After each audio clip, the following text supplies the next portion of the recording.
WLTX breaking news now.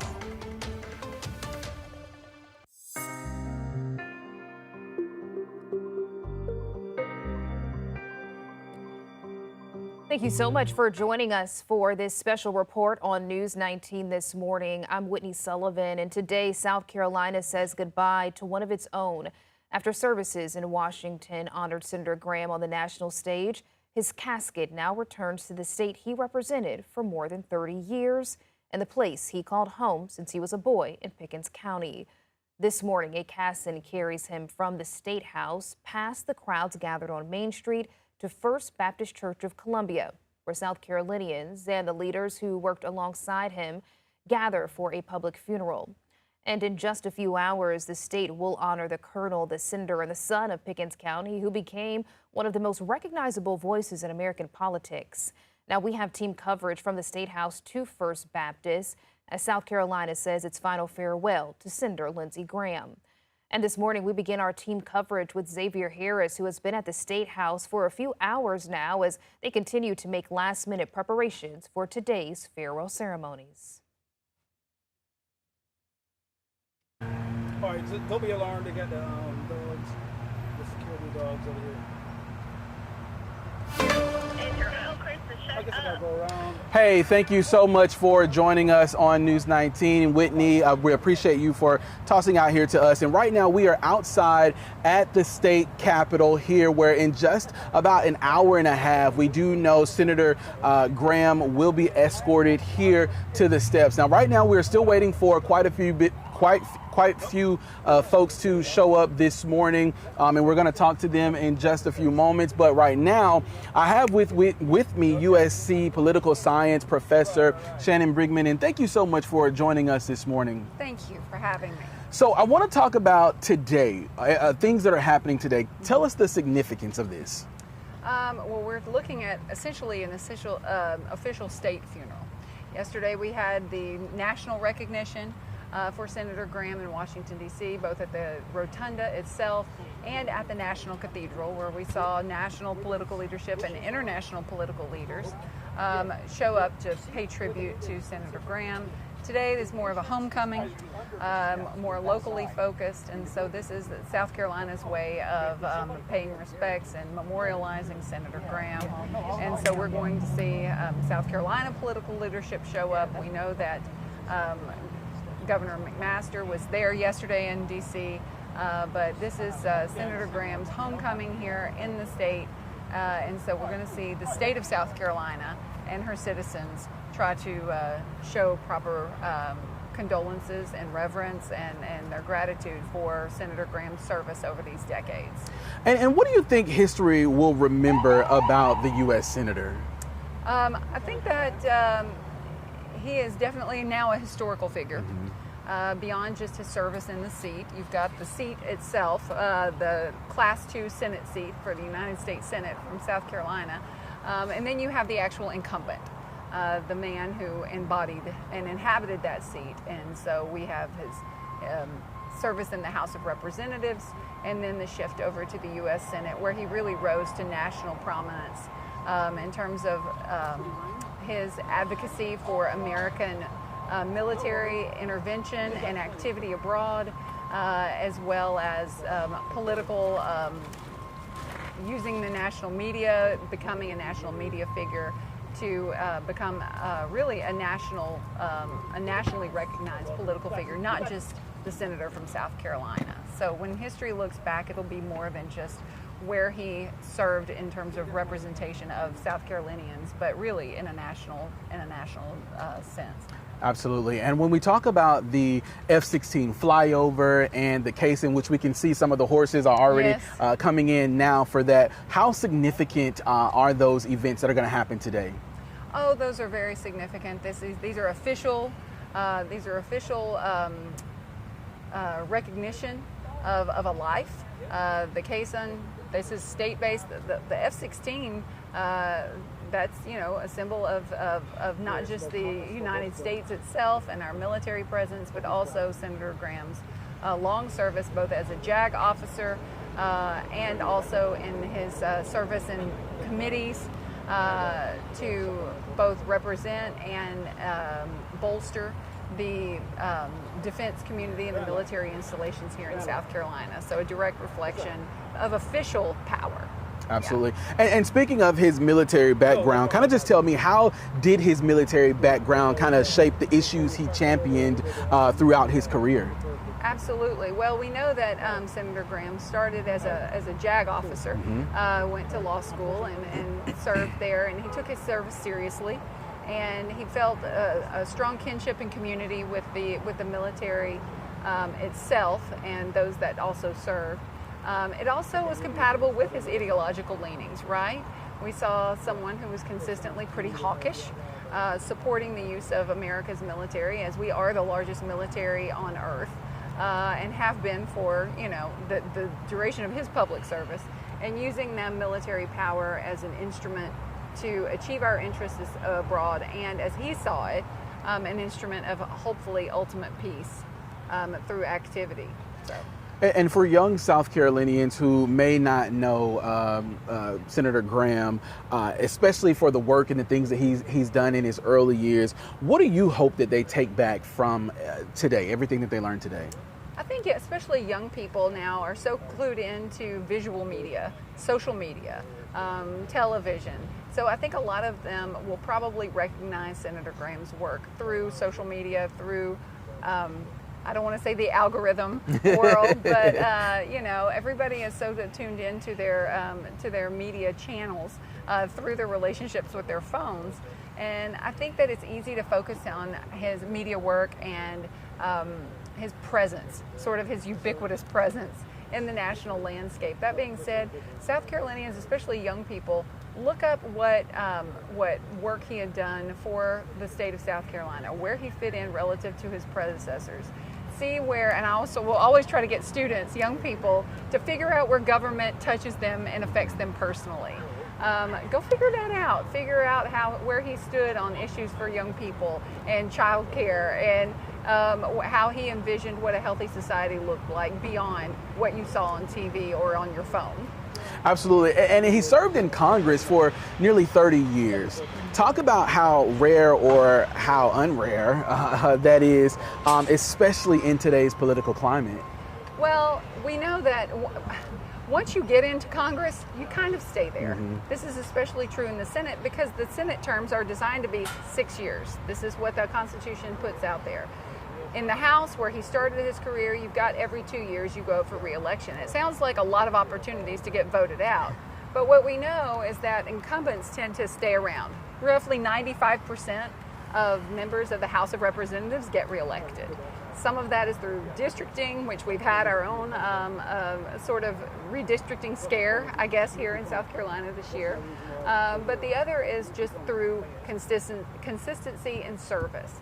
So it's really, I don't want to say not that rare to stay in the seat, but to transition from the House to the Senate and then ascend to such prominence, both within the state and nationally, that is what's really rare.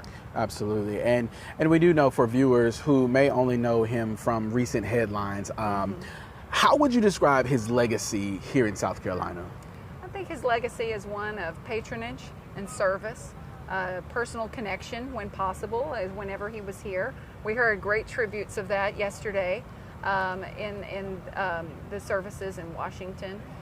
His humor, his affability, and no one ever wondered what kind of mood he was in. Nobody wondered where he stood on something. What you saw is what you got in the moment. But his legacy is one of service, of trying to champion causes and federal investments in the relationship between South Carolina and the national government, and trying to strengthen that and secure it. If you look, there are rankings out there. I think he's number 25, 26 in terms of his national influence, when you're ranking him against someone like Chuck Schumer or John Thune, the majority. But where he really excelled and really brought attention to South Carolina was this national media prominence and his direct influence on political leaders in foreign policy, most namely This U.S. morning, presidents. And that was going to be my next question. We know that him and President Trump, they were pretty close, but at one point we know they didn't see eye to eye back in 2016. So kind of walk us through that and talk about that shift, that transition from 2016 up until now. Sure. Yes, they were bitter rivals. The 2016 presidential primary for the Republican nomination was almost a clown car. I think there were 16 or 17 candidates.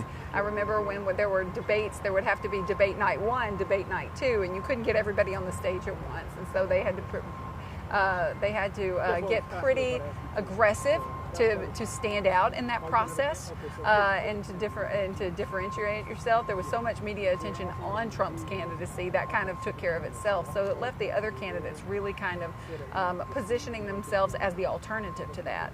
So having that contrast and having some pretty early on personality, and not just personality differences, but Senator Graham embracing that and saying, this is how I'm different, and being critical of President Trump. Once President Trump was elected, though, Senator Graham was open about he felt a duty to support the leader of his party and the president of his party, and shifted to try to be a voice, maybe a voice in the ear, maybe to sometimes temper some instincts that he saw as not compatible with where America should go, and so it became much friendlier. And then, of course, after the January 6th incident and that event in our history, we saw him pull back and say, I'm done.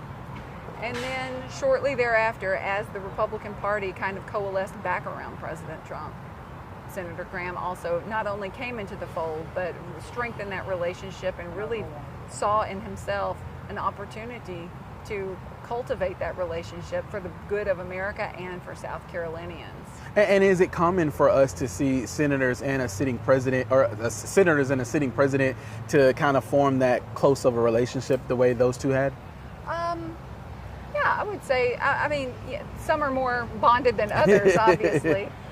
You're going to see much stronger relationships probably among members of their own party. But what we saw in the last 10 years is really the changing of the Republican Party nationally, and that extends to South Carolina as well.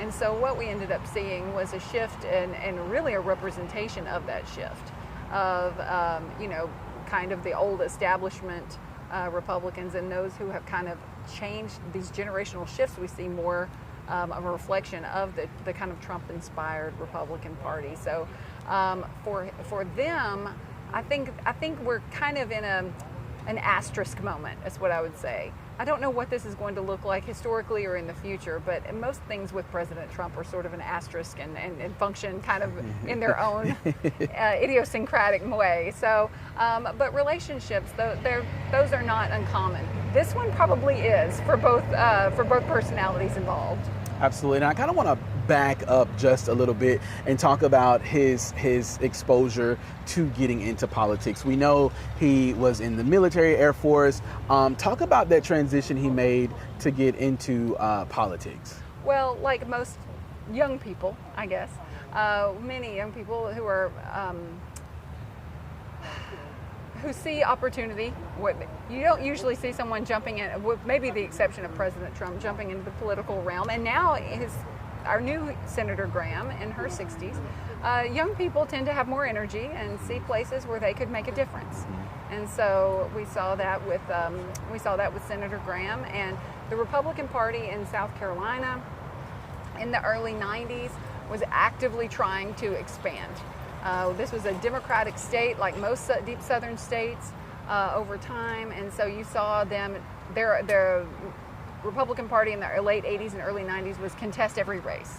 So recruiting candidates, getting them to run against these long-term incumbents was certainly the strategy and the way that they ultimately built the party and shifted. And Strom Thurmond was at the forefront of that, even so far as back into the 1960s.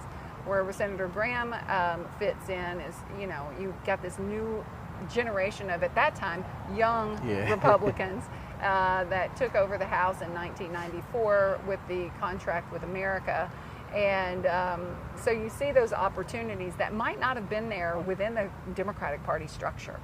And so figuring out ways to strengthen the Republican Party in South Carolina, and then, of course, a generation later, they are the dominant political force there. So it's sort of an interaction of interest, time, and opportunity that kind of created the perfect opportunities for him. Absolutely. And coming from, such a youngster in politics and shooting his way up to becoming one of the most influential politicians that we have, talk about his influence in Washington. Obviously, we know his name holds weight. Talk about his influence.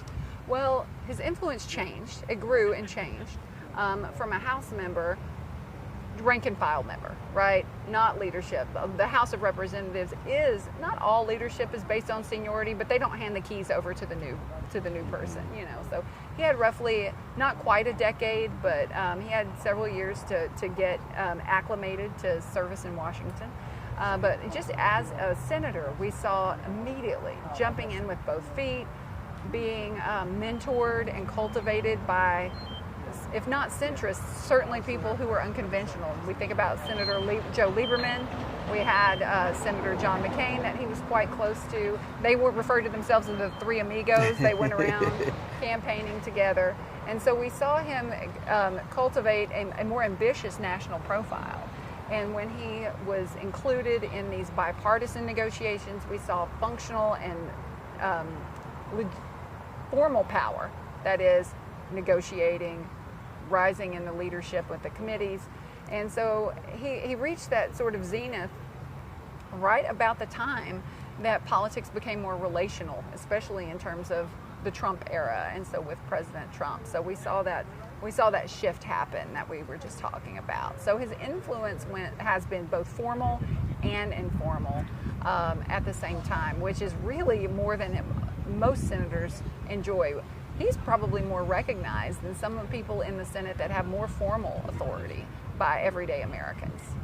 And when we talk about his longevity, a 30-year stint, he served under several presidents. Yes. How unusual is it for one senator to remain influential through so many different administrations, whether it's on the Democratic side or the Republican side? The only way you can do it are through personal relationships, and since presidents change out every 8 years at best, although we're sort of in this ping pong effect right now, the ability to do that is really through a nose for politics, a nose for staying connected to the rank and file, staying connected to those in leadership, staying connected to the people who are leading the discussions and changes in media and technology. He really did have a nose for where politics was going in a way that I don't think many of his colleagues did. Absolutely. And he became chairman of some of the Senate's most powerful committees, right? What does that say about the respect or the influence that he had among his colleagues? Oh, well, the formal mechanisms are huge. Just in the last 2 years, he ended up chair of the Budget Committee. He's been on Appropriations, Armed Services, but not just the line items that the federal government would use to spend its money, to spend our taxpayer dollars, but how they were distributed and where. So it wasn't just, hey, we'd like to spend this amount of money on these projects. It was also doing that and being able to channel those and to really reflect not only his preferences, but also to bolster the public infrastructure of the state of South Carolina. And I want to talk about his public service, because one thing that has been mentioned repeatedly throughout this week is his commitment to public service. What can future generations of leaders learn from a career that spanned almost more than 3 decades? I think the biggest thing that they can learn is to connect with people, to pay attention with people, to pay attention to people and pay attention to the details. I also think that one thing that we've heard consistently over the last couple of days especially are people from different political beliefs and persuasions, and people that would get frustrated on politics always still say he would cut a joke or he would laugh. The idea of trying to connect with people and see their humanity and common experiences, I think is something that I worry sometimes we might be losing a little bit of.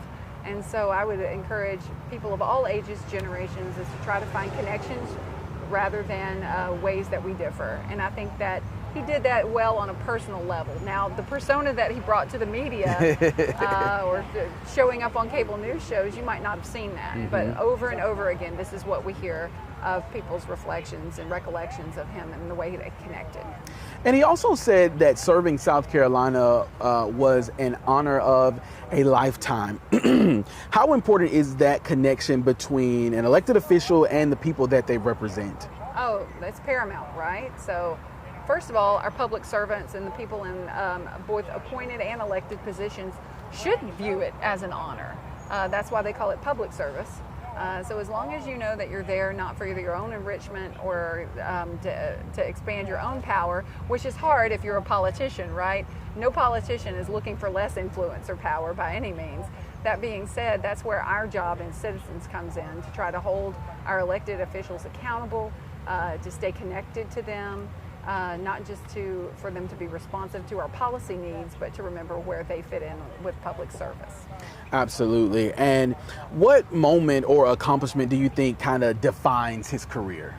Oh gosh, there are a lot.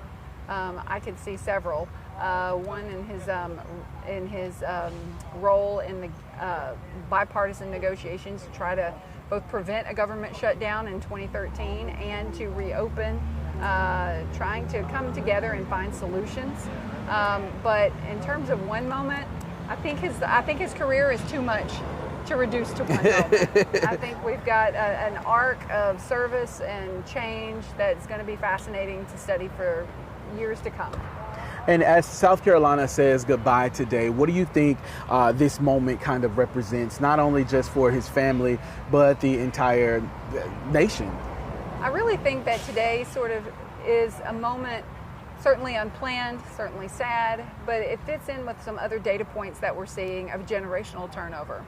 And when we say generational turnover, this his sister, who I think the new Senator Graham, our new senator, is I think in her early 60s. So I'm not necessarily talking about youth and generational turnover, but that he has been in the seat an entire generation. Mm-hmm. And so that is consistent with South Carolina's relationships with her leaders. But we see other places, both in the state and nationally, where we see a shift, sort of from whatever the old was to whatever the new is going to become. So I think this is part of that. And we've seen memorial services in Washington on yesterday, and today the ceremonies are going to take place here at the State House. Why is it important that the state honors him in his home state? Well, as we talked about before, this is a homecoming. We've talked a lot about his national influence, the national figure that Senator Graham has become. But this is really just South Carolina's way to both memorialize and honor his service. Absolutely, absolutely. And what's one thing that you would like for the younger generation today to kind of take back what they learned from today? Read, read, not just rely on sound bites and clickbait. You know, at heart, I teach, right? So that is mine. Whenever I can find young people, I say read and listen. Read and listen. That's all we can do. Absolutely. And we're going to take a small break really quick because we have our News 19 Josie Frost, who's also here at the State House, to kind of give us some information about things that she's seeing over there on that end. Josie?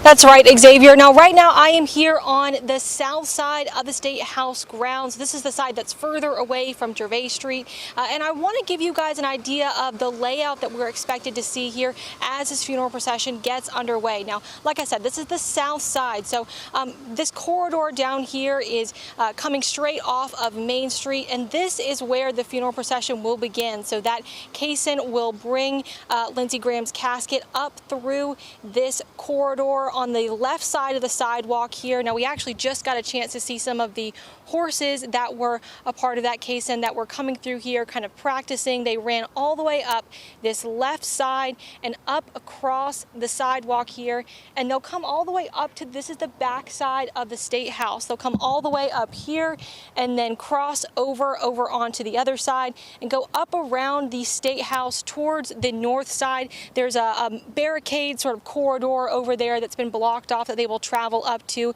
and then they will place his casket in front of the George Washington statue on the north steps. Now, after that, obviously, we've been told that there is going to be a demonstration by several law enforcement agencies over on the north steps, as well as that F-16 flyover over the State House. Now, as I said, there are barricades that are set up on the other side. I was just told just a few minutes ago by some of the officers that work here that the public will have to be on the outside of those barricades. Inside will obviously be invited members of the family. Now, after that, they will take his casket and transport him to First Baptist Church, where he's set to have that funeral service around noon. Now, we'll be continuing to talk to people as they start to line up here at the State House, as many people will be here wanting to get a glimpse and pay their respects to Senator Lindsey Graham. Xavier.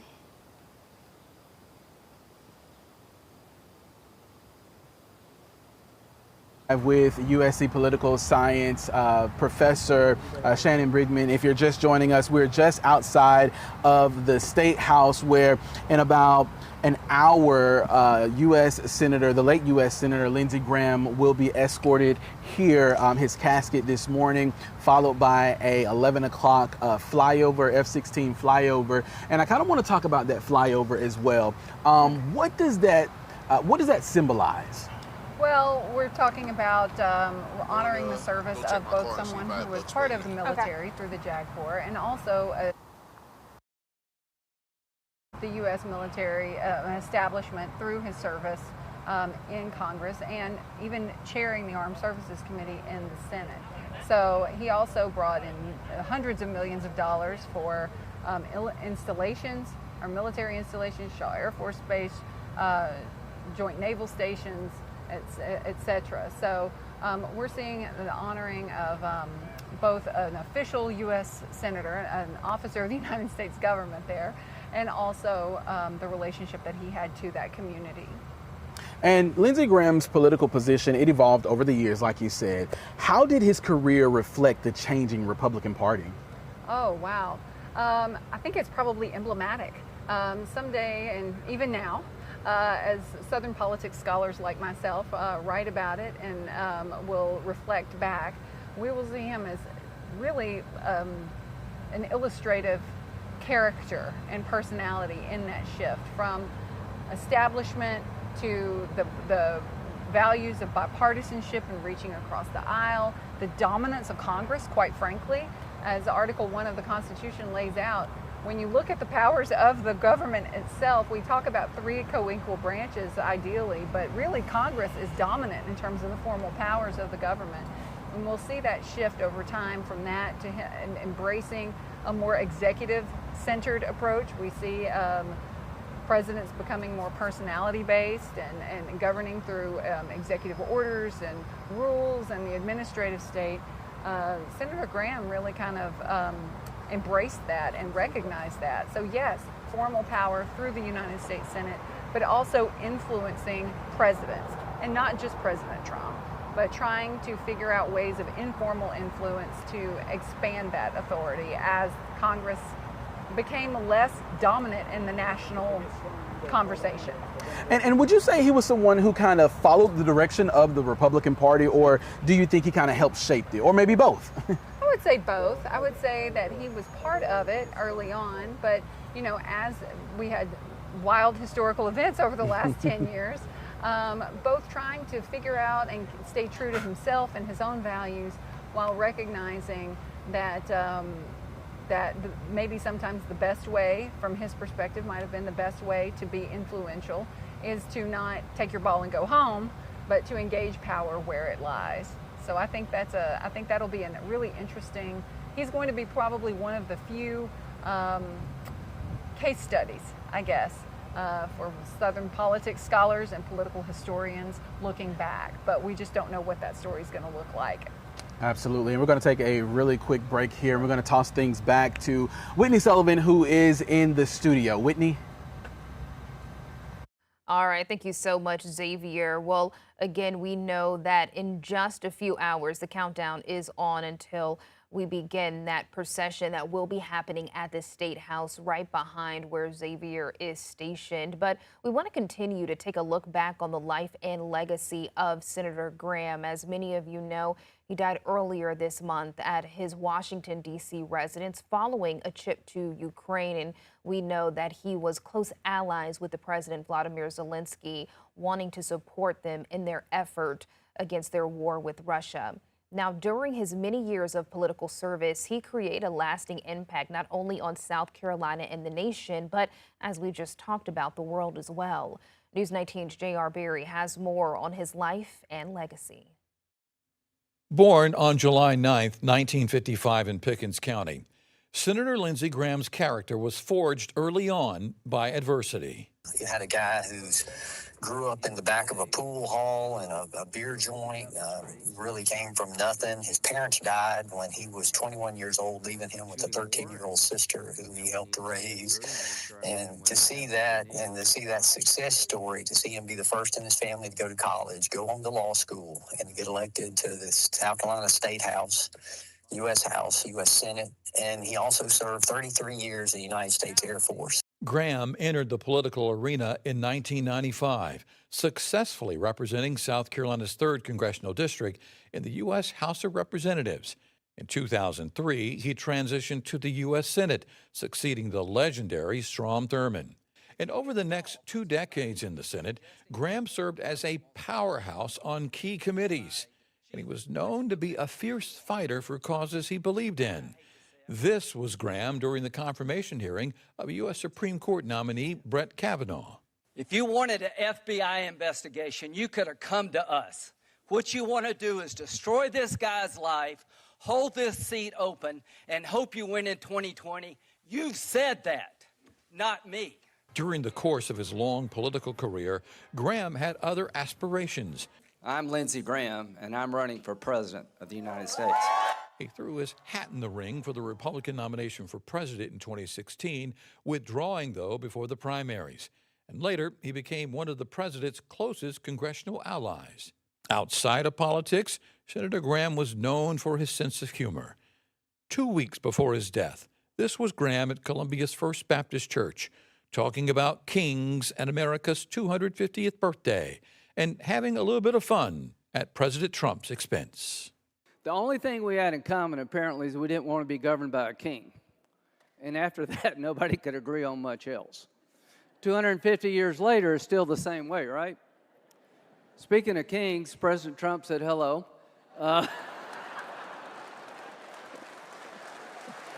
Lindsey Graham never married and never had children. He survived by his sister, Darlene.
WLTX Breaking News now.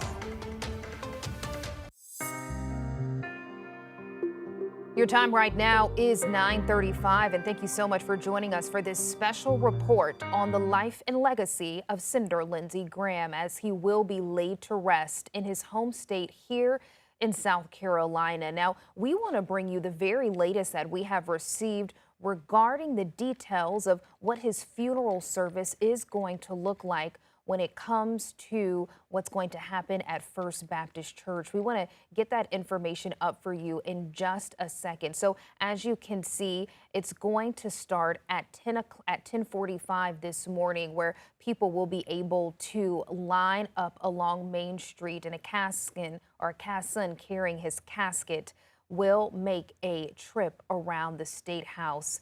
And then his service will be taking place at First Baptist Church. Now, this service is open to the public, and when it comes to seating, it will be on a first come, first served basis. Now, it's also important to note that there are several things that people need to keep in mind as they prepare to enter into First Baptist Church. One of them being that there is a clear bag policy that is in place. Also, firearms will not be allowed in the church, even if you do have a concealed weapons permit. Again, no firearms will be allowed in church.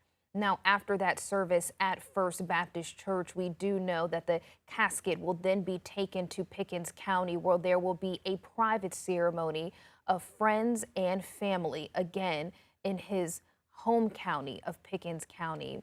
Now, we also want to take a look at exactly what's going to happen at the State House. And again, that's going to be taking place in about an hour. And for that, we're going to hand things over now to News 19's Xavier Harris, who has been at the State House for several hours as they continue to make those last-minute preparations and touches as they prepare for that casson to arrive. Hey, Whitney, thanks so much. Yeah, like you said, we're out here at the State House where, again, the U.S. Senator will be escorted to the steps in just about an hour at 10:45. And that's where folks will be able to come out and pay their final respects. Now, we do know yesterday things wrapped up in Washington. And again, like I said, the folks of South Carolina will be able to pay their final respects here in South Carolina. But with me this morning, I have with me USC political science professor Shannon Bridgman to talk about everything that's going on out here this morning. So kind of just tell me, today's ceremony, what exactly does this mean for South Carolina? Well, it's our opportunity as South Carolinians to pay formal respects to the legacy and to the life of Senator Graham and the outsized footprint that he had nationally in representing South Carolina, and his longevity and his service over decades to the state. And when we talk about those military honors that he will get today, we do know that he served. What does that military honor, what does it say about the country's views of his service? Well, it's both national and state. His own military identity was based here. You know, we're not just talking about national service. We're talking about serving for decades in the South Carolina Guard, in the JAG Corps. So that he was able to bring those kind of bona fides to D.C., not just as I sit on this committee credential, or these are my political leanings, but his long-standing service as a JAG officer in the Air National Guard in South Carolina. So nationally, like the flyover, yes, that's America's military, but it's also South Carolina-based, you know? Absolutely. And when we're looking back, right, what do you think historians will debate the most about Lindsey Graham's career? I don't think there will be any debate about his passion or his energy or his interest or his influence even. I think that a lot of it will be looked at through the lens of changing politics, changing political culture in the country, in terms of the changing in power structures within the Republican Party itself, and how Americans, both rank and file, citizens like you and me, and also how the political establishment responded to crises like the 2020 election and January 6th, and even things like COVID and the changing views of how America should engage with the rest of the world, where he both was able to kind of embody a little bit or adopt some of the rhetoric of the America First political agenda, but also stay deeply rooted in his own convictions in terms of supporting Ukraine and having a robust defense department and military engagement abroad. And I want to talk about early in his Senate career. Graham was known for working across the aisle. How common is that today? Less common. Although, I don't want to say less common. It's more about visibility. Right now, Democrats and Republicans at this point are firmly entrenched in their camps, while public polling consistently shows that Americans want compromise and statesmanship and reaching across the aisle. The structural realities of getting reelected don't reward that. So when we're looking at safe seats and gerrymandering in the House or in the Senate, we're looking at contentious primaries and sort of the us versus them camp. Politically and on social media and through media outlets and where people choose to show up, I would say overall less so. Now, Senator Graham did do that. He was a frequent guest on conservative media, but he also showed up a lot on mainstream media, on Meet the Press, Faith's the Nation, the Sunday talk shows, where he would engage and really sort of do so enthusiastically. Absolutely. Now, we're going to have so much coverage on the U.S. Senator Lindsey Graham in just a few moments, especially when his casket is escorted here to the State House. But we're going to take a really quick break. You're watching News 19 this morning.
WLTX breaking news now.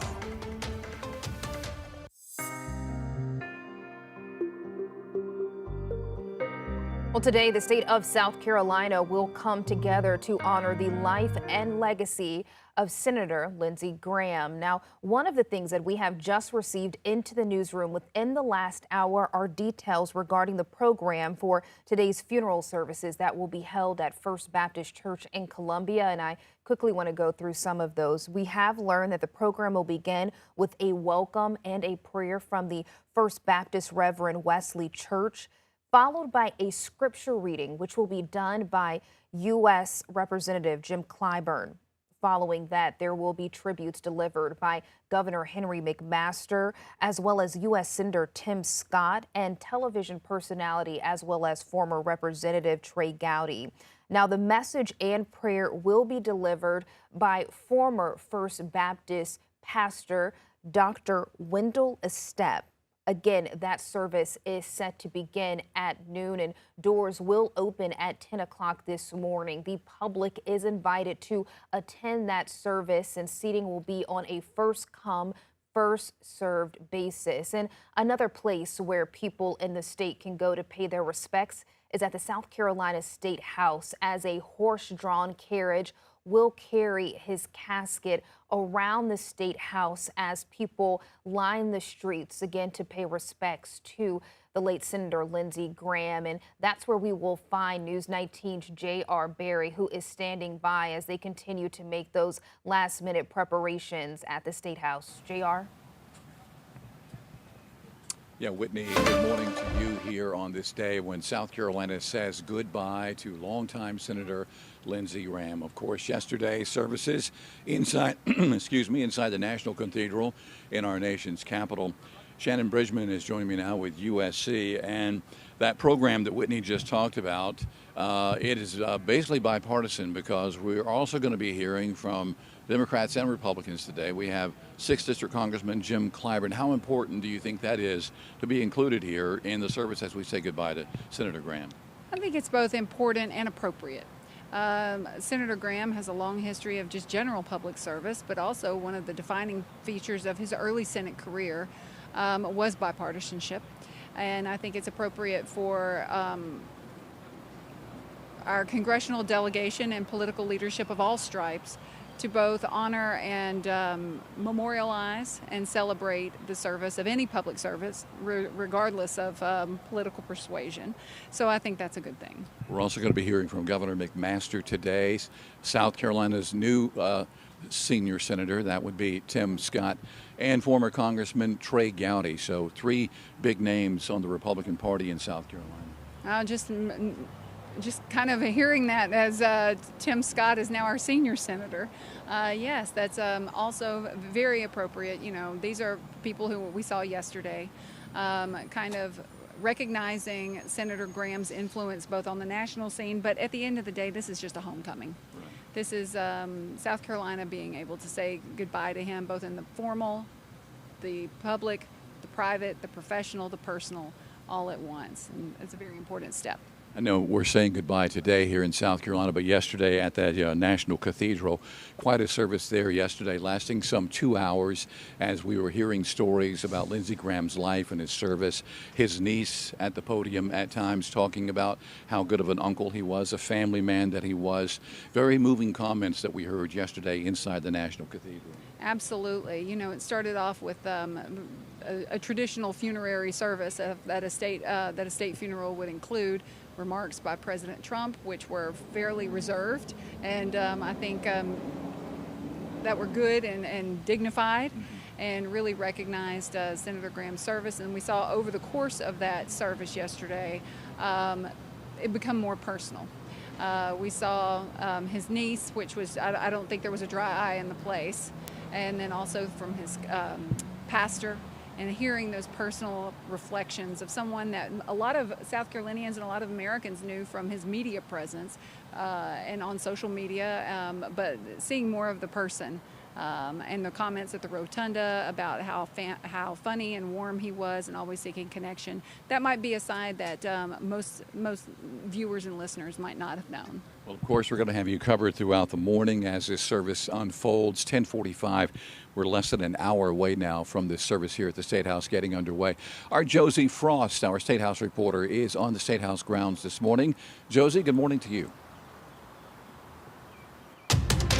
Good morning, JR. Yes, I'm here over on the side of the State House grounds. I want to give you an idea of the layout that I just got a chance a couple minutes ago to talk to some of the security members about here.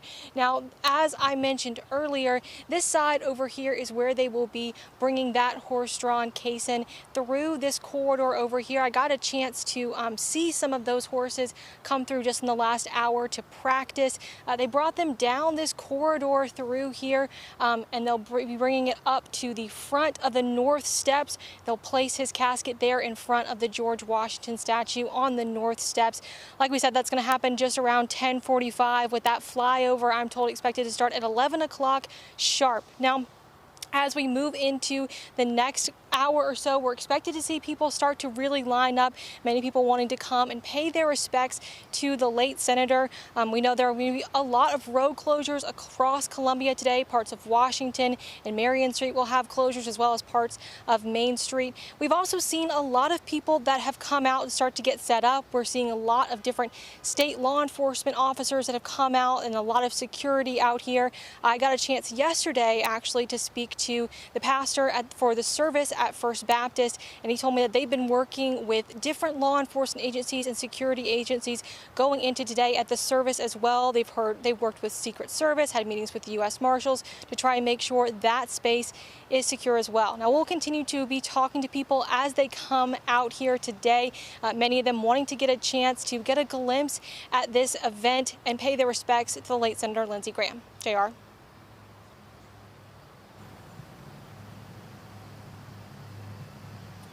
All right, our Josie Frost on the State House grounds. Yeah, that caisson making its way around here about 10:45 this morning. In about 50 minutes or so, going to be parking in front of the George Washington.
WLTX breaking news now.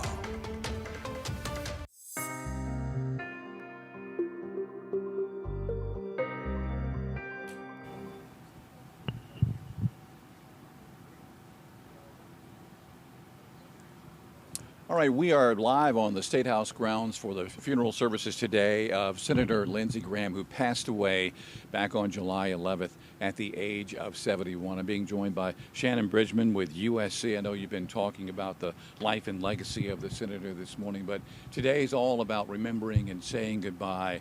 And I brought this up yesterday during our coverage, but I want to touch on it again. We've had a lot of people make phone calls to us. They've sent us emails. They're like, how can we talk about replacing Senator Graham when we haven't even had his funeral yet? But there's a process here that has to happen. Representation needs to be in the Senate, and the November election is getting closer and closer. So the pieces just had to start moving, and everything had to happen for the filing to go ahead and get underway before we had today's services. Absolutely. These are institutional in nature. And so for the good people of South Carolina, it can even feel tacky to talk about moving on so quickly. But we already do have a new incumbent in the office, the new Senator Graham. And so she is already in the chair. There's not replacing, first of all, we can't replace Senator Graham himself. There's the seat, and then there's the person that occupies the seat. But the law is clear. And so we do have to have a process moving forward. And this varies by state, right? Some states, they say, oh, well, we'll just appoint someone and they'll serve it out. And we're in this unique time, which is that Senator Graham's seat was already up for re-election. That was one part of the Class 2 rotation. If this had happened and his seat weren't open for another couple of years, of course we would have much more time. We would have a much more, I would hate to say normal process. But right now we are very compressed, and governing moves on, and the mechanics of that government have to be forward-thinking as well. So we've got a 2-week campaign, which will probably become a 4-week campaign just by the number of sheer candidates moving forward in that process for the primary. So we've got now less than 2 weeks to figure out who is going to be on the ballot. 3.5 months, just under 3.5 months left or 3 months to the general election. So this is about saying goodbye and trying to find an appropriate way to still be forward-looking, which I actually think Senator Graham would appreciate. Senator Graham made his last public appearance in the Midlands of South Carolina at the First Baptist Church. He was a guest for the Carolina Celebration of Liberty, something that the senator tried to do each and every year. He said that day how much he loved coming to the First Baptist Church, how much it meant to him, how much that service meant to him, celebrating freedom in America. So it's only fitting that we say goodbye to him in the place that he loved visiting, the First Baptist Church. A very spiritual man. A lot of people would say, well, I didn't see that. But if you knew Lindsey Graham, the man, if you knew him outside the political office, you knew he was strong with his faith. And so today's service at First Baptist has to be very, very meaningful for his family. Yes, I think so. And we heard some of that connection yesterday with with the pastor, Pastor Tate, who spoke about his faith and how important that was to him, and in ways that he lived out privately, not necessarily on Face the Nation or Meet the Press or on social media. There's a very public part of him, but he still maintained those connections. And so I think that going from the national scene down to this more formal but local homecoming from the state of South Carolina, and then ending in that more private faith-based service at First Baptist Church is I think a fitting and appropriate tribute. We're going to be hearing Amazing Grace today. That's played at a lot of funerals across the state of South Carolina, across the country. Heard it yesterday, a moving rendition at the National Cathedral. But the family made that request for Amazing Grace. A lot of families do. The song just means so much to so many people. And when you talk about Lindsey Graham and his faith, again, as you mentioned, the public Lindsey Graham that we saw on TV, the bulldog per se in politicians when it came to political shows, that wasn't the Lindsey Graham that many of us knew off camera. Quick with a joke. Yes. Always finding humor in things. Absolutely. And something I mentioned before in terms of things that new leadership and the new generation, and really anybody could learn from Senator Graham, is to seek connection first. Opening with a joke, having a quick wit, being authentic. In terms of his relationship and moments that he brought to folks, having those disarming moments first, and then jumping into the meat of policy or disagreements or whatever. He had close friendships. He had lots of friendships, and I don't think anybody would ever say that you didn't know where he stood on an issue or what mood he was in even. Let's talk about what this is going to mean for the state of South Carolina long term, because Senator Tim Scott has been in office, but not as long as Senator Lindsey Graham had been in office. A lot of clout, a lot of seniority for the state of South Carolina is suddenly lost on Capitol Hill. Yeah, there's, as I said before, there's replacing the actual incumbency, and then there's replacing the person that held it.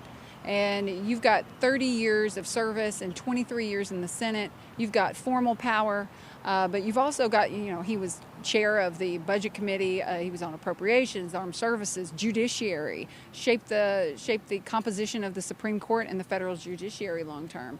But you cannot replace the influence.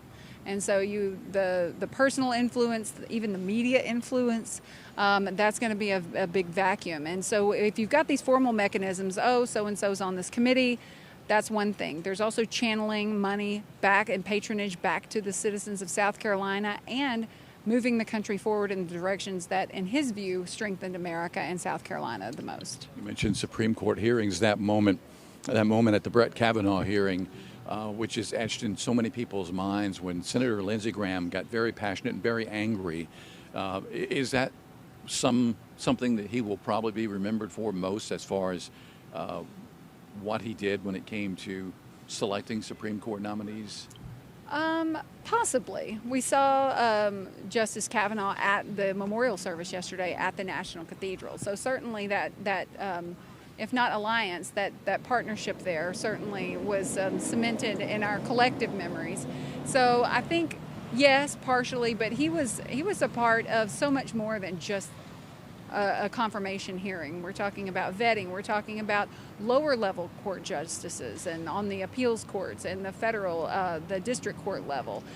His work with the judicial committee, the judiciary, goes far beyond just a soundbite that we see played back. Lindsey Graham was under the belief that he could work with the other side, the Democrats on the other side of the aisle. Politics is politics, though, and as I've said, I've known him for many years, and I could see it wasn't as easy as he made it out to be. He thought, well, we can come up with a deal here, we can reach a compromise here, but it didn't always happen that way. And when it didn't happen that way, I'd almost say that he didn't understand why it couldn't happen that way, because he saw things a certain way and he thought that he could work with people on the other side, both sides of the aisle, to come up with some sort of compromise. And when it didn't happen, he was just like a loss for words, really. Yeah, the frustration could be palpable. But the other thing is, when he came into the Senate, you're talking about the early 2000s. He took over, he's occupying Strom Thurmond's seat.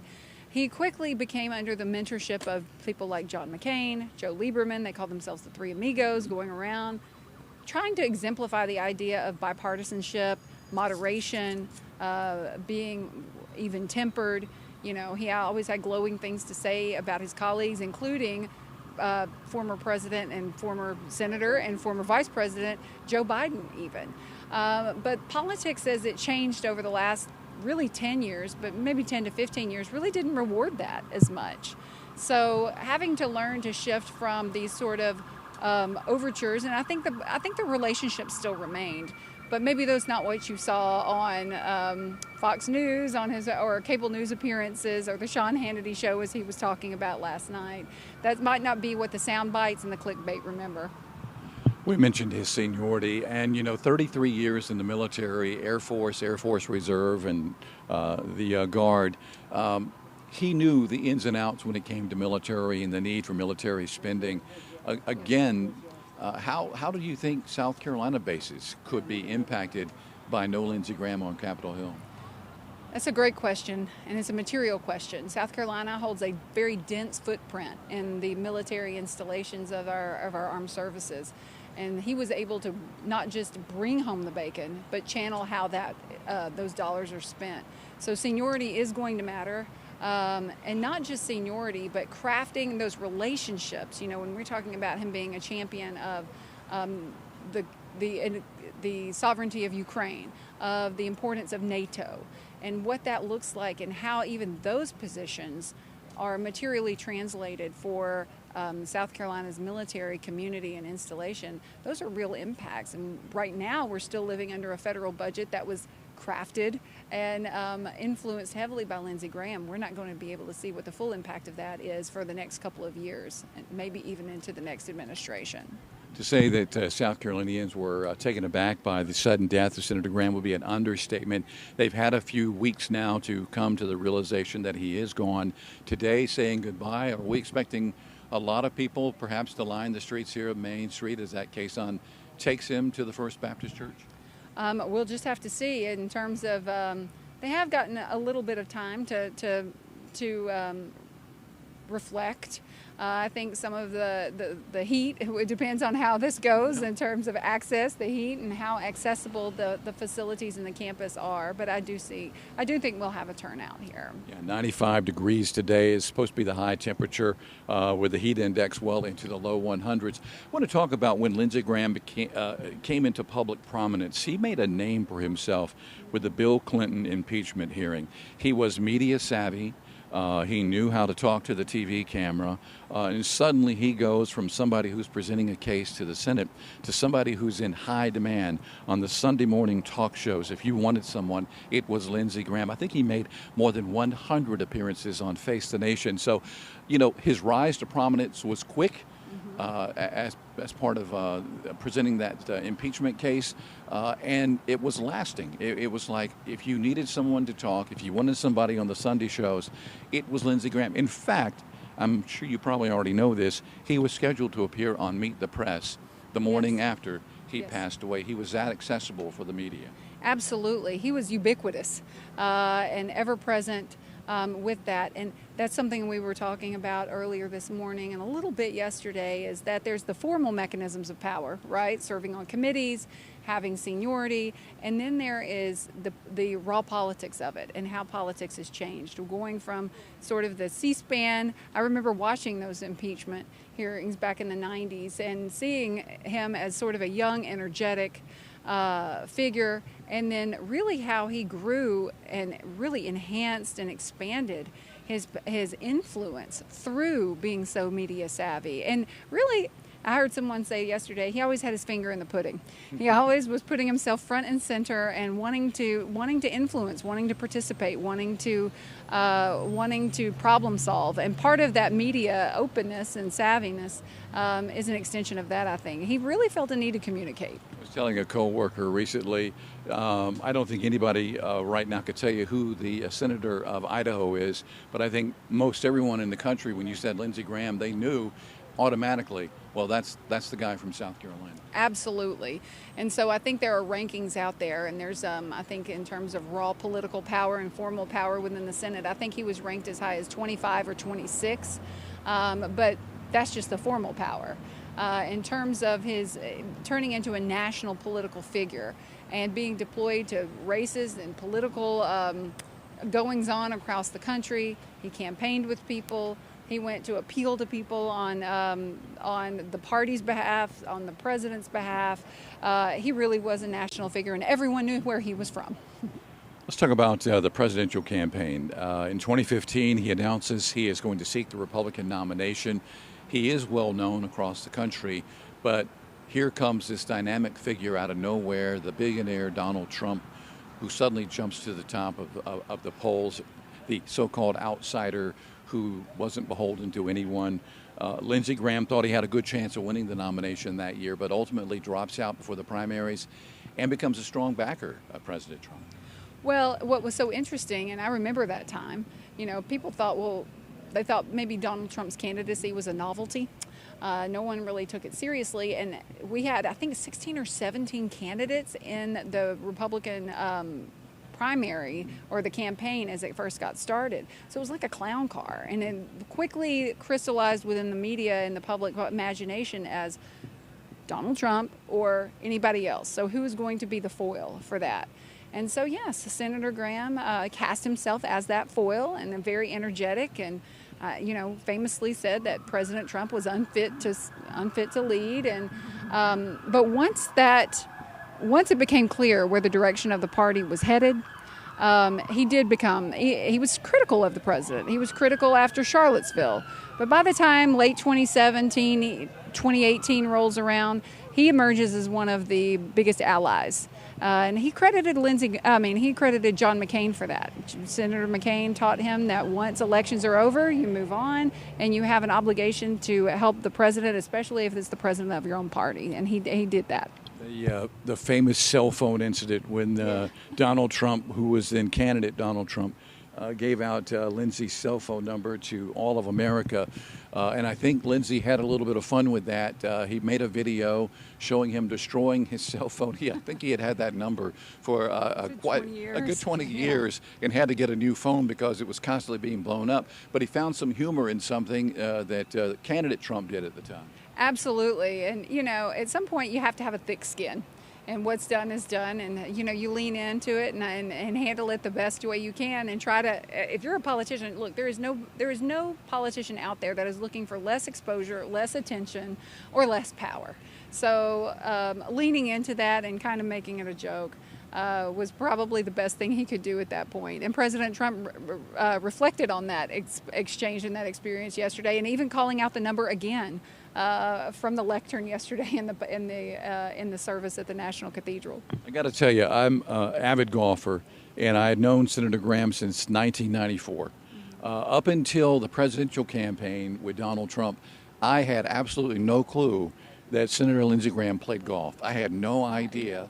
We talked about a lot of things when he would come to the TV station for interviews.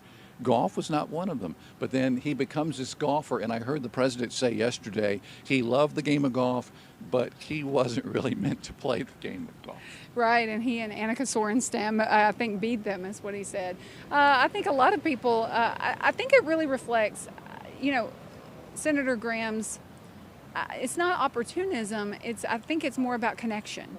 Looking for ways to connect with people. If the discussions and the access and the influence, especially as we become less congressional centered and more presidentially centered, especially in the age of President Trump, cultivating that relationship, you're going to have to figure out a way to get access, and you're going to have to figure out a way to show up and connect. And so I think that is an absolutely appropriate and way to do that. And I think if President Trump had been an avid cricket player or croquet player, I think possibly we'd have seen more of that as well. We mentioned one of the senators, in fact, the last public appearance by Senator Graham here in the Midlands was at that First Baptist Church, where he had a little bit of fun at the president's expense that day. He was talking about America being 250 years old, how we used to be ruled by a king. And he says, speaking of kings, President Trump says hello. So he has a little fun there at the president's expense. But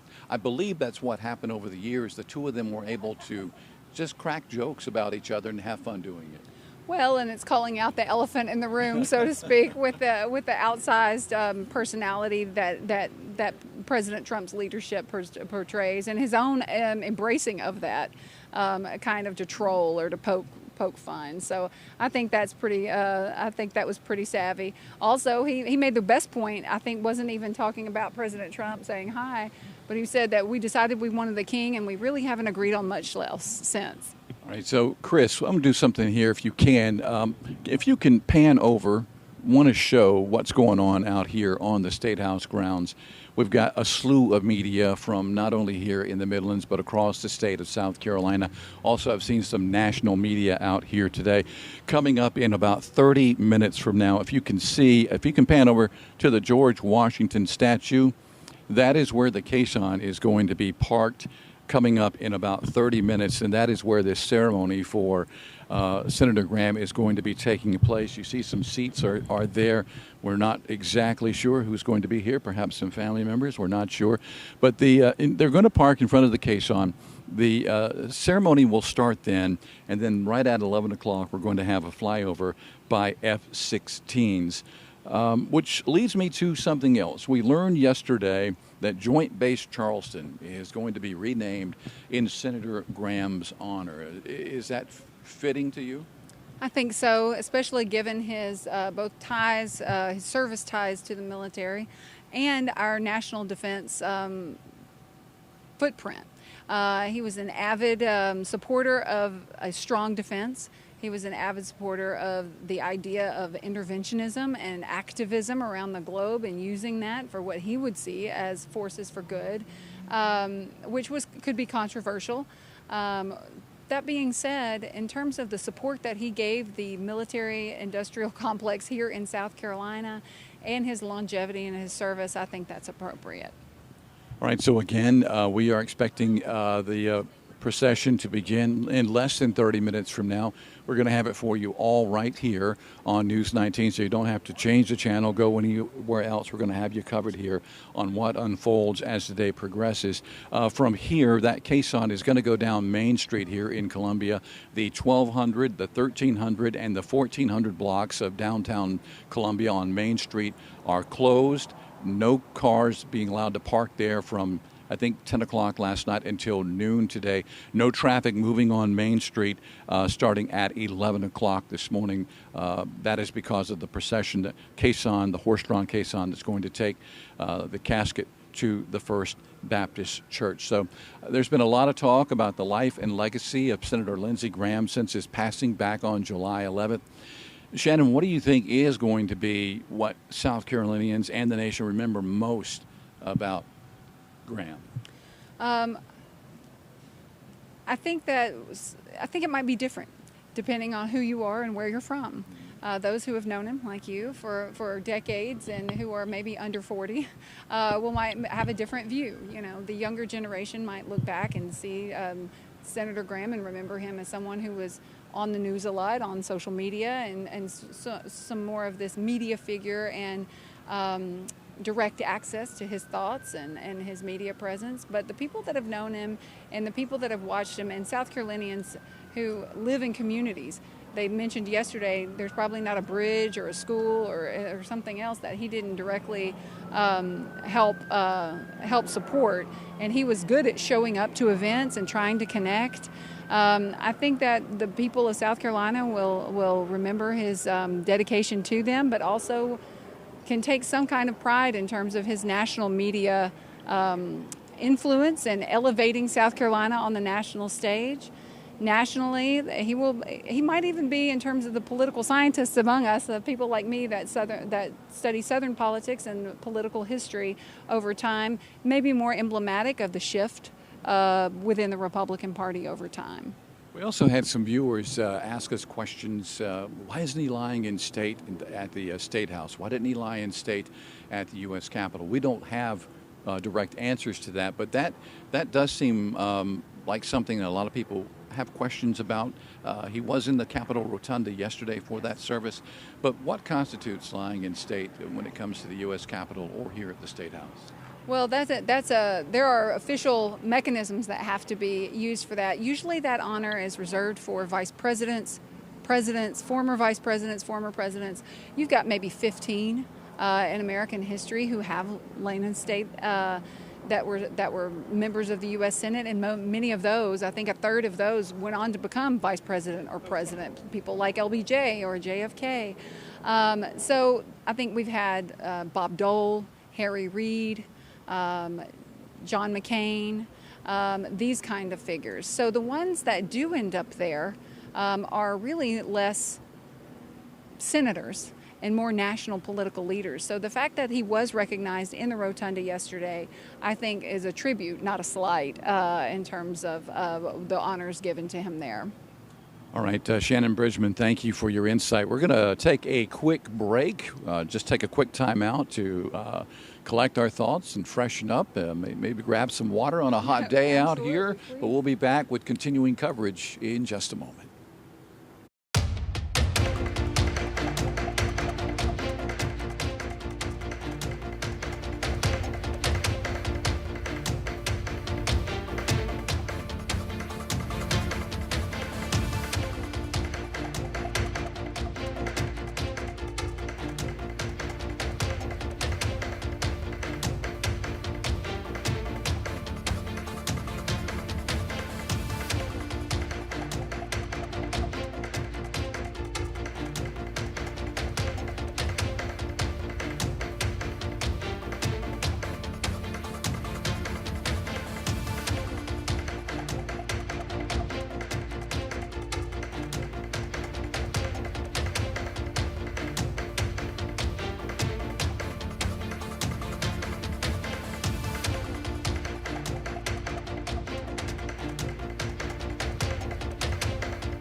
WLTX breaking news now.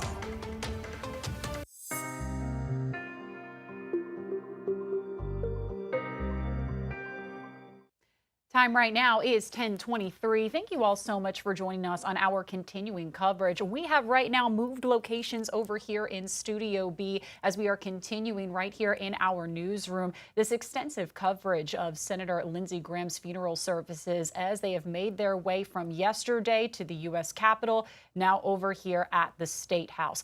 Already hundreds of people have lined up there at the State House getting ready for the official ceremony that is expected to start at around 10:45 this morning, just about 20 minutes or so, followed by that ceremonial procession, which is going to be down Main Street and then leading all the way up to First Baptist Church.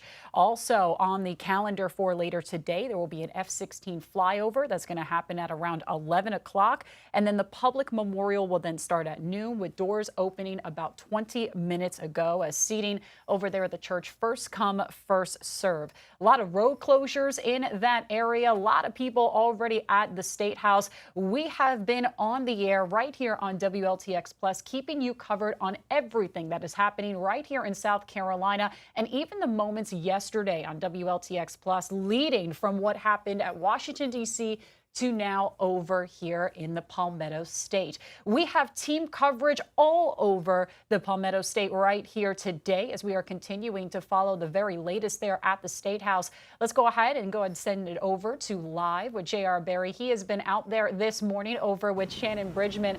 And so how has it been so far? Shannon, I had the opportunity to talk with her yesterday during the entire process over at the ceremony yesterday, J.R. So this is just another day that we are seeing, and it just looks like, y'all, it's hot out there, I'll tell you that. It is a little toasty out here. Christy, thank you so much. Want to go ahead and take a look, if we can, from our other camera this morning. I want to show you what's going on. Things are starting to happen out here outside the State House.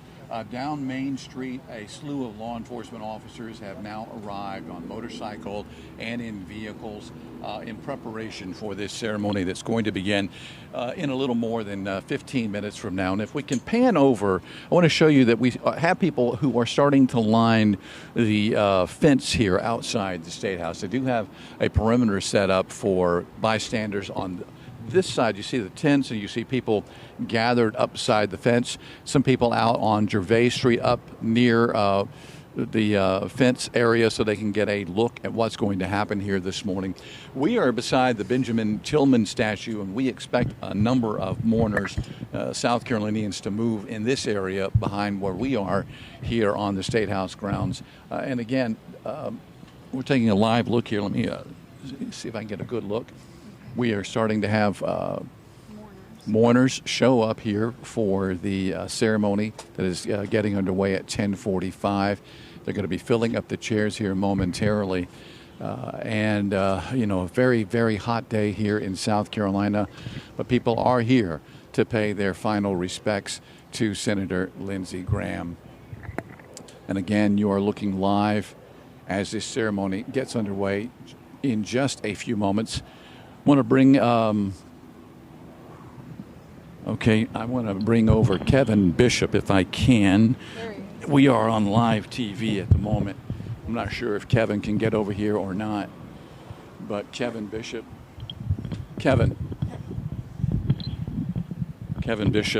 was the communications director for Senator Lindsey Graham for 27 years. He is a pallbearer in today's service at the First Baptist Church. He was an honorary pallbearer yesterday at the Washington National Cathedral. And again, he served 27 years with Senator Lindsey Graham. Let me see if I can get some slack on my microphone here. Kevin, good morning. Good morning. We appreciate your time on such a difficult day. Yeah, well, we're all very saddened by Lindsey's passing. He was such a wonderful guy. South Carolina has lost a true statesman, and we're just going to send him off in the recognition and, frankly, a lifetime of service to our state and nation. So he's a good guy. He's going to be greatly missed. 27 years you called him friend, and you worked in his office. This has to have hit you and your family very hard, but we do move on. We're saying goodbye today here in Columbia. the service today at the First Baptist Church. We've seen the program, a lot of big name dignitaries there. But yesterday at the National Cathedral, some incredible words from the president about Lindsey Graham. Absolutely. I mean, Lindsey was a force of nature. He was very good friends with President Trump. Today, I think we'll see Governor McMaster, Congressman Trey Gowdy, Senator Tim Scott. You know, Lindsey had legions of friends, and he just did so much for the state. I think that today these are really wonderful tributes. We saw them yesterday. I think they'll continue today, and I look forward to hearing what they have to say. But Lindsey will be greatly missed. Quickly, what do you think his lasting legacy will be for the state? Well, Lindsey loved South Carolina. He loved our country. I think his military service is one thing that you've heard a lot about. 33 years, United States Air Force. There's not one corner of South Carolina that Lindsey Graham has not touched. And so he's helped big towns, small towns, communities, people. He's just got a lasting legacy, and I've considered it a great personal honor to have got to work for Lindsey for so long. So. I know you're here to say goodbye. Thank you for your time. So sorry for your loss, and I'll let you get back. Thank you, JR. Thanks, Kevin. Thank you so much. Again, Kevin Bishop, the former communications director for Senator Lindsey Graham. We're being joined now by Jim Felder, who's known Senator Graham for many years on live TV, so I'm doing a lot of moving around here. Jim, good morning to you. Oh, good morning to you, JR. Get your thoughts about today. Well, it's today, you know, my children call me whodied.com because I go to a lot of funerals. You know. But of course, today is a special day. First, I want to offer condolences to the family, and I'm delighted to be here. Lindsey and I shared a lot of things. We're both veterans. We both served in the State House at one time or another. We both went to law school. Now, I couldn't go to USC when he did because they weren't allowing blacks there in 1964. But we were both lawyers, we're both veterans. And of course, Lindsey replaced Strom Thurmond, who was a great constituent serviceman. And he did that very well, I must say. He looked out for the veterans, and I think that's because he was a veteran, and I was as well. So I'm here today to say goodbye to Lindsey. We had our differences, but you get past that as you get older, you know. I first met Lindsey up in Seneca back in the early 90s when he just elected to the Congress. I spoke at an NAACP banquet, and he came, and that was our first in-person meeting. And since that time, we've communicated lots of times, so forth, yeah. How important is it to have the Congressman, 6th District Congressman Jim Clyburn? He's a part of today's funeral service at the First Baptist Church. Well, you know what's interesting about First Baptist? I've attended several funerals there. I attended Strom Thurmond's funeral at First Baptist, Ike Williams and I. And of course, you know who did the eulogy, right? Joe Biden and Kay Patterson did Strom Thurmond's eulogy at First Baptist. So First Baptist has become a place where funerals is a great place to be. And of course, remember, Joe Biden also did Holland's eulogy down at the Citadel when Hollins passed. And I wondered why they didn't invite Joe to be here today. But anyway, that's how it goes, yeah. Well, I know at one point, Senator Graham and former President Biden were good, close friends and allies. And as they say in Washington, politics happens from time to time. But I think at the end of the day, they still remain friends, just on different opinions on different things. And I think you're right there. I think you're right. He and Joe did get along. The interesting thing about Joe Biden, the other day I thought about him at the funeral when your president fell asleep. You know, he always said, Sleepy Joe, but then he falls asleep at Lindsey's funeral service yesterday. But anyway, those things happen. Yeah, 80 years old, I guess that you get tired. How do you foresee we move forward in South Carolina without that seniority on Capitol Hill? I've thought about that. We've always had seniority there. I think about Fritz Hollins, who was a junior senior for, 35, 40 years, but Strom was there. And we always had a presence, which means that South Carolina was well funded in everything, particularly the military. You know, we have all these military bases in South Carolina, and Strom and Hollins, and then in later years, Lindsey saw to it that they were budgeted and got their budget. So that's going to be missed. You know, seniority means something in Washington, yeah. So. As we talk here with Jim Felder and with Shannon Bridgman, again, we have family and friends beginning to gather behind us for this ceremony here at 10:45. What can you tell us about what's going to happen here? You know, you used to be with the Quezon team, I believe, way back in the 60s, so you have a pretty good idea about what to expect. JR, I'm a funeral guy. You know, it began with Kennedy. I did Kennedy's funeral at Arlington. I did Medgar Evers' funeral, buried him at Arlington. And then of course, I attend Strom Thurmond's funeral. I attend Holland's funerals. That's why my kids call me funeral.com guy. But anyway, this is appropriate to do so. We allowed Jesse Jackson service to be here, and that was great. Another native son to come home. So it's really appropriate. These Quezon teams, they have to train pretty good, though, don't they? Oh, yes, yes. And of course, when you start moving, now this team will not be moving as fast as the one that I had to deal with at President Kennedy's funeral, because we had to march 2 miles from the St. Matthew's Cathedral all the way out to Arlington National Cemetery, which is 2 years. And by the time we got out there, we were tired, you know. But today it won't be as long, and it's appropriate, I think, for it to happen for Lindsey. All right, our continuing coverage here. We are about 10 minutes away from the ceremony here at the State House getting underway. From my understanding, Jim, the horse-drawn caisson is going to be parked in front of the George Washington statue here on the State House grounds before it proceeds down Main Street. And then the F-16 flyover. You know, it's going to be quite a sight to see this in person. Yeah. He was an Air Force guy, and of course, JAG with the Air Force. And Shuttle Air Force Base is here also, so that's appropriate as well. And I'm happy to see that happen because he took the military seriously. He looked out for the military. As I stated, he was a veteran, I was a veteran. So this appropriate ceremony that we're about to witness here, we owe it to him. Speaking of which, possibly renaming Joint Base Charleston in his honor. I wouldn't be surprised. I would not be surprised at all. I don't have a problem with that. You know, old Mendel Rivers used to, when he was the 1st District Congressman, and he was always up before Congress getting more appropriations, getting more installations in South Carolina. And one day a fellow congressman got up and said, we put one more military base in South Carolina, it's going to fall off into the sea. Well, Lindsey sort of kept that tradition going, yes. And Shannon, you've seen the crowd here starting to gather. You know, it's a testament to the popularity and the support that Senator Graham had across South Carolina. Yes, I think so. And also, this is just also to honor his service. There will be people that show up that maybe did not agree politically with the senator, but we can all come together as South Carolinians and Americans and value and respect and honor and give tribute, pay tribute to his service and what he has done for the state and his role in national politics and how he has shaped the changing nature of politics in the country. All right, understand our Josie Frost is standing by with more here on the State House grounds. Josie, let's send things over to you. All right, JR, I'm over here on the opposite side of the grounds. As you mentioned, we have seen a large number of those mourners start to pour in on this side of the barricades, whereas a large crowd also starting to pile up on this side. I've talked to a number of people over here that have said they wanted a chance to come pay their respects to a senator that they've known and brought their problems to for many years, that has been responsive to them, that has helped them.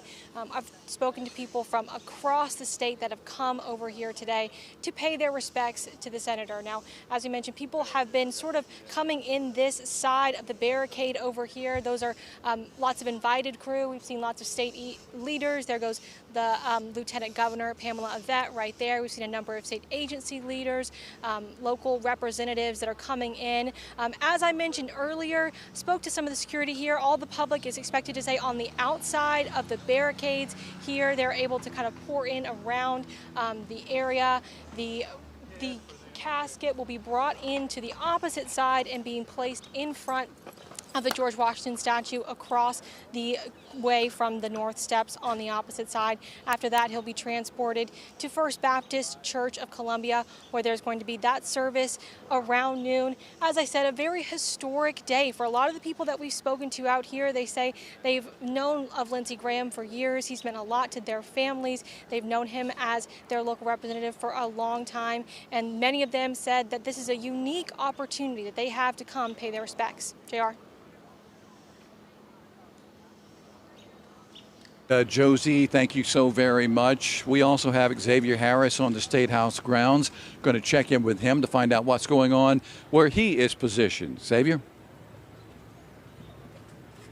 Hey, JR, that's right. We are on the south side of the State House, and you can see behind me, folks are lining up for where this procession is going to start. Now, we are just moments away from the start of the South Carolina's final moments to say farewell to Senator Lindsey Graham. Now, here at the State House, you can see the final preparations. They are underway as law enforcement officers, military members, elected officials, friends, family, everyone is here again to say their final goodbye. Now, in just a few minutes, Senator Graham's casket will be escorted across State House grounds, marking the beginning of the procession that will take him through downtown Columbia one final time before his funeral service. Now, we've also been talking with people who made their way here early this morning, and while many came from different parts of the state, they share a common message. Some told us they wanted to thank the senator for his years of public service. Others said they felt it was important to witness a moment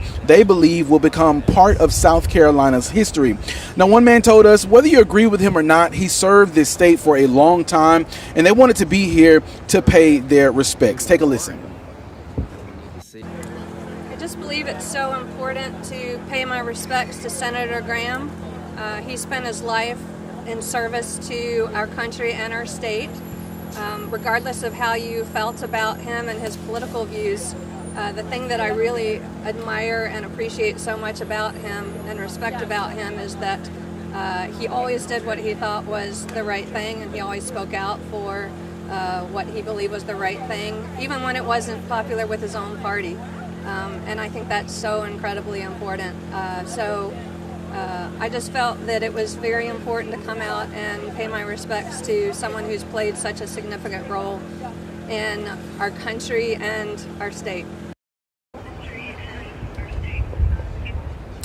Now, after the ceremonial presentation, all eyes will be on the sky. At 11 o'clock, an F-16 fighter jet is going to fly over, and this is a really big deal. You know, we've been saying it all morning. Senator Graham, he was in the military for quite some time, where he retired as a colonel. So this is very fitting to have at his ceremony today. Now, from there, the procession is going to head to First Baptist Church, where a service there will begin at noon. Right now, event coordinators there are telling everyone that it is best to arrive early, as it is a first come, first served basis as it relates to seating. Now, again, no tickets will be available, no RSVP. Again, it is a first come, first served basis. Now, some housekeeping rules that I do want to let you know about the event happening at First Baptist Church. There is a clear bag policy that will be in place. No large bags will be allowed in. And if you do have a bag, it has to be clear. You are allowed to have small wallets and purses. No firearms or weapons will be available or allowed inside, even if you have a concealed permit to carry. We do want to let you know we're going to follow this all day as this procession begins. We'll give you the live coverage right here on WLTX Plus in just a few moments. Here we go. Here we go.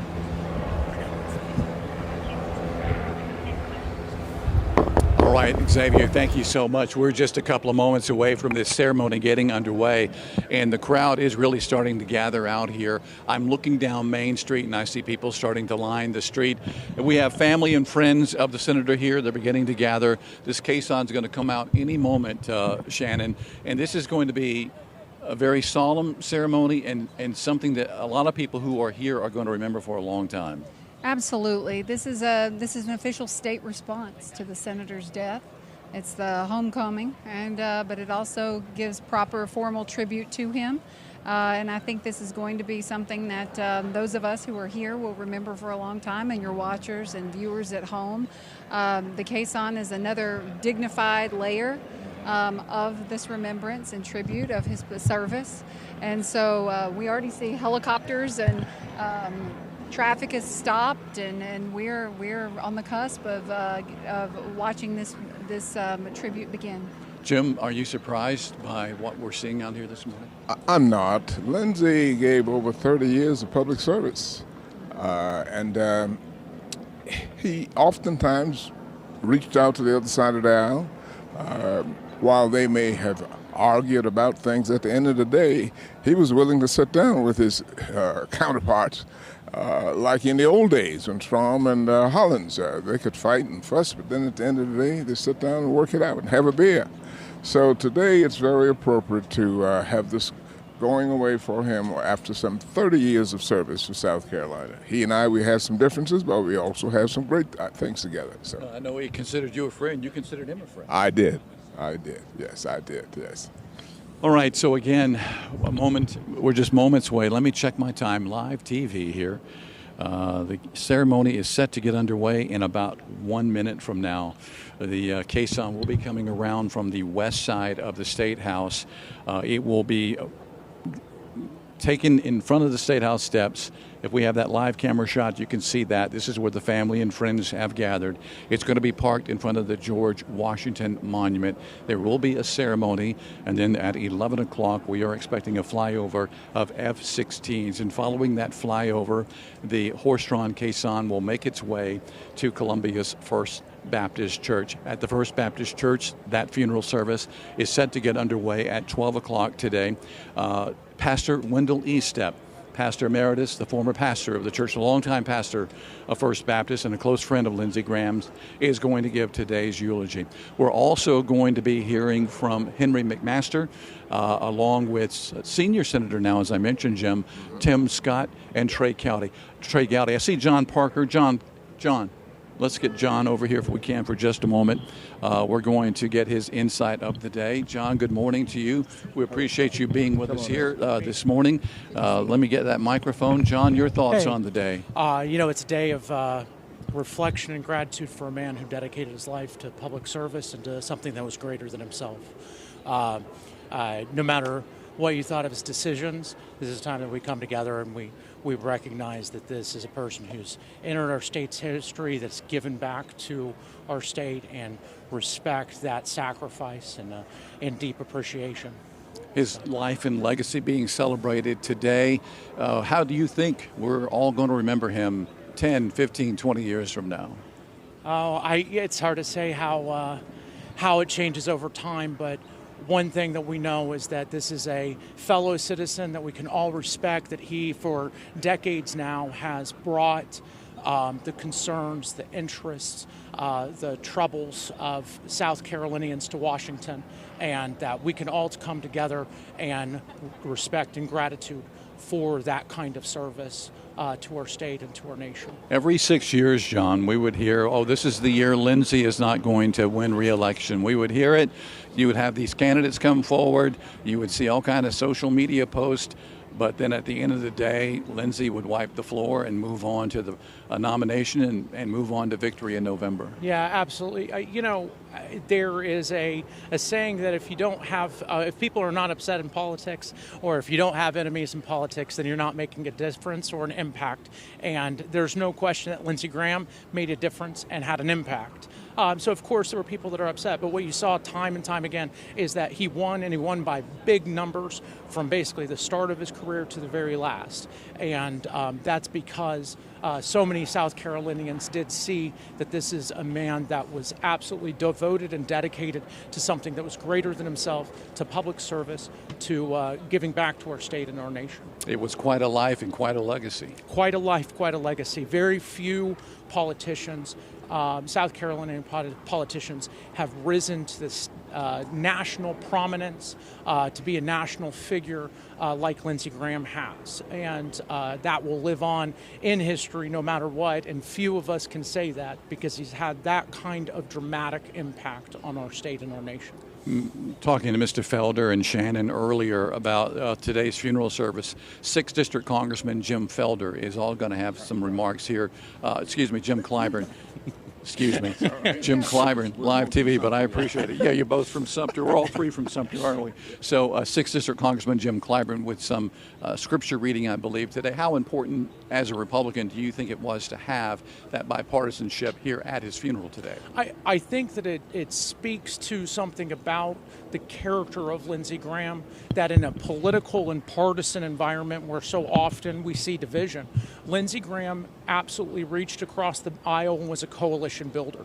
And that, again, while you may not have agreed with individual decisions, you may not have appreciated that he had mastered the art of the compromise. This is a man that worked with everyone, and I think it's an important, it's probably an important symbol for us to see today, that there still is the ability to work across the aisle and to find unity and common ground in what makes us Americans and what makes us South Carolinians over the partisan divides that we oftentimes feel. If we can, let's take a live look at what's going on out here, because this ceremony was scheduled to get underway at about 10:45. I see our Josie Frost on the far side of the State House grounds. I don't know if she is available at the moment. She's going to get somebody to grab a camera for her there. We can actually hear you, Josie, so let's just hear you for the moment. Do you see the caisson at the moment? Do you see anything happening where you are on the west side of the State House? Okay, we do have the shot of the caisson.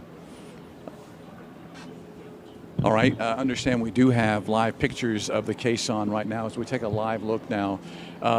Again, Mr. Felder, as a previous member of caisson teams, they practice long and hard for something like this. They want to make sure everything goes just right. Many hours goes into preparing for a funeral service like this by the casket team, in terms of how to get it up the steps, how the length of it's going to be. You're going to drink a lot of water if it's going to be a day like today, because you have no choice. And then you've got the march to the site of the services. Now, it's not as long as John Kennedy's was, but still, this is a good mile almost from here to Hampton Street to First Baptist Church. The other thing about Lindsey was that while he won all of his Senate races, Jamie Harrison gave him a real run for his money down here. And I think that's the closest anyone else had gotten to in terms of him winning the election place. But he was gracious in winning, and of course reached out to Jamie on many occasions as well.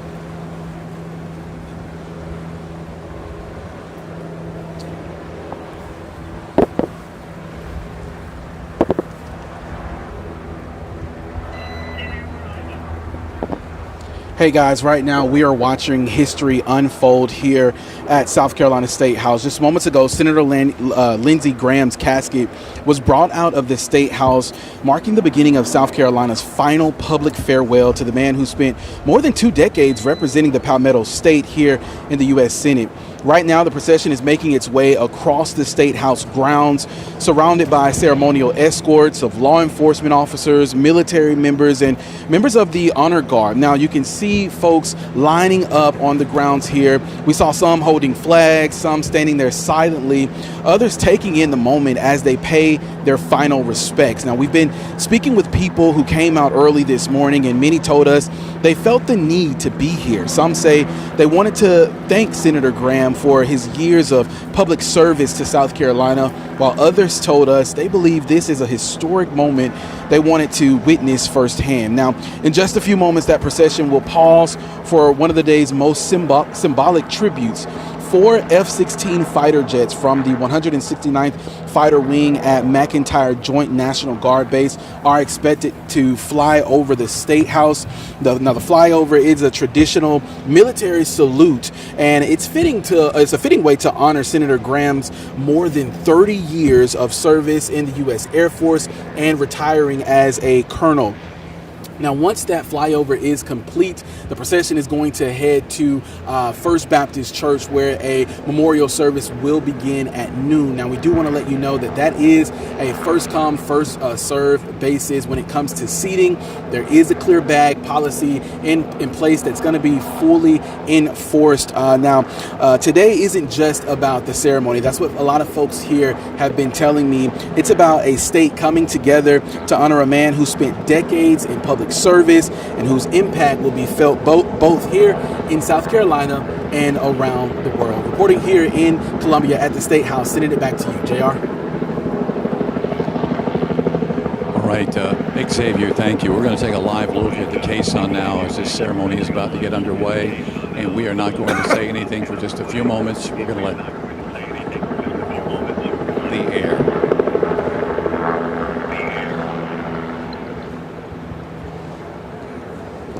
All right, now let's do the look live.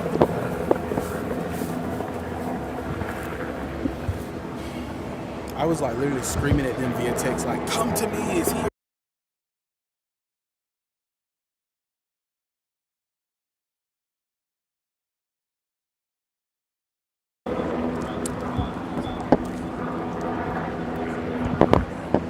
Ready? Yep.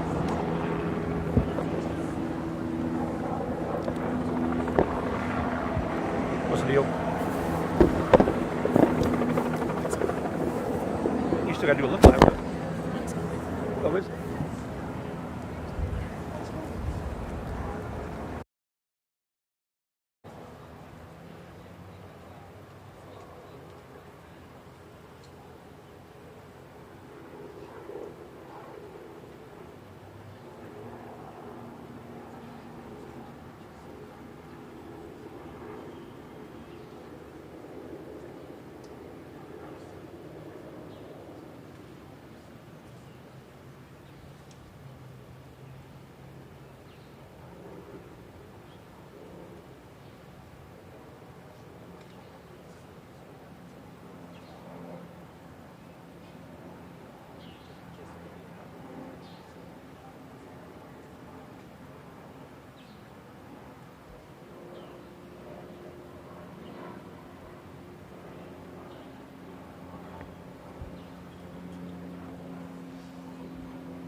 What kind of reason?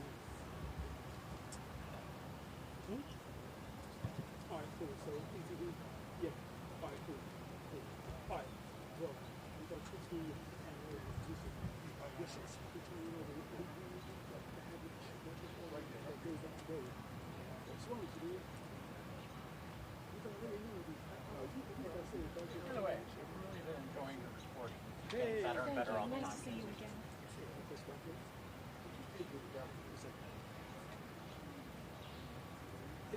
It's I don't know if it's Zeke's or it's ETDs. Yeah, it's comes from this side. So it's ETDs, but the camera up there. It's the camera there. Your phone's on is on mute? Are you on mute? Yeah, I'm on mute. Yeah. Huh?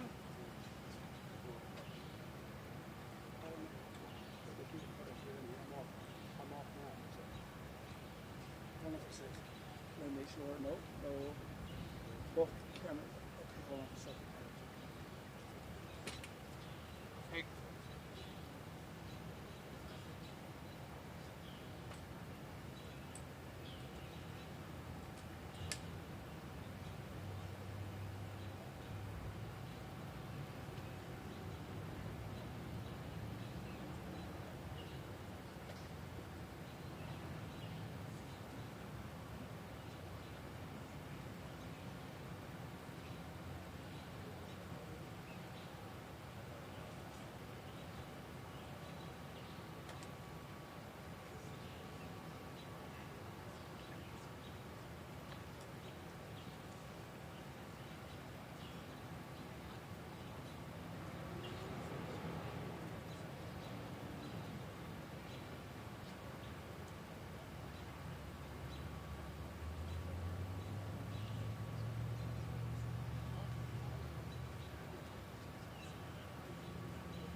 The sound of freedom. That's how it was just described to me. The F-16 flyover that happened 2 or 3 minutes ago, Jim Felder, former JAG officer Lindsey Graham, always said, those jets, sound of freedom. And he was absolutely right. Of course, it reminds me of the flyover President Kennedy's funeral as well, so that brought back a lot of memories just watching that flyover for him. But yes, it does mark freedom, freedom, freedom, yes. And now the caisson makes its way to the First Baptist Church, where that noon service gets underway in about 55 minutes or so. And Shannon, we saw a good crowd out here outside the State House as people have come to pay their final respects, perhaps people who work downtown or average people who work outside the city of Columbia. Hold on a minute. We're having something we'll call Mix Minus on live TV. Let me turn that down. So the service getting underway at noon today, and all these people coming out here could be people who work in the downtown area, could be folks who live in the immediate area, but a number of people lining the streets of Main Street between here and the church to say goodbye to a senator and a fitting tribute. Yes, and it was remarkable. You know, we got started out here early this morning. We had leaf blowers and trucks. In order to make sure he was still central to all the conversations. And we'll elaborate on that more too. And of course, it's complicated, but now formerly friendly relationship with President Donald Trump. I want to point out too, as we watch beside it, the reverence and the solemnity there, and watching everyone and pay their respects and pay honor and tribute to Senator Graham's life and service here, and that flyover was certainly powerful. It was, you know, it just came out of nowhere. I'm thinking, okay, the ceremony in front of the State House here is very solemn, very quiet, and all of a sudden, here come the jets. Absolutely. And that's how it was at Arlington Cemetery with Kennedy. Nobody expected that, and all of a sudden, here come these first jets. But anyway, I'm amazed at the staff who put all of this together. They've done it right on the minute, so to speak. It hasn't been any delay. It's been flawless, and I'm impressed. I'm really impressed. You had a chance to talk to Congressman Clyburn before he says what he has to say? No, I had not. We missed each other on a call the other night, but he indicated that he was going to participate there. He and Lindsey got along. They got along. Different spares, but they got along. Yes. Right. I want to send things now to our Kiki Gushu, who is following the funeral procession. She's going to be stationed outside the First Baptist Church. Kiki, good morning to you. Good morning, JR. I am outside First Baptist Church out here on Hampton Street, and people are starting to line up, you know, ordinary Columbians just out here trying to get a glimpse of a historic moment as Senator Lindsey Graham makes his last trip through Columbia. Now, I had a chance to catch up with some funeral goers this morning. Doors opened here at First Baptist around 10 a.m. So there was actually a line behind me a little bit earlier this morning. And I caught up with two women who are veteran affiliated. They work for Disabled American Veterans. And they talked to me a little bit about why it was so important for them to come out and pay their final respects. Take a listen. And he would have stuck up for the veteran. My husband is a veteran, her husband is a veteran, and I'm here to support. And I'm fanatic for the veterans, and I enjoy working for the veterans and their families.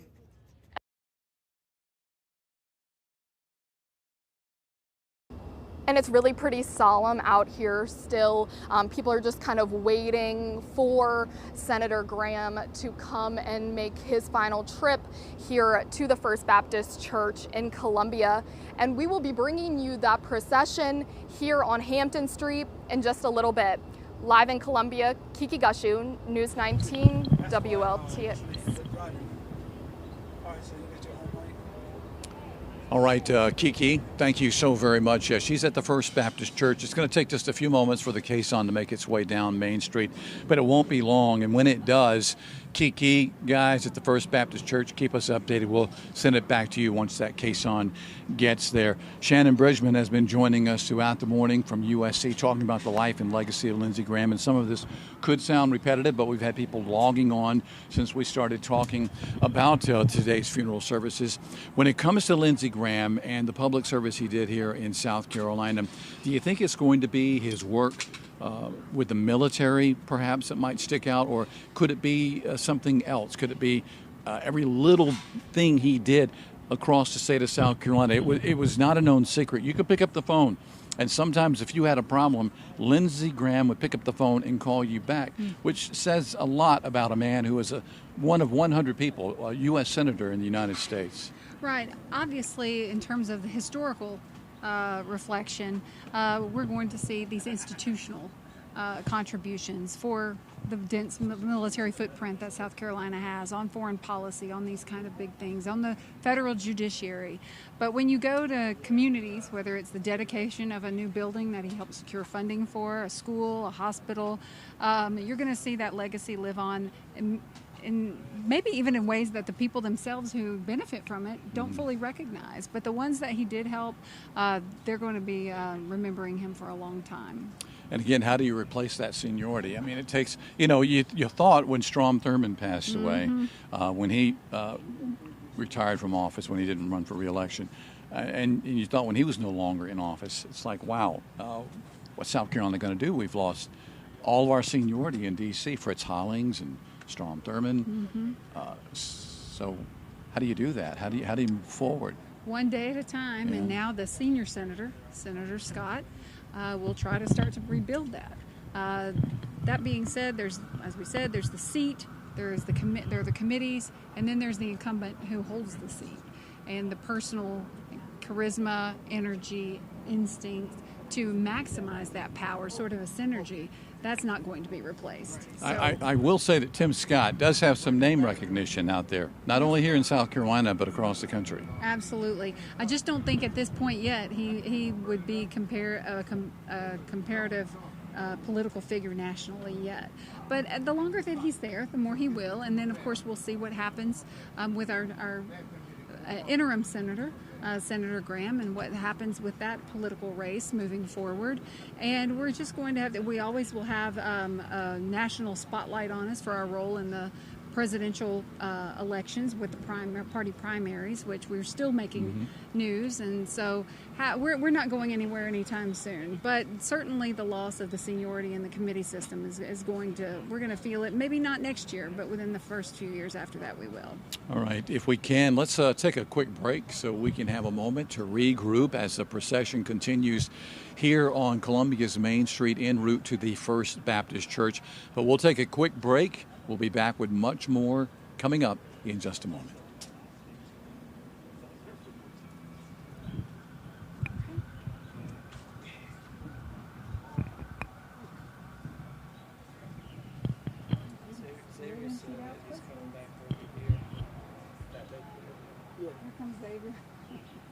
Oh, here he is. Nah, he just told me a message.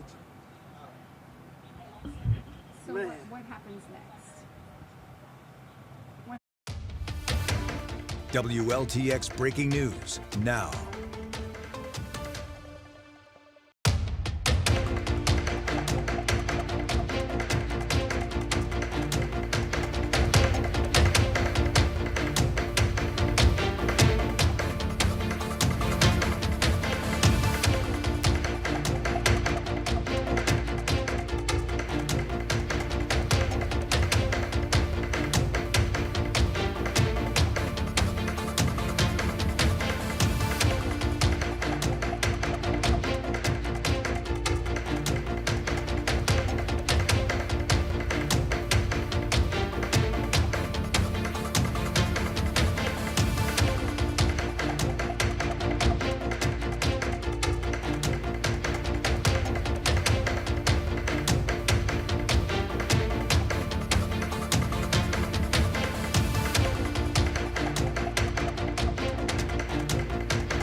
right now, of course, if you're watching, we see the caisson has stopped outside. I think we're outside of First Baptist Church. We'll see that honor guard taking the late senator's remains in there too for this service that will be taking place at noon. But it was funny because Trump was, you were just talking about that, Kirk, how he gave out his cell phone, and then Lindsey did a whole campaign ad against that. But he said, I blew up his phone then, and then he blew up my phone for the next.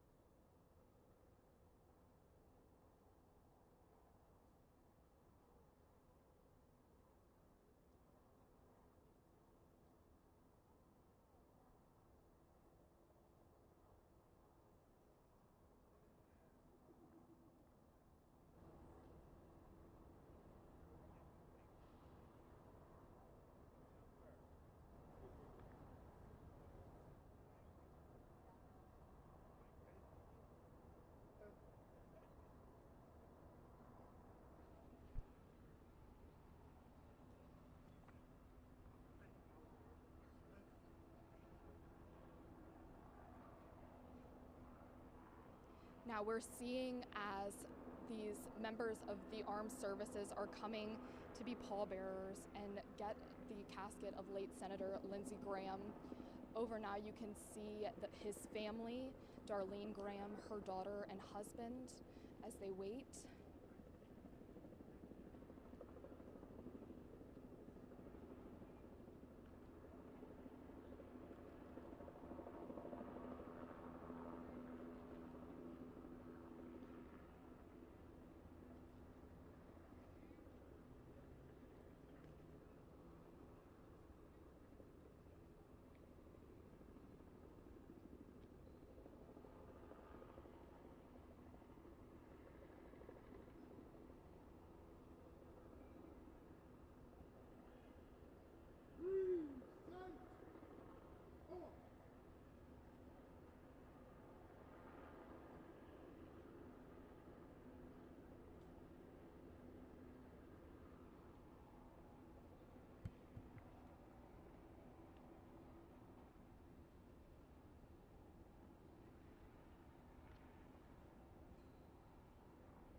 The caisson is now making its way up towards the doors of First Baptist Church.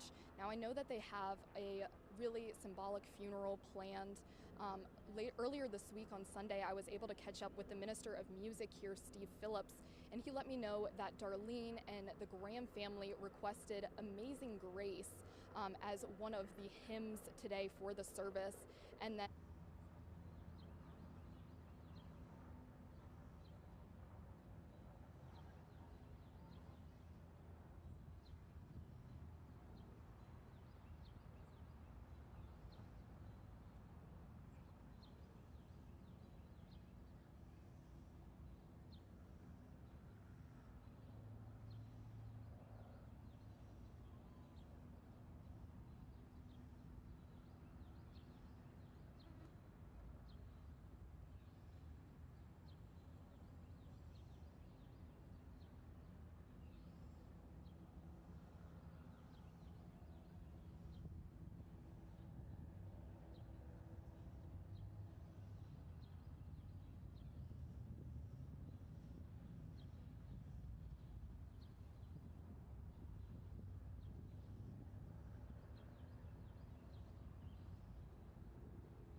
this is the Armed Forces pallbearer team, and that's Darlene Graham heading in now to First Baptist, along with her daughter and husband and the rest of the Graham family.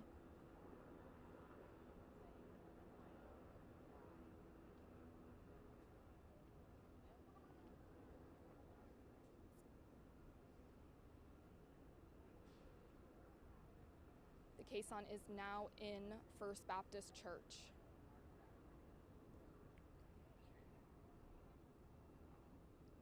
For the funeral service to begin at noon,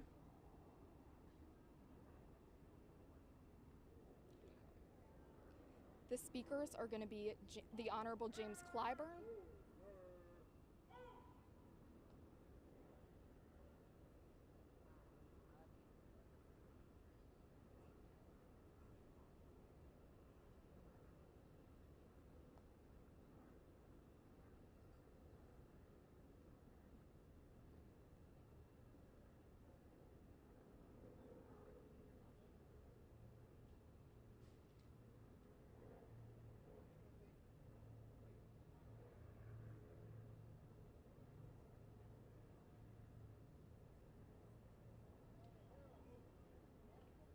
now the steed that brought the caisson is preparing to leave.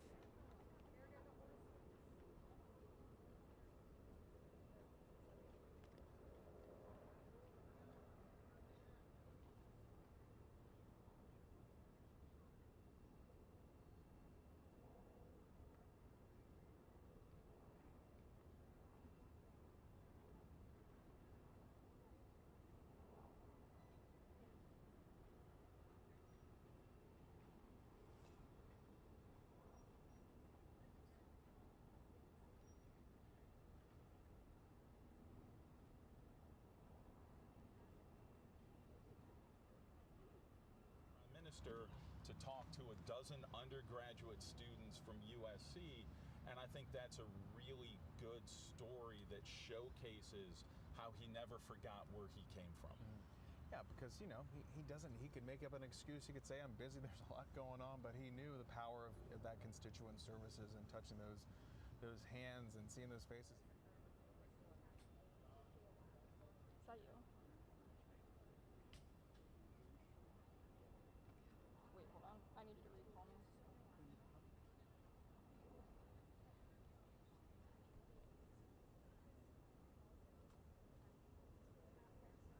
Okay, it's not working. That's why we can't hear anything. It's not working.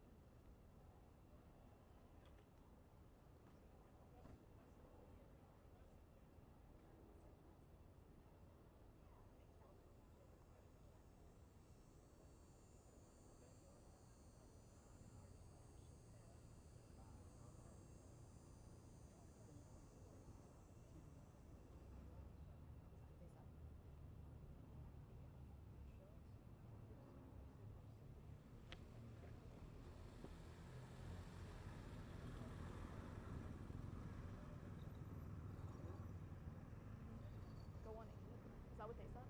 3738.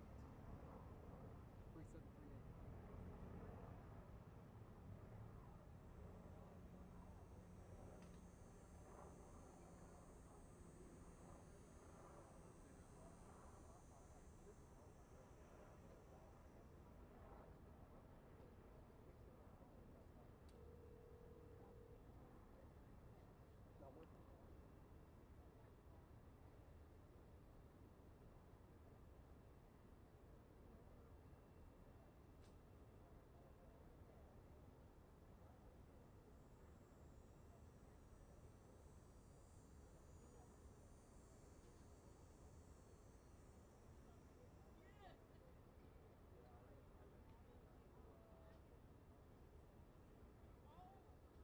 Hello?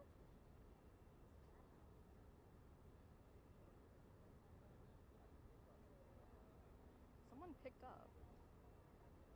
2 days after turning 71, and as he was in the middle of a campaign for his 5th term in office, now of course we don't want to talk about the future of that because we know we'll be talking about that in the days and weeks to come, of course, because today is about the late senator's day 2 of these moments in recognizing and remembering him in his service to the state.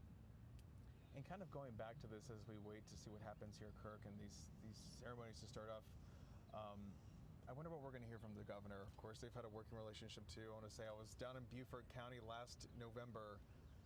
They brought Lindsey in to talk and introduce the governor because he was getting an award because he's the longest serving governor. They've been together all through this.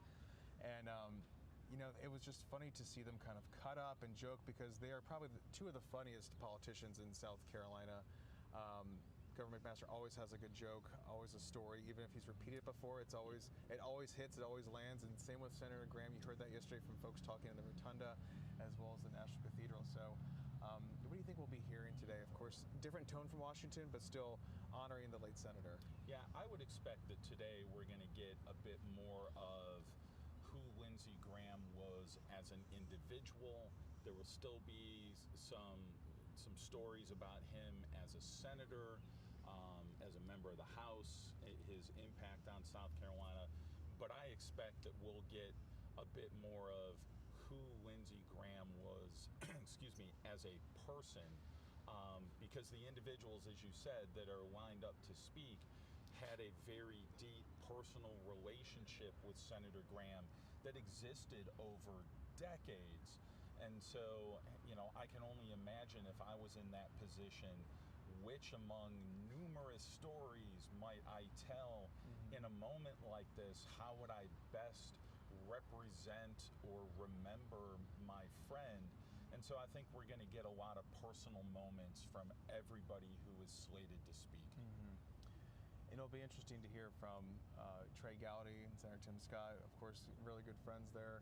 And, you know, just looking at, you know, Senator Tim Scott got into the Senate in 2013, working with... It's basically what we call bipartisan funeral. We're going to hear from one of the key Democrats in the state of South Carolina. Not only that, but one of the biggest names of the Democrat Party in America with Congressman Jim Clyburn, and of course Governor McMaster and our current now senior senator Tim Scott. So we are expecting to hear from a number of people today about the life and legacy of Lindsey Graham, kind of just reflecting and looking back at what he meant to the state. Is there any one thing that you hope to hear today during that church service? Up there too. He was actually, I would like to hopefully see, you know, we've seen an evolution of his politics, of his approach. Congressman Clyburn's participation, as you mentioned, is not only noteworthy for South Carolina, but nationally. I mean, he is the House Minority Whip at this point and is in a position of House leadership.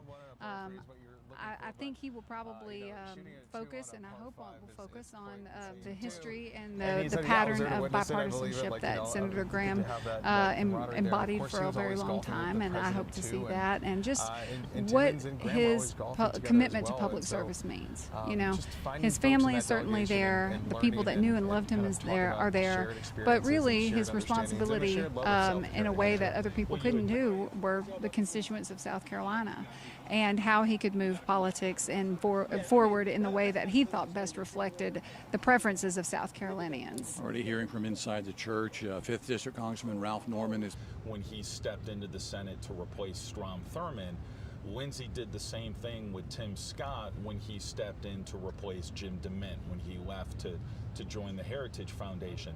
And I think that mentorship allowed Tim Scott to start developing his own set of relationships and get to a point where he is starting to exercise more and more influence on the Senate as an institution. And now he's going to have an opportunity to mentor whoever gets the permanent seat after the November election. I would imagine he's doing that with Darlene Graham right now as she holds this temporarily.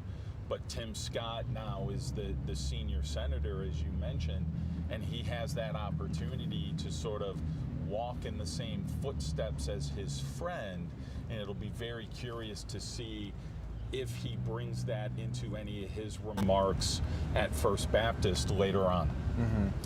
Yeah, and also just thinking back to the power of our delegation too. Of course, Senator Graham was over the Senate budget the institutional processes that keep government moving don't really follow social graces or our emotional calendar. So yes, unfortunately, things had to keep moving, and that's something that Senator Graham understood too. So even though this was sudden, you have to keep the wheels of government continuing to move, and it can't just sit vacant. Possibly there could have been more time had his seat not been up for re-election, for the seat being open for election this fall. If this had been a 2028 rotation, maybe things would have looked differently, but unfortunately that's just kind of where we are right now. And I know that the interim senator, his sister, Darlene Graham, suspended her campaigning until at least tomorrow to take time for the service in D.C. yesterday and for the funeral service today. But tomorrow we start anew.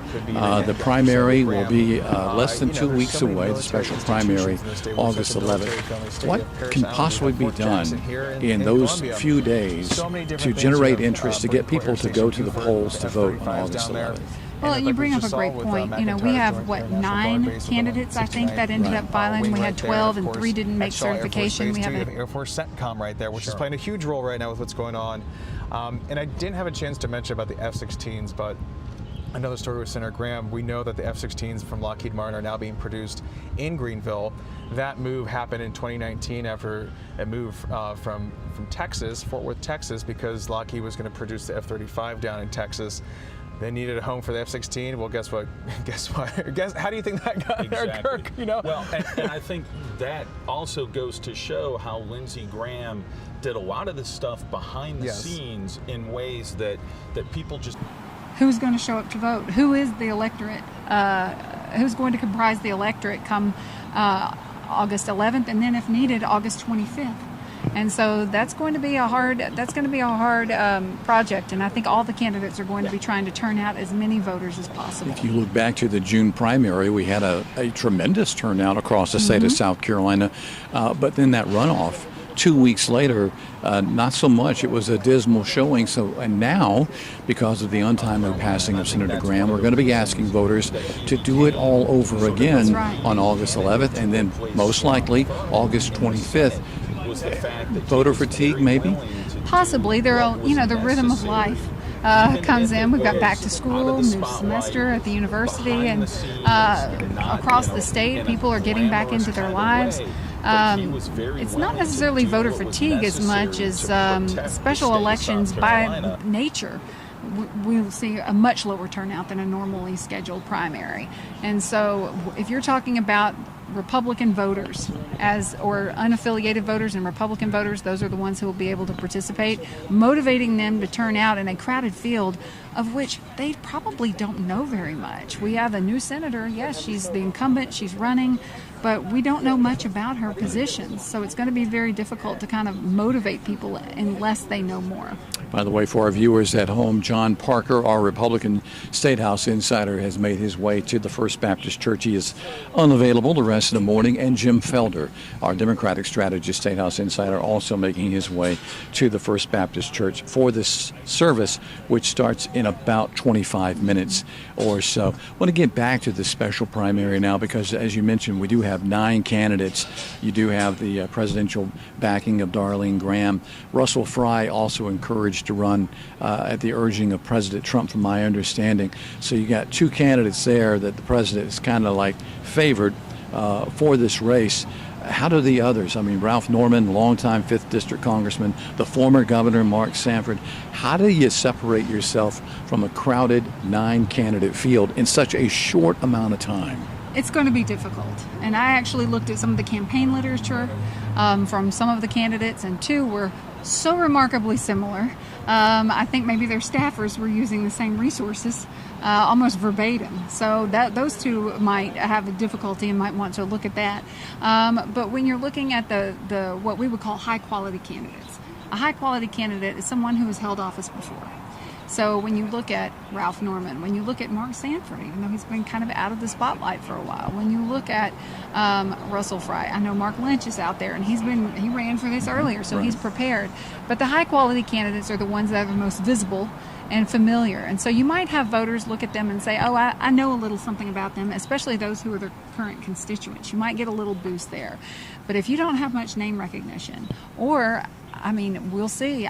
We don't know what's going to happen with the new Senator Graham, Senator Darlene Graham, because we don't have much of a record for where she stands on the issues. But certainly the Trump endorsement is going to help. I know whoever wins the Republican nomination, and I'm going to go ahead and say it, in the runoff on August 25th, because that's 99.9% where we're likely headed. Right. Whoever wins the nomination on August 25th, they're going to have just a little more than 2 months left to campaign for this office. Mhm. I mean, it's like the election, I believe, is November 3rd. Right. So you're looking at maybe 2 months and 10 days or so to campaign against a candidate who the Democrats have rallied around, Annie Andrews, who's getting some name recognition out there. Yes, and she had gotten a good bit of social media buzz, and she seems very approachable, and she's making the rounds. She's certainly introducing herself to voters. If we were a more politically competitive state in terms of mixed partisanship, I think that you would definitely see whoever the Republican nominee is going to be at a much bigger disadvantage. That being said, this is where a lot of voters, whether they know the nominee or not, when they show up, and if they show up as midterm voters in the fall, they will likely default towards their partisan leanings. We know that partisanship is sort of a brand name and an information shortcut. All right, services at the First Baptist Church starting in about 20 minutes. Our Kiki Gushu is outside the church now with more on what she is seeing there. Kiki? I'm here at First Baptist Church, where the funeral of late Senator Lindsey Graham is set to get underway here in just a couple minutes. Now you can see behind me there is a lot of law enforcement here keeping it safe. They put a lot of meticulous work into planning this funeral. I know because last Sunday I was actually able to go and sit in for the choir practice as they prepared for this service here today.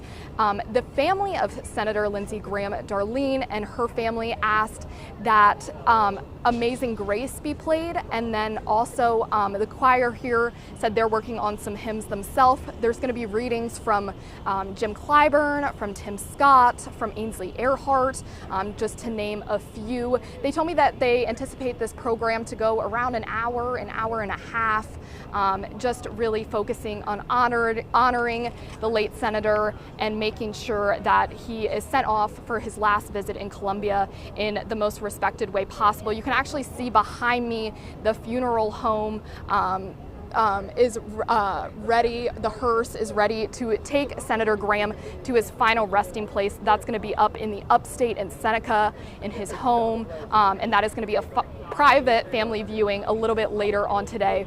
But here at First Baptist, they're preparing in just a few minutes to say their final goodbyes and pay their final respects to late Senator Lindsey Graham. I'll be bringing you more details and showing you a couple more people that we met out here today and talking with officials here at the church. That'll be a little bit later on, but I'll keep bringing you everything you need to know. Live in Columbia, Kiki Gushu, News 19, WLTX. All right, Kiki Gushu at First Baptist Church, thank you so very much for that. So again, we're about 20 minutes or so away from the start of today's funeral services. In case you're just tuning in, we are expecting services to last roughly an hour to an hour and 15 minutes. We're going to be hearing from Governor Henry McMaster, also from Senator Tim Scott, and former Congressman Trey Gowdy, who is now with Fox News. Also, former News 19 anchor Ainsley Earhart is a part of today's service. She is with Fox News. She is going to be reading scripture at today's funeral service for Lindsey Graham. She and the senator, lifelong friends.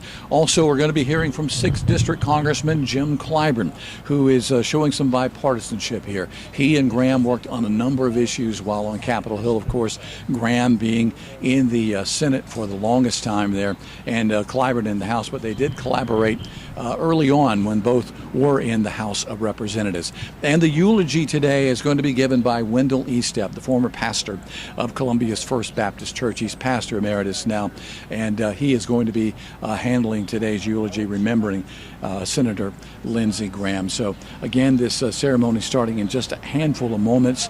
We understand a number of politicians have made their way inside the First Baptist Church. We hear some gubernatorial candidates are there, other politicians in the area, family and friends, of course, and just ordinary residents of the state of South Carolina have made their way there. Sean Hannity, who eulogized Senator Graham yesterday at the Washington National Cathedral. He is also in attendance at the First Baptist Church today.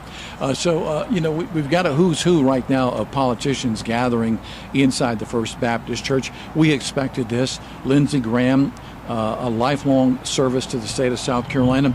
And I want to touch on something that we haven't touched on, how he came from such adversity at a young age, how he had to deal with so much. His family wasn't exactly rolling in the dough, as you would say, back in the 1960s, and so they were struggling.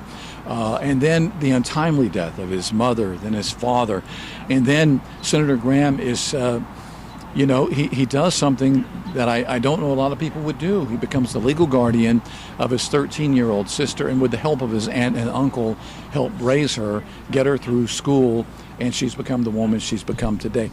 Just truly remarkable and selfless of the senator to do that.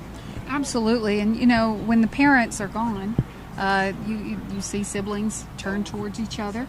The protective instinct that he had towards her is certainly not just to his credit, but to hers as well, and the bond that they shared. She had mentioned before that even before they had passed, they served long hours and were, it was not a luxurious experience, and so that he had always been protective of her and looked after her even when they were younger. So that wasn't necessarily that surprising, but taking that extra step to become a legal guardian to ensure that she had military benefits and survivor benefits of anything, any kind of benefit that he could do to protect her and to keep her on her way and keep her whole is really a testament to his love and devotion to that family. Senator Graham never married and he never had children, but in a way, you heard Emily, his niece, yesterday talking about how strong of a family man he was, especially when it came to her. She getting the news that she is expecting a child when she learns the news that her uncle, Lindsey, had passed away. Just has to be so tough for the family right now. It does, and there's this idea that life goes on in the circle of life, so there's the promise of new life and joy for the family, but at the same time it's bittersweet. To weigh loss and hope and anticipation all at the same time, and so many emotions all at the same time, while his sister, Darlene, is now embarking on this new adventure and her own dedication to the citizens of South Carolina and a whole new role. It's going to look like a whole new life for this family moving forward. Well, at first, I think Senator Lindsey Graham thought his career was going to be that of an Air Force guy. He served in the Air Force and the Air Force Reserves and the State Guard as well. But then in 1993, I believe he said he made the decision, or 92 or 93, I can't remember the year he told me. 92 or 93, he made the decision that he wanted to do a little more when it came to public service, and that would be running for political office. And I think a lot of people were caught off guard in 1994 when this unknown name, Lindsey Graham, wins a House race, the third congressional district. I think that he was at the right moment and the right point in history. That's that contract with America, that biggest freshman class, especially for Republicans in the South. My whole career has been studying Southern politics and the party system in the South. And so that was a unique moment. There was a period of about 10 to 15 years, but really if you got in early,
Nature, the more populist faction of the Republican Party over the last 10 years especially. And so being able to do that, staying relevant, bringing home the bacon for constituents, and also engaging in casework and patronage, keeping both ends live. That is, taking care of needs at home and continuing to grow his stature and his clout on the national scene. But that race against Jamie Harrison, that costly race against Harrison many years ago, did it show any kind of cracks, though, in the armor? I think it was more of a boon to the Democrats rather than a panic attack for the Republicans. But Jamie Harrison was a unique figure as well, and his ties to the DNC and the resources that were made available to him certainly helped. And I think Mr. Felder said it best, that maybe what cost him a little bit was the ground game, but it certainly shakes you up if you're an incumbent senator and your party is favored. To get that close, that'll rattle you a little bit, and that's a signal to say, hey, wait a minute, maybe I need to make sure that my relationships at home are still pretty strong, and I think he did that. As we continue to await the noon services of Lindsey Graham, a live look inside the First Baptist Church as mourners continue.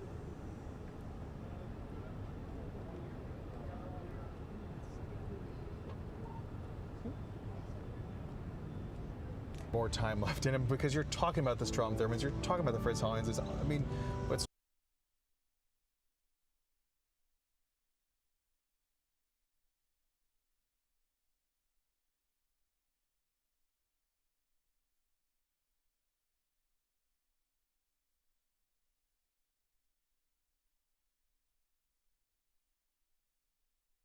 Or so. We're expecting to hear a lot of the things that you would expect to hear when you say goodbye to a longtime politician. When he gave me 30 minutes of his time, an incredible amount of time for such a busy man, he said, you know, I'm the best I've been. I feel healthy. I think I can do it. Like, I'm ready to go. I'm doing everything I can do as best as I can. So there's no reason why I shouldn't go. And of course, we all know that the ultimate litmus test for someone is the voters. And if they don't want you there, they'll vote you out. And so far, they had been returning him, and he was set to get a 5th term in November. Yeah, but even with that, you think of the 100. There are a lot of ways to stay in touch with your elected representative. Sometimes it's to call and say, I don't support this, or I support this. Please vote accordingly and register your opinion on the matter. But when a citizen has material problems with the bureaucracy, whether it's getting veterans points on unemployment, or Social Security, or a nomination to a military academy, when you're talking about helping constituents with individual case problems, that is one of the strongest bonds. I've heard lots of people say, yeah, I wouldn't even vote for this person, and I didn't vote for this person, but they helped me with my benefits, or they helped me navigate this, and then they would. Yeah, so it's a great way to build long-lasting relationships. You mentioned that. I talked with a woman the other day who told me she disagreed with a lot of things that Senator Graham did, but at the end of the day, when she needed help, the senator was there for her. So she told me, she said, what am I going to do? I have to vote for him. That's right. I had to vote for him, and she did. When you make a material difference in someone's life, ideas about issues that you don't really see affecting you maybe as closely, that can make a difference. And also, if you're talking about Social Security eligibility or military benefits or something like that, something that really can change the trajectory of a family, that's real help. It reminds me of the way that Strom Thurmond used to operate. Strom Thurmond, if he didn't know you, he knew your mama, or he knew your grandmama. He knew somebody in your family, and that's just knowing your constituents and doing service for your constituents out there. That's right. And Strom Thurmond, Lindsey Graham took Strom Thurmond's seat, right? This is the lineage of even John C. Calhoun's seat. And Senator Thurmond was more about patronage, seniority. This was back in the old system when seniority ruled everything, and it still plays a big part. But Senator Graham, his was more of a multi-pronged approach. Yes, constituent services. Yes, casework. Yes, patronage. But also understanding the changing nature of both politics and the media and the landscape that surrounds that, and being able to get a real deep anchor into all of those areas. But politics has changed a lot since Thurman's days. I mean, social media now is just a beast in itself. I know Lindsey Graham didn't spend a whole lot of time on social media. He had some folks in his office doing it for him. But in this day and age, that's almost where the campaign sometimes is won and lost on social media. And we'll see what that happen. We'll see what role social media plays in the next few months. We've mentioned Dr. Annie Andrews, who's going to be who's the Democratic nominee for the seat. She's become masterful in social media, and we'll see what edge that gives her in competition. And then we've got this very crowded field trying to get the nomination that was Lindsey Graham's, and to see where they can utilize that.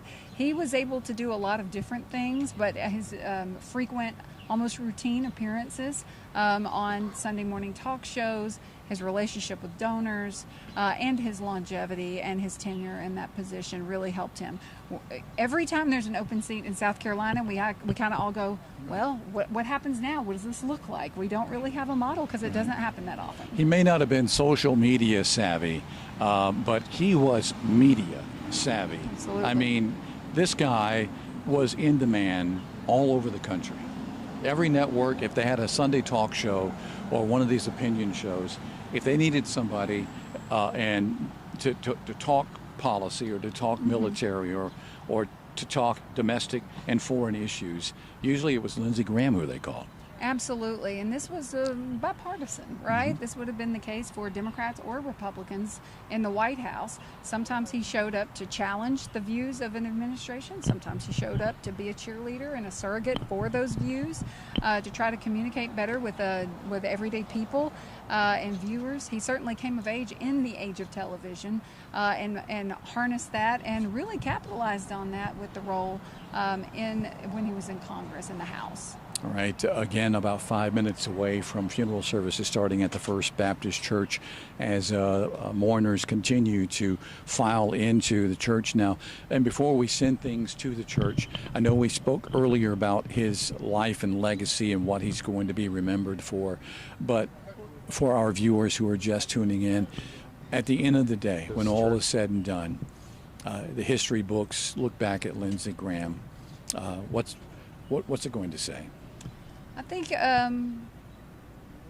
there's the national view, there's the South Carolina local view, the people that knew him. From the national perspective, he'll be in the history books as someone who was very influential in terms of his hawkish positions and his championing of the military and its usage abroad and shaping our foreign policy, and especially a post 9/11 era. And also maybe an emblem, maybe a case study of how politics changed both in the nation, in the South, in South Carolina, and even within his own party, and how he made that transition. When I think of Senator Lindsey Graham, as I mentioned a moment ago, I think of an old school politician, someone who would, go out and shake the hands and hold the babies, pose for the photographs. But as you mentioned, things are changing, things are evolving, and social media plays such a big role right now in what people see and hear. And half the time, I don't think you can believe what you see on social media at the moment. So that has a way of swaying people's opinion as well. It does, and that's where civic education and media literacy are just going to be so much more important in the years and the decades to come. As someone who teaches lots of young people, 18 to 22-year-olds, you see the changes just even 3 or 4 years. You can see such a shift, and just as long as we can continue to show them the connection of where government affects their lives, and that was something that Senator Graham was able to do, and to still seek connection with each other as Americans and as South Carolinians and members of the Republic, and to foster democracy, I think we'll have paid good, proper tribute to both Senator Graham and to the country and to South Carolina. So I hope we can continue to do that. Senator Graham was 71 when he passed away back on July 11th. The day before, he is overseas trying to broker all these deals to try to get conflicts to come to an end, to come to some sort of agreement for peace to move forward. He was really working up until the very end on both foreign and domestic policy. Absolutely, and you saw the efforts of that the results of those efforts yesterday at the National Cathedral. He was trying to get a Russian sanctions package that did clear a procedural hurdle last night after the service. That has a few more hurdles to go through. But that being said, he was one of the last really and loudest voices within the America First and versus establishment part of the Republican Party to try to get Ukraine the support it needed. Right. And so you saw that in his stalwart defense of NATO and how that affected South Carolina as well. You see that. And so when Vladimir Zelensky and Benjamin Netanyahu showed up yesterday, these are not people who have nothing else to do, right? So you could see his commitment and how those were reflected and how those were honored with their presence. And it has to show you his influence, because his funeral probably should have been held a week earlier. But because they wanted to get world leaders in attendance, get them all on the same page, it was bumped a week, which says a lot really about the influence that he had. That's exactly right. And so we're talking about when you're having a funeral at the National Cathedral, very few U.S. senators get that. Now, sometimes they have services in the Senate chamber itself. Dianne Feinstein, for instance, was the last U.S.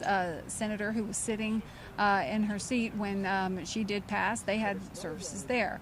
That's fairly normal.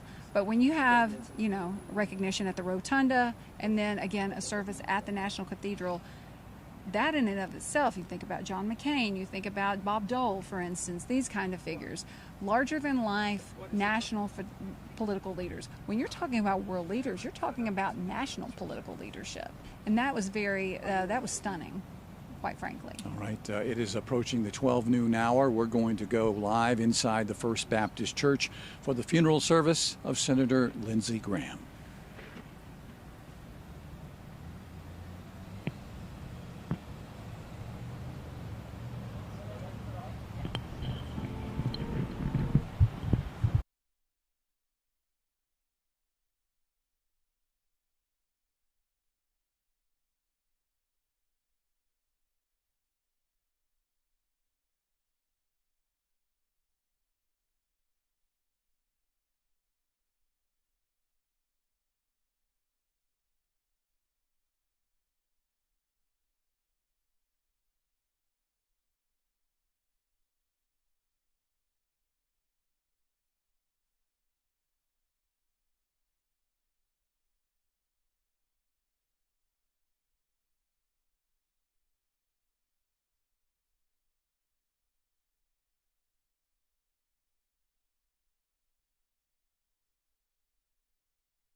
I will lift up mine eyes unto the hills.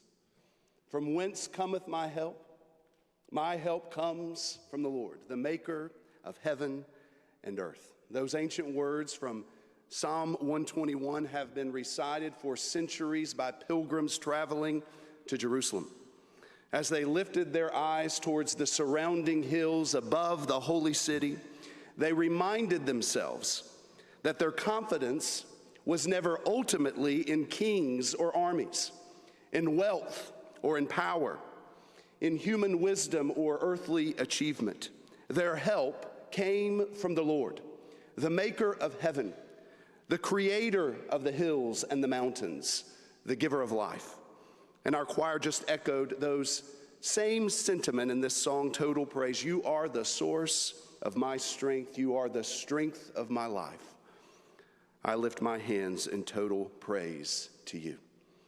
There could scarcely be a more fitting way to begin this service as we remember a man who loved that land where these words from Psalm 121 were first recited, who devoted so much of his public life to the security of Israel and the city of Jerusalem, and who understood that even the strongest nations ultimately stand in need of the providence and the mercy of God Almighty.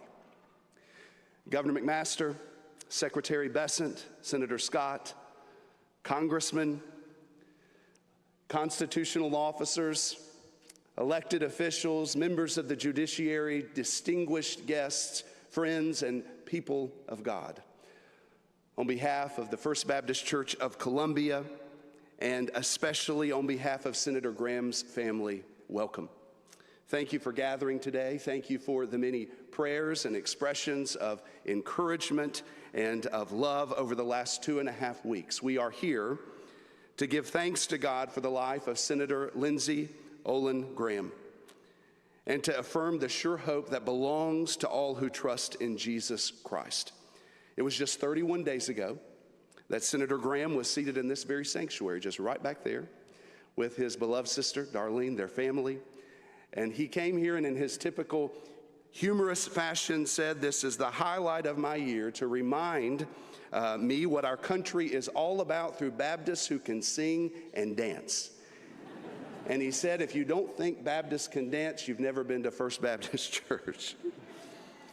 And then speaking of our nation's future, he delivered what became his last public comments in the state of South Carolina, reminding us of President Reagan's words that America is only one generation away from losing her freedom.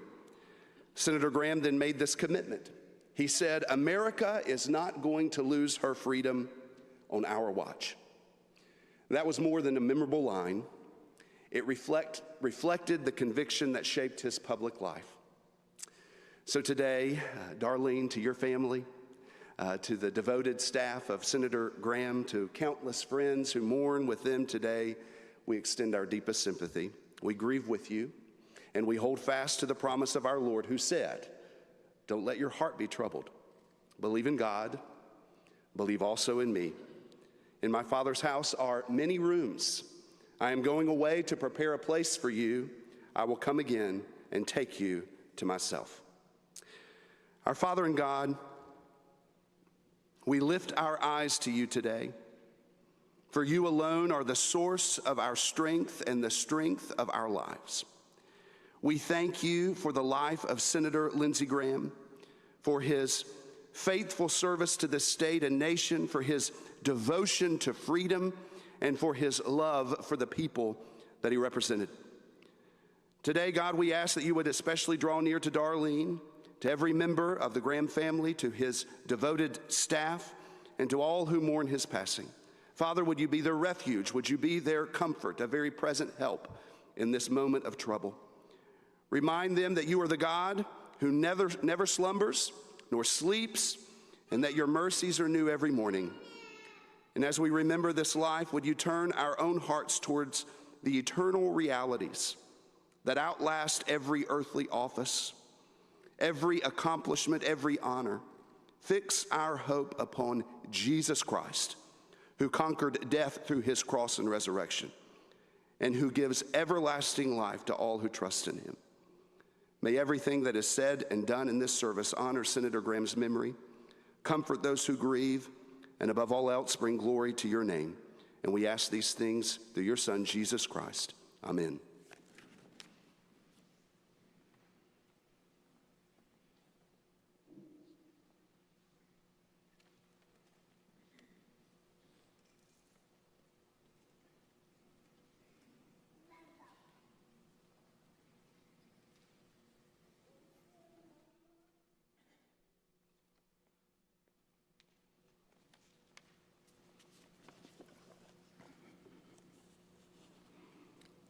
The Lord is my shepherd, I shall not want. He maketh me to lie down in green pastures. He leadeth me beside the still waters. He restoreth my soul. He leadeth me in the paths of righteousness for his name's sake. Yea, though I walk through the valley of the shadow of death, I fear no evil, for thou art with me, thy rod and thy staff, they comfort me. Thou preparest a table before me in the presence of mine enemies. Thou anointest my head with oil. My cup runneth over. Surely goodness and mercy shall follow me all the days of my life, and I will dwell in the house of the Lord forever.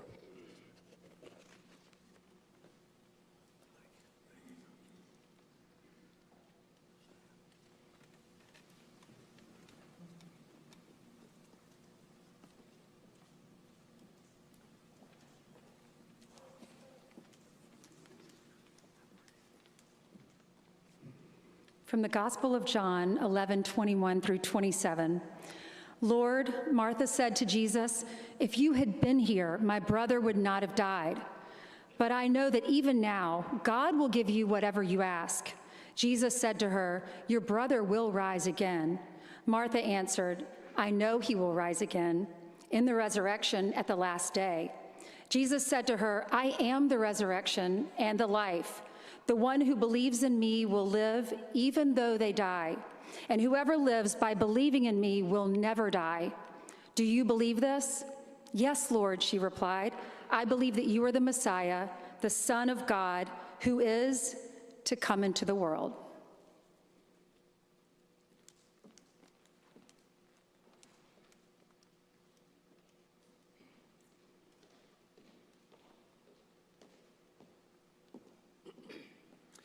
I had the honor and privilege of working for Senator Lindsey Graham, then Congressman Lindsey Graham, and even presidential candidate Lindsey Graham. That was a shorter campaign. For 25 years, he was my boss, my friend, my mentor. And a few years back, I called him and said, Senator, you know I've been going to seminary. God's moving me in a different direction, out of the campaign world and into ministry. And you're going to need to have a different campaign manager for your 26th reelection. And he paused for a second and said, Scott, do you not think what we do is important?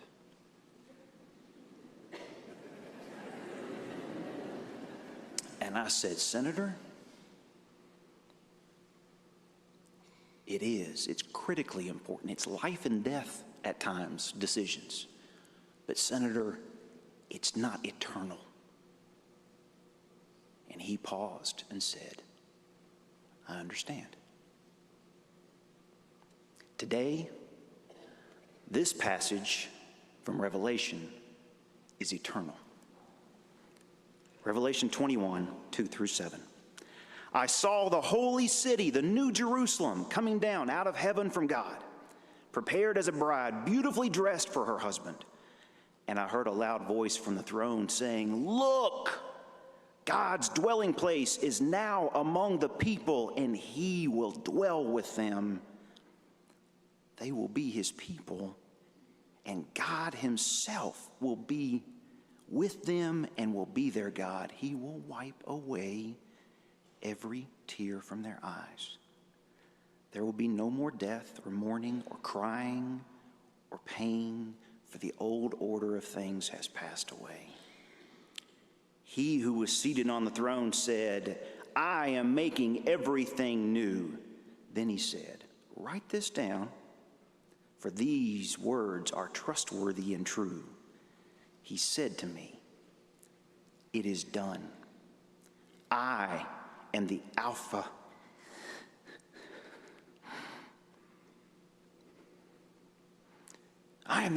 and the Omega, the beginning and the end. To the thirsty I will give water without cost from the spring of the water of life. Those who are victorious will inherit all this, and I will be their God, and they will be my children. Would you pray with me? Lord God Almighty, Good Shepherd, the resurrection and the life, the Alpha and the Omega, we thank you for this day. We thank you for our friend, Lindsey Graham. You gave us 71 incredible years with this man, and we are so grateful. You only made one like him, for sure. And we're grateful that we were blessed by his presence. Our state, our country were impacted by what he did. God, thank you for just your providential hand guiding him for all those years, working out all those things, and putting him at the right place at the right time to do what you wanted to get done. Because we know from your word, you put our leaders in place. And we're so grateful to have been part of his team, to have been part of his friend, to just have known him. Lord God, the work is not done. And as he said to me that day, don't you think it's important? And it is. And so we pray for our leaders. We pray especially for Darlene in this new role and her family. God, give her strength to stand, to fight, to be there, to show up day after day to do your will. We love you, and we are so honored by our friend and all that he meant to us. Lord, sear in our minds this day the impact that he had on so many people. We are grateful. And God, we know from your word that those who believe and trust in you, Jesus, will be reunited, and every tear will be wiped away. We look forward to the day where we see our brother again, Lindsey Graham, with you, Jesus, bowing at your feet. We love you and thank you, and it's in your name we pray. Amen. The Bible tells us that by grace you're saved through faith in the Lord Jesus Christ. So we're going to sing together Amazing Grace, and shall we stand as we sing?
was wonderful.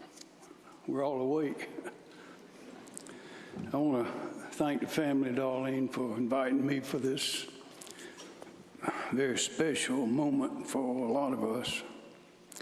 We meet in sadness over the loss of one of South Carolina's greatest sons, but also to celebrate this poor boy from a little town in South Carolina, as he called himself, to celebrate what he accomplished through grit, determination, character for his state, his country, and the world. His impact was enormous, and I'm confident, as are you, that there will never be another Lindsey Graham.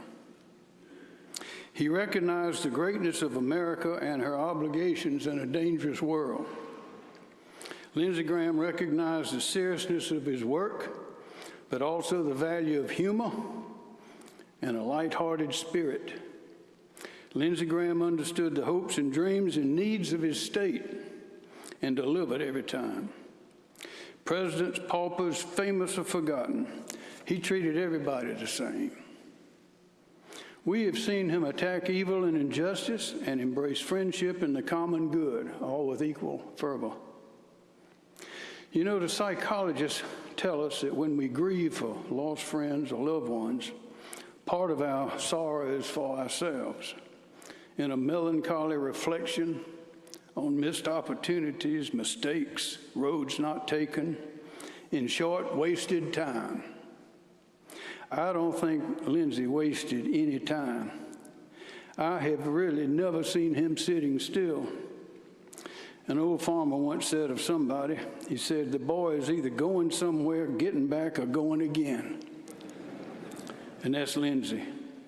We may ask ourselves at times like this, where will I be when I get where I'm going? We never know. We never know how any particular event might influence the next event and the next and the next. You'll remember comedians Dan Rowan and Dick Martin hilariously joked on their TV show Laugh-In about the fickle finger of fate. Lindsey felt that finger of fate. As the first in his family to attend college, soon to lose his mother at 20 years old, then his father 15 years later, with his little sister Darlene at 13, becoming his responsibility. Lindsey Graham would have been the last person on earth to imagine that he would graduate from law school, be elected to the United States Senate, travel the world in service of his great country, earn the respect and confidence of world leaders, and become the ally, friend, and even golfing partner of the President of the United States. But he did it all, and he did it with his sense of humor, humility, and integrity intact the whole time. Three little stories. I remember being on the campaign bus with Lindsey and Senator John McCain leading up to the 2008 presidential election. There was a show, it's called the Ali G Show on TV. Maybe y'all remember it. It had a character named Borat who was a reporter. The episodes were absolutely ridiculous. As the bus rolled along, Lindsey would invariably begin retelling those scenes, acting them out, first through chuckles, then laughing, until finally his words became incoherent, by which time Senator McCain would be in hysterics. Peals of laughter were engulfing the ever-cynical consultants and reporters in the back of the bus, and it was something I will never forget, the sight. The respect, love, and pure, unabashed joy shared by those two remarkable men. I also remember being in a crowded conference room one time in the White House a few years ago with President Trump, Lindsey, Senator Tim Scott, Congressman Joe Wilson, Attorney General Alan Wilson, and the various Department of Energy officials and staff. What was the subject? It was a hot day.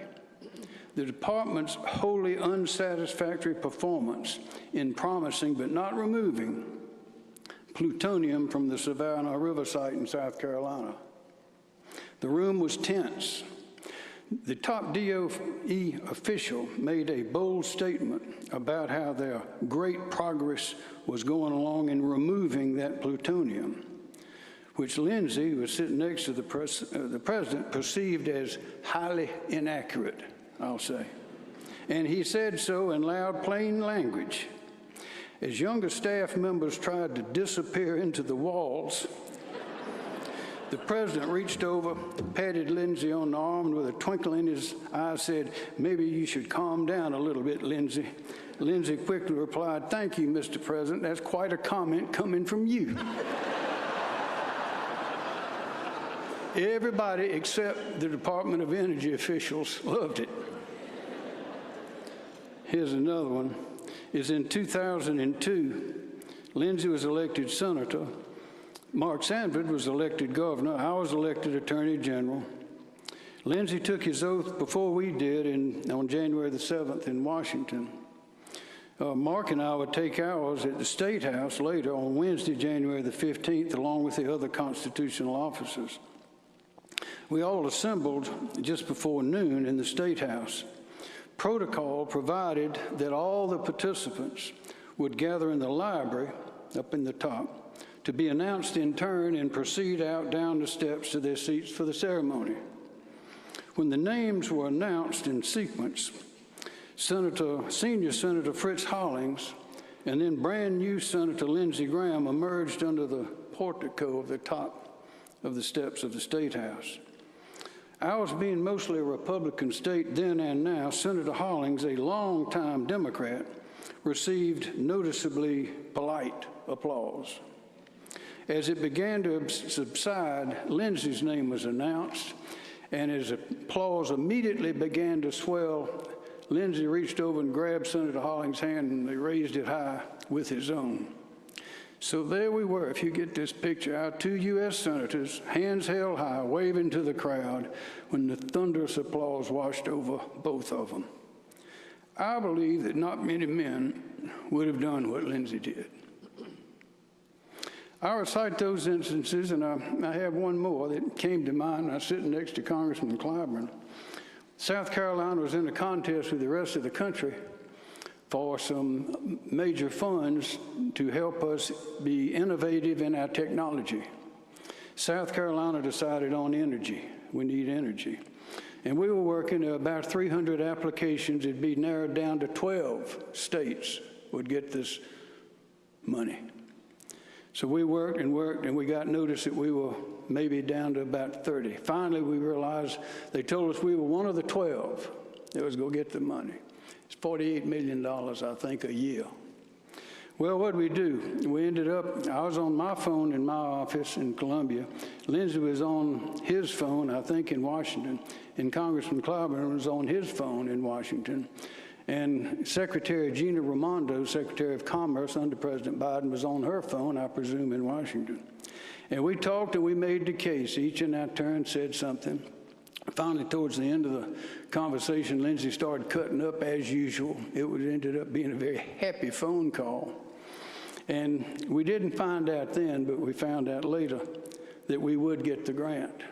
But at the end of that conversation, Secretary Raimondo said something I found very interesting.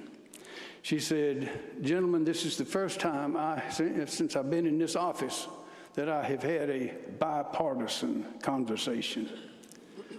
To which I said, "That's the way we do it in South Carolina." Lindsey was at the forefront of that type of approach to life.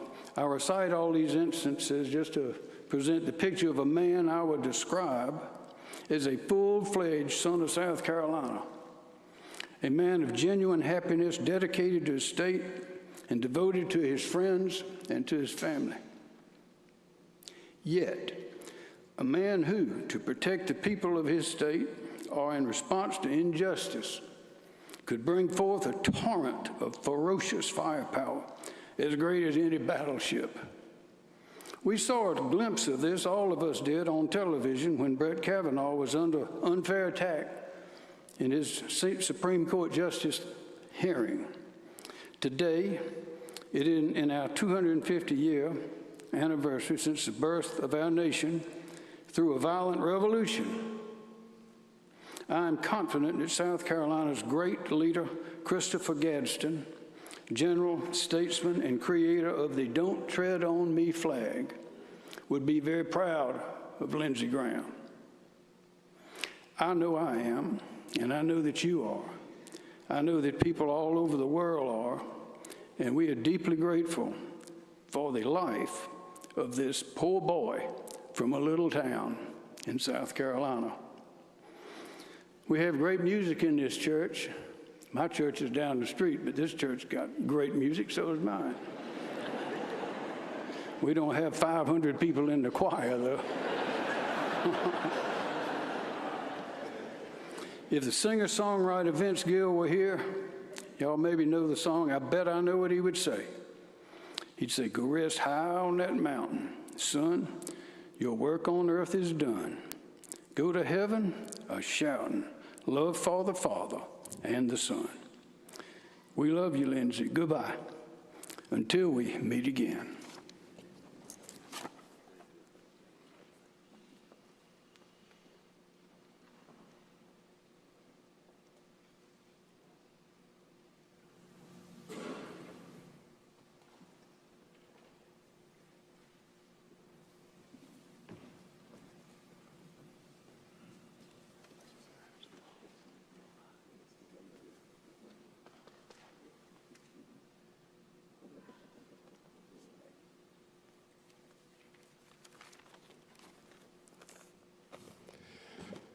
It is good to be home in South Carolina.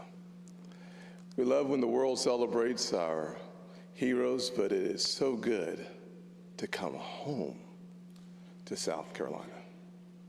I miss home.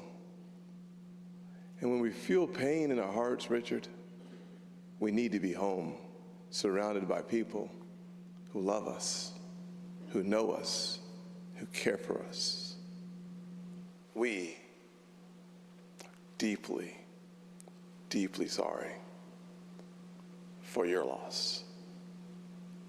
To the Graham staffers, thank you. Thank you for stepping up to the plate. Thank you for protecting and insulating the Graham family.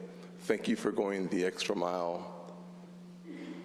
It has been a long 2+ weeks. To the Graham family, may the Lord continue to bless you with the strength and the courage that you need to pull together, because this celebration will end in the next day or 2 or 3, but the wounds won't go away so quickly. I know you'll be there for each other. Darlene, what a powerful, grace-filled person. To watch you under immense pressure show up and show out is a blessing to South Carolina. I see we've got some Presbyterians over here. Praise the Lord, hallelujah. That was good, that's good. Hey, even the Presbyterians step up here and dance in a Baptist church. Someone should say amen. Never mind. It is good to be here. I haven't been here in a couple of years, and we certainly miss Pastor Estep, but it's good to see him here. I will simply say this, that I am going to miss my friend, Lindsey Graham. The Congress member who becomes a senator, who becomes a world leader, statesman without any question. I am going to miss my friend, Lindsey Graham. And I'll remember Lindsey had great humor and a lot of wit too, right? And so I'll never forget at my wedding, this Monday will be 2 years ago, sweetheart. I remember our anniversary is coming up on August the 3rd. Always helpful to remember that. Lindsey's at our wedding. I only invited 3 or 4 senators, and Lindsey's talking to this little kid named Case, and Case is in the arms of one of the parents, and Lindsey leans in and says, "Case, I'm so sorry, buddy. There will be no Social Security for you." Sean, it really happened, brother. It really happened. It was the kind of moment that everybody just, all the adults bursted out laughing. And poor little Case is like, "What Social Security?" I'll also, President Trump talked about this yesterday, but I think it's worth repeating. I started a South Carolina prayer breakfast in D.C., and I will tell you that my first call 15 years ago was to Lindsey Graham. And at that time, I did not know that Lindsey, much like myself, we really don't like mornings. And so I called Lindsey and said, Lindsey, I need you to be there at my prayer breakfast at 8:30 a.m. Lindsey said, have you ever thought about having a prayer lunch or a prayer dinner?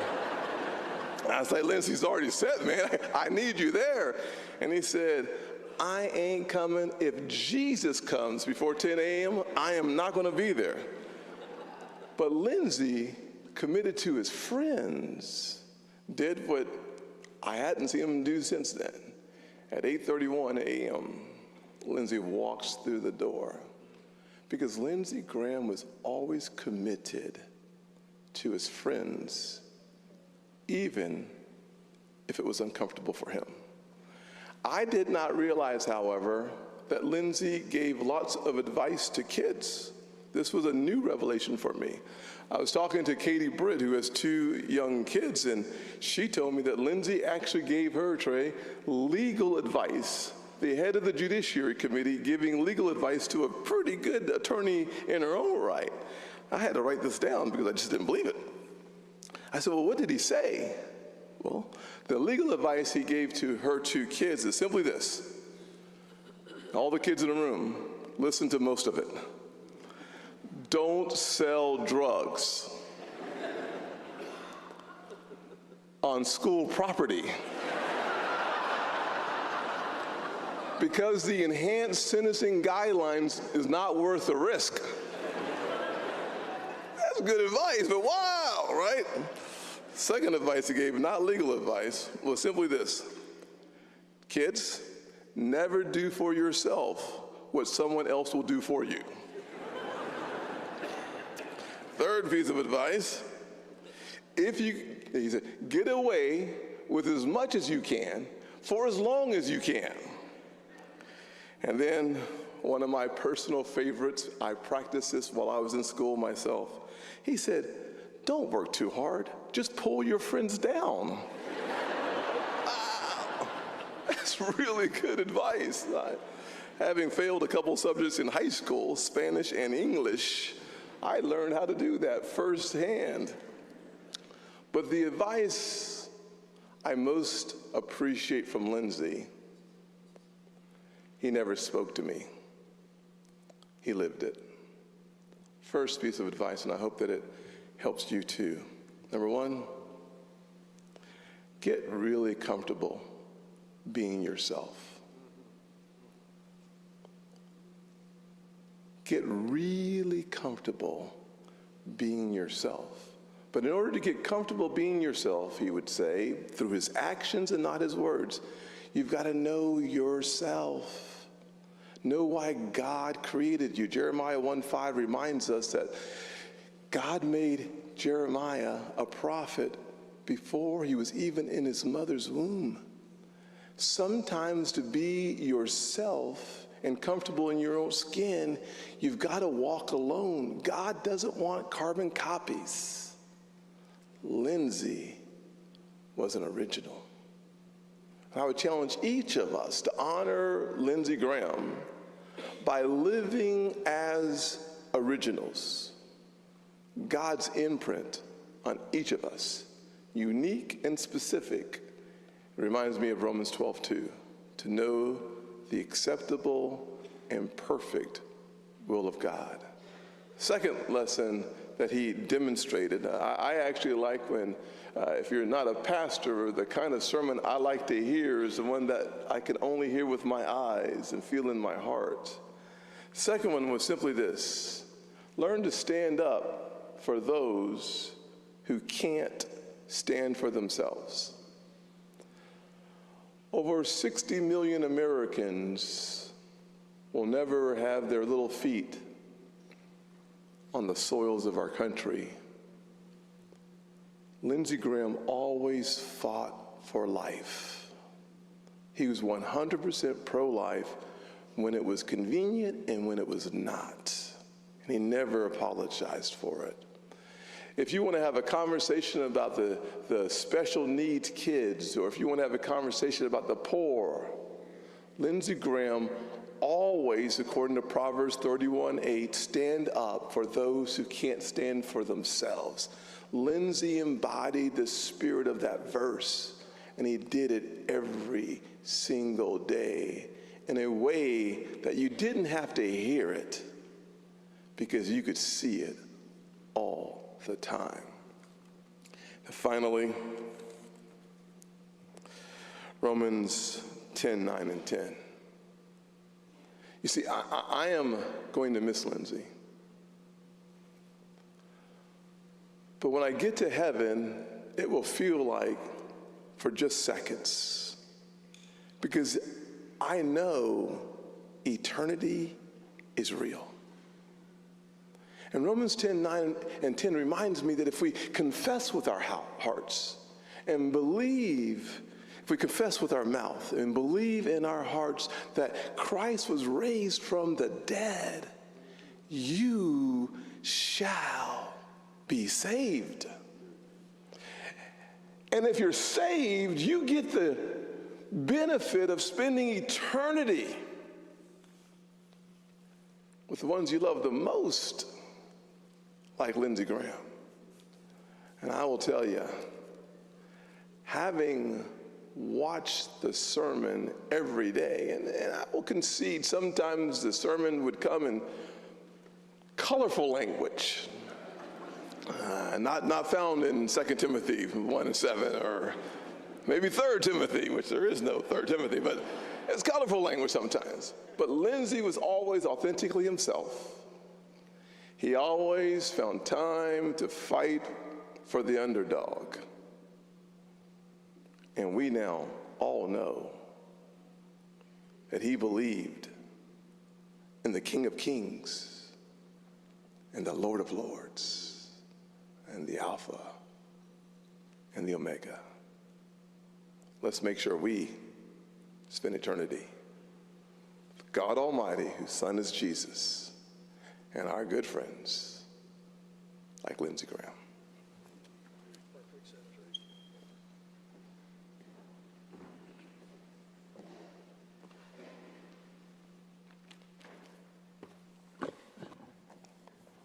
Darlene, thank you for giving me the honor of honoring your brother. You know, yesterday the world said goodbye to Lindsey Graham in a beautiful 4-hour church service. The silver lining was that is the longest period of time Lindsey Graham had ever been in church. I want to thank you for being here to honor the life and legacy of, you know, I just never could call him Chairman Graham. He never wanted to be called Chairman Graham. He wanted to be Lindsey's. I want to thank you for being, we have so many dignitaries, so many people from, famous people from television. We have so many elected officials. We have judges. And I can tell you right now, he would be looking down on us, wondering why there weren't more people here and why Governor McMaster had not already named the city of Columbia after him.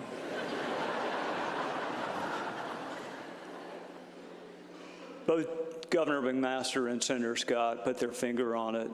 The reason Lindsey resonated with us is because he was us. This undersized kid who was not born with a silver spoon in his mouth, but he was born with a plastic fork in his mouth in central South Carolina. But with wit and determination and hard work, your fellow citizens will trust you to represent them. That is the story of America. It is the story of South Carolina, that we punch above our weight. This kid from central South Carolina, Darlene, whose parents y'all buried far too early, rose to be mourned by world leaders, friends with presidents, chosen by his people. This lawyer from a small upstate law firm would be responsible for picking Supreme Court justices. Lindsey Graham is a metaphor for us, for the country, for our state. You know, our friendship began the way all really beautiful, powerful friendships began. He endorsed my opponent when I ran for Congress the first time. I'm not kidding. I wish I was. You know, a lot of politicians, they joke. They say, I'll do whatever helps you more. I'll endorse you or I'll endorse your opponent. Lindsey wasn't joking. He endorsed my opponent.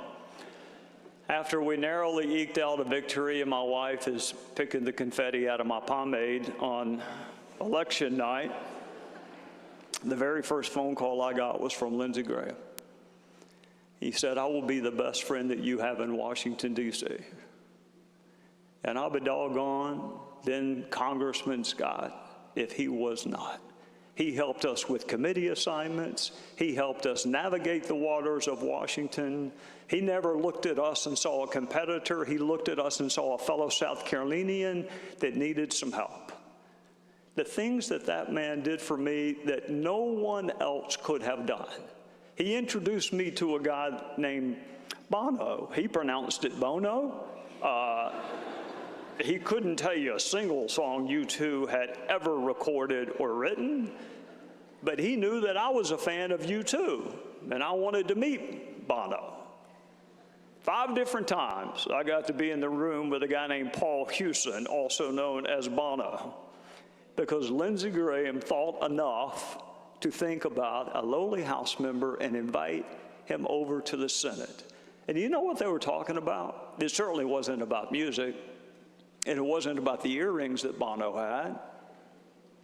They were talking about children in Africa who needed drugs, they needed medicine, and they needed food. Sometimes in this world that we find ourselves in, 99 is a failing grade. Not with Lindsey Graham. If he could find one thing that he agreed with you on, that's what he put his energies in. And with Bono, it was children in Africa. And I got to tell you this, and my colleagues will back me up, how many different times did that man say, look, this is a tough vote. I'm going to vote yes.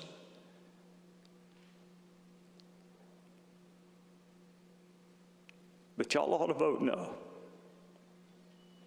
It's better for your political career. I'm taking some risk, and I'm going to get some flack. But you need to do what is best for you, and I am going to do what is best for my beloved state of South Carolina. And he cast some really tough votes. I never met a less pretentious person in my life than Lindsey Graham. It wasn't the trappings of office that he cared about, it was the work. And there is some bitter symmetry to the fact that it was work that he lived for, Darlene, but I am convinced that it is work that took him from us. On those long trains and this plane ride to Ukraine, not because, as the media tells us, he loved war, but because blessed are the peacemakers. People had it wrong about Lindsey Graham. Was he willing to go to war? Yes, as a last resort. Blessed are the peacemakers. He was on a trip, what turned out to be his last trip, trying to broker peace in a war where hundreds of thousands of people had lost their lives. For those D.C. reporters who believe that Lindsey lacked convictions, I can assure you he did not, because I witnessed several of them. Andrew King is here. Andrew, Richard Perry, Van Cato. I can't even call you staff. You were not staff to him. You were family to him. You were the sons that he did not have. And we endured a lot together. So far in life, the 4 of us have never shared a prison cell. There's still time, but we haven't done it. Not prisoners of war. But we shared a golf cart with him, and we played golf with him, and I'm not sure there's that much difference between the three. The convictions that Lindsey Graham had that come to mind immediately is he had an almost religious aversion to using what we call a rangefinder. If you are familiar with golf, it tells you what the yardage is, so you don't have to ask somebody else 15 times, how many yards do I have? He had a deeply held conviction against using hearing aids. And Sean and Ansley, he had a really deeply held conviction against the memory supplements that we sell on Fox News during commercial breaks. Because I'm just going to give you a glimpse of what playing golf with Lindsey Graham was like. So he would tee off having had no warm-up shots whatsoever, and it would go so far left that I think geometrically it may have actually been right. I think you could walk either direction and you would find the ball at the same time. And he would say, you know, hey, Trey, go get that golf ball for me. And I would say, Chairman, I love you to death, but there's a reason my wife and I left the church we were at in Spartanburg. I don't like snakes. I am not going to look for your golf ball. And he said, well, I'll just drop one out in the fairway with you. He said, how far do I have? 168 yards. First two times you ever said anything to Lindsey Graham were just for fun. He didn't hear him. 168 yards. How far I got? 168 yards, Chairman. 68? How did you get to be the chairman of budget? 168 yards. What do you think I ought to hit? Whatever goes 168 yards, Lindsey, I don't have any idea. I'm going to hit a pitching wedge. Well, if we were hitting off the top of Mount Everest, yes, you should hit a pitching wedge. Lindsey, you don't hit a 168-yard pitching wedge. Times that by 18, times how many rounds of golf I was privileged to play with that man.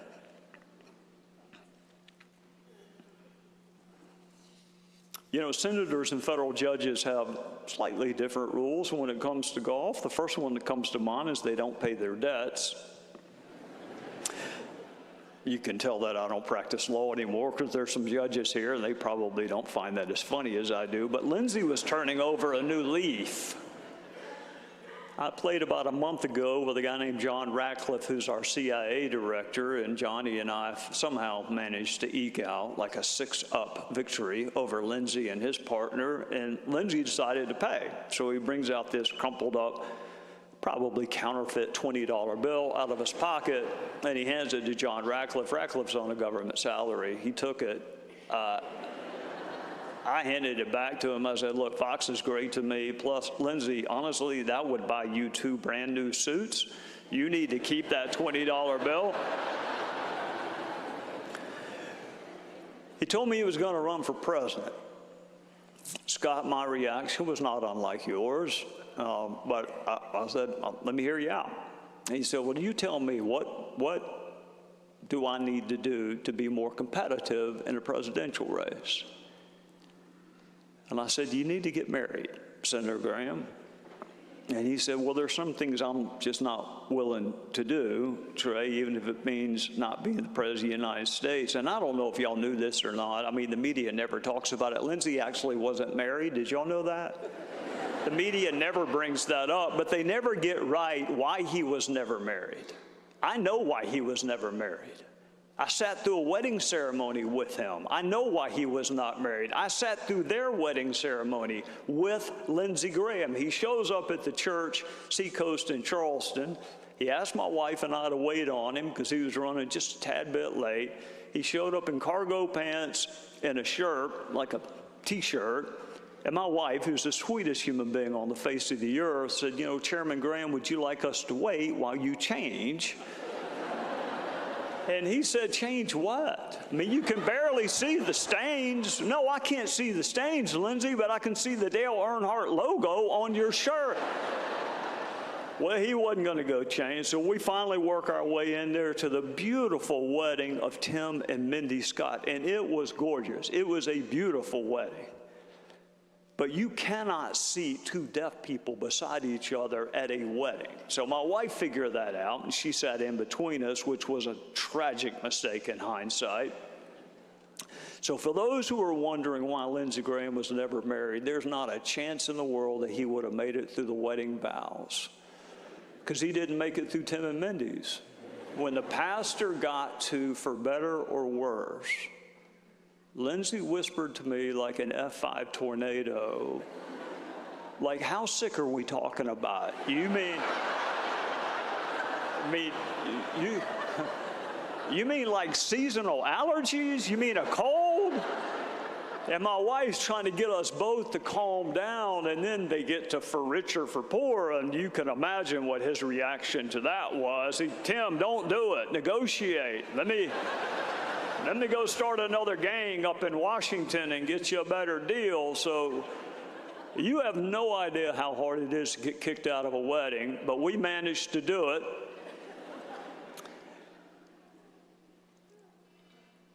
He loved, I cannot use the word staff. I cannot. Y'all have been so amazing the last 2 weeks. Darlene, you have one of the best group of people that's ever been assembled in South Carolina and Washington. I cannot call them staff. They were family to him. And old Richard Perry, God bless him, he's been with Lindsey since the earth cooled. And how many difficult conversations has Richard had? You know, the first time Lindsey ran for Senate, he sat Richard down and said, Richard, 31% of the people in this state are not going to vote for me no matter what. You don't need to worry about it. Don't even try. Richard's sitting there scratching his head thinking, well, I mean, we can try, can't we? I mean, do you have to give up on 31%? Don't worry about it. 6 years later, Lindsey's running for re-election. He says, Richard, 42% of the people in this state are not going to vote for me no matter what. Well, Richard's a smart guy. He sees things are not going in the right direction. And then this last go around, Lindsey said, Richard, 49% of the people in this state are not going to vote for me no matter what. That man had incredible self-awareness. He knew who he was. Tim and I looked at polls, and we see that we're like double-digit disapproval, and we're on the phone with our therapist. Lindsey sees 55-45, and he thinks he's got 5 points to play with. Was he high profile? Yes. He just never acted like it. He treated the boys that parked the golf carts exactly the same as he did the men who owned the golf course. I walked through a lot of airports with Lindsey Graham. He never failed to stop to thank someone in uniform. And for a man that did not have biological children, he sure followed the teachings of another famous man who did not have biological children by the name of Jesus. I'm on a driving range with Van Cato, and I hear Lindsey talking in a voice that I have never heard him talk in before. It was sympathetic, empathetic, and I think, what has happened to my friend? And Van politely tells me he is talking to a child who's getting ready to have surgery.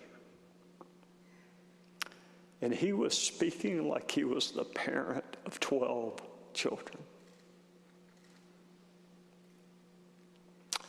Lindsey Graham was the least pretentious person I have ever seen in politics.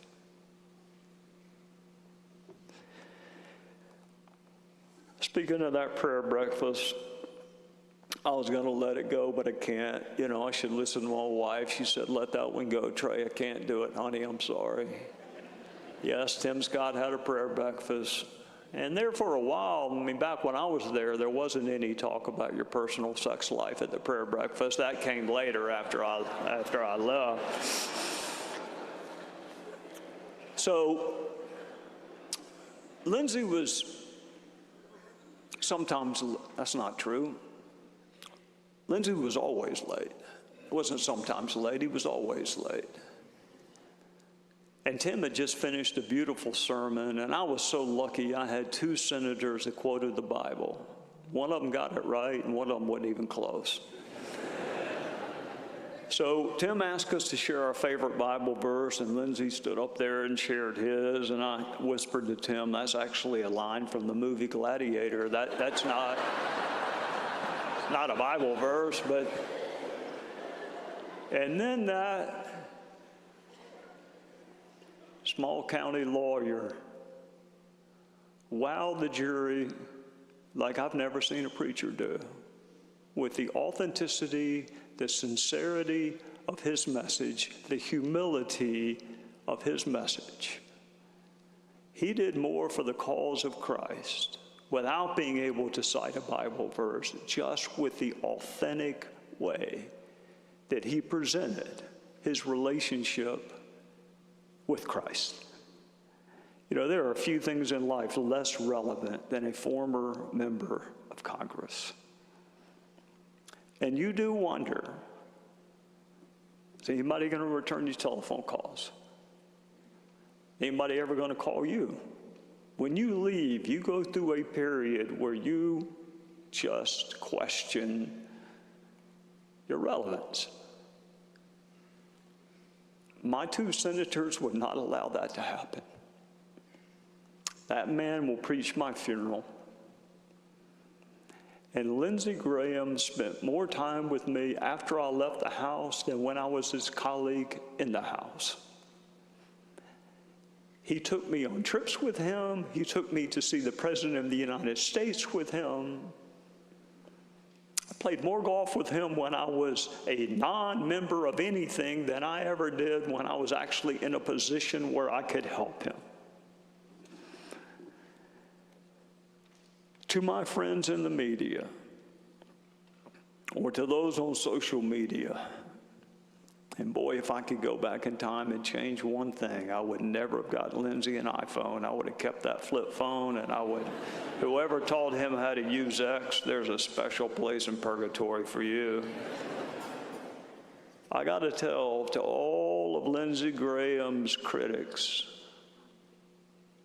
he never hated you back. If your goal was for him to treat you the way that some people treated him, you failed. He was the worst at carrying a grudge.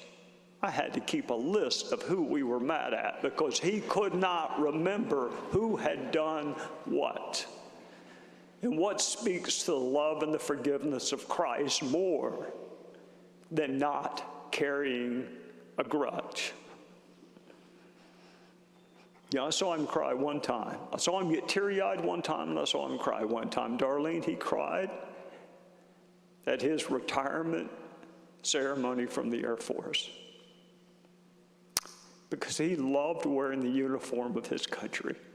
He felt like he was part of something. He had a camaraderie, a esprit de corps. He had brothers.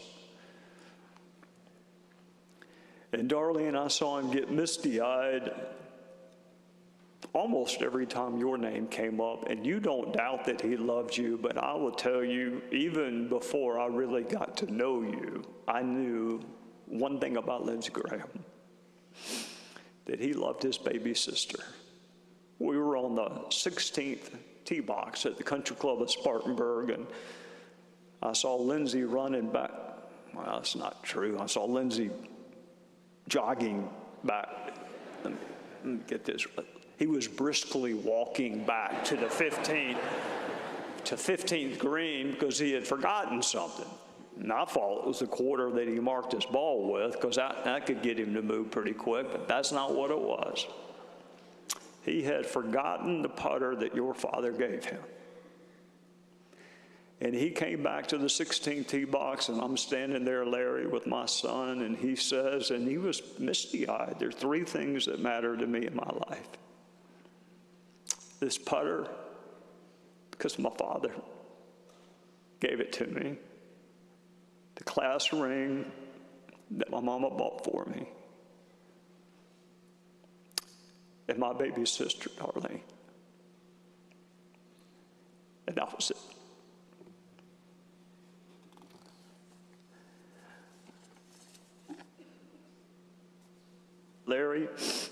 He liked you as much as any brother can like someone who marries their baby sister. That's the nicest way I can put it for you. If only I had known that July 3rd, when our son and you and Lindsey and I played that round of golf, that it would be the last time I would ever see him.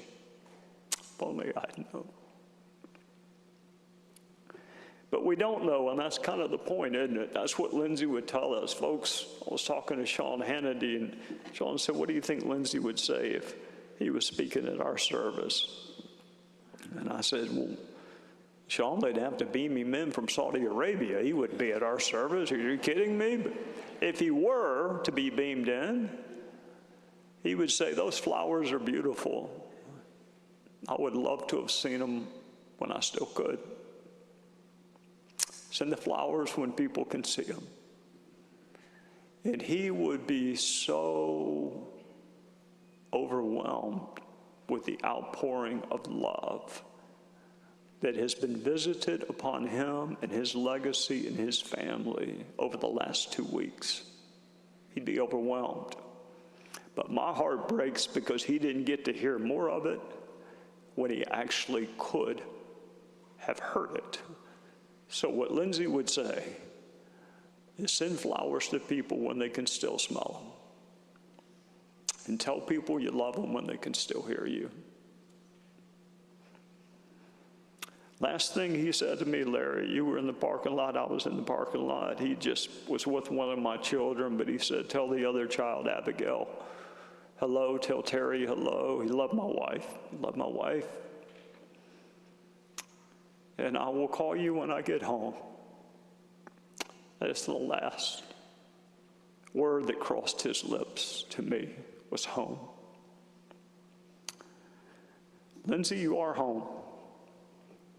Literally, figuratively, you are back in your beloved South Carolina, and you will soon be laid to rest in your hometown. You know, in conclusion, Lindsey was fascinated with life after Congress, probably because he knew he would never experience it. He would be walking the halls of the Senate until he was taken home by the Lord. So he was fascinated, Sean, that people would pay us to read a teleprompter. He was fascinated that people would actually pay to hear the same boring speech that we gave for free when we were members of Congress. So we spent a lot of time talking about what life after Congress was like, because he never would have gotten to experience it. And he knew this.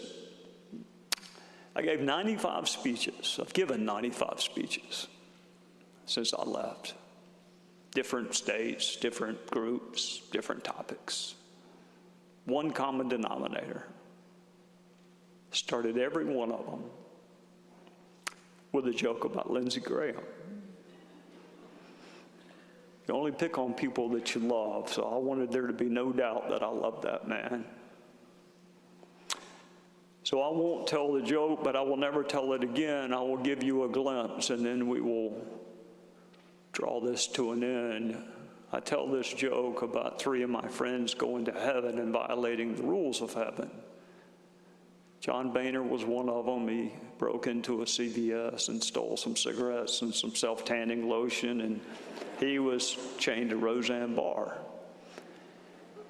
And then I said Marco Rubio violated the rules of heaven. He broke into Mary Magdalene's apartment to steal some high-heel boots in case he ever ran for president again. And he was chained to Richard Simmons with a 3-foot-long chain. And then the punchline is, and then I see my friend Lindsey Graham, and he's chained to Cindy Crawford. And in a voice as loud as thunder, I hear, Cindy Crawford, you have violated the rules of heaven, and this is your punishment for all of eternity. And I never once had that joke not work. And I will never again tell it. Because he's not chained to anybody. He is in the arms of his Lord and Savior. He is surrounded by the love of his parents, Darlene. And he is home. He is home. Lindsey, I loved you. You made me laugh. You made me think. Maybe you want to jump out of airplanes. You got me fined by the FCC when you came on my show.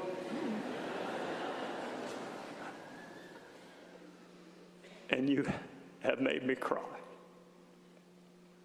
a lot over the last 2 weeks. But I want you to know, brother, that your name will echo through the halls of history. In your state, in your country, they loved you. In your family and your friends, they loved you. And I wish you could have been here to listen to how much people loved and respected you. I will do what you would have wanted me to do, which is take care of your sister. That is all you would have asked me to do. Take care of your sister. And that is what I will do. And then one day I will see you again, and we can laugh and we can fight. And we'll do it forever and all of eternity. And until that day, I will miss you with my whole heart. God bless you, brother.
Thank you, choir. Steve, the orchestra, magnificent as always. Darlene, I've prayed for you every night since your brother died. And I watched the service at the Rotunda yesterday. I was amazed by the strength and the grace that God gave to you. I'm very proud of you. When Senator Graham died, the world lost a friend, but we lost a member of the family. He loved South Carolina. You've heard that repeatedly these last several days. He told me not long ago, he said, you know, I think I'm old enough now and experienced enough now that I can be a good senator for the people. And that's what he wanted. He wanted to represent well the people of the state that he loved. After his death, I remember reading several different articles. And one of the things that caught my attention is that it said that his net worth was $1.4 million. I read that and I thought, that must not be right. I read it again and it said the same thing, $1.4 million. And I thought, he's been up there for 30 years. What's he been doing? I mean, I know other people have gone to Washington, and after they're there for a while, they have $20, $30, $50 million. Maybe he should have taken a course at Darlin Moore's School of Business. But see, that was Senator Graham. It was never about him. It was about us. He didn't go to Washington to enrich himself. He went to Washington to make life better and safer for us and for America. He loved this state, and we lost a brother. As Trey said just a moment ago, he was a peacemaker. There's a difference between a peace lover and a peacemaker. A peace lover cherishes peace, but a peacemaker works to make peace. He was serious, but he had a wonderful sense of humor. I remember early in my ministry, I began to notice that the people who influenced my life most were older pastors, older preachers. And I began to wonder, why is that? Why the older pastors rather than my contemporaries? And this is my conclusion. The older pastors seem to take the gospel seriously, but not themselves. And that was Senator Graham. He took his work seriously, but not himself. He called me one day when I was pastor of this church and said, Wendell, do you want to play golf at Augusta National? Well, I'd given up on that idea long ago. I said, are you serious? He said, yeah, I'm serious. You want to play? And I said, you tell me the date and the time and I'll be there. He said, well, I'm looking at Easter Sunday.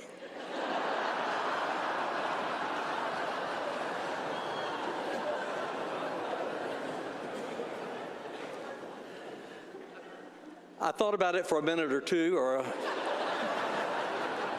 and I said, I think I can work it out. We did play. It wasn't on Easter, thankfully. I have some deacons that didn't play golf, and they probably wouldn't understand that. We did play. It just wasn't on Easter Sunday. When we received news that he had passed, we were shocked. We didn't understand it. I mean, what just happened? We weren't expecting that. You know, when I was young, I thought for every question there was an answer, and I normally had the answers to the questions. As I got older, I began to realize there are a lot of questions to which there are no easy answers. Solomon was the wisest man in the world, but he was not omniscient. There were things that he didn't know, he didn't understand.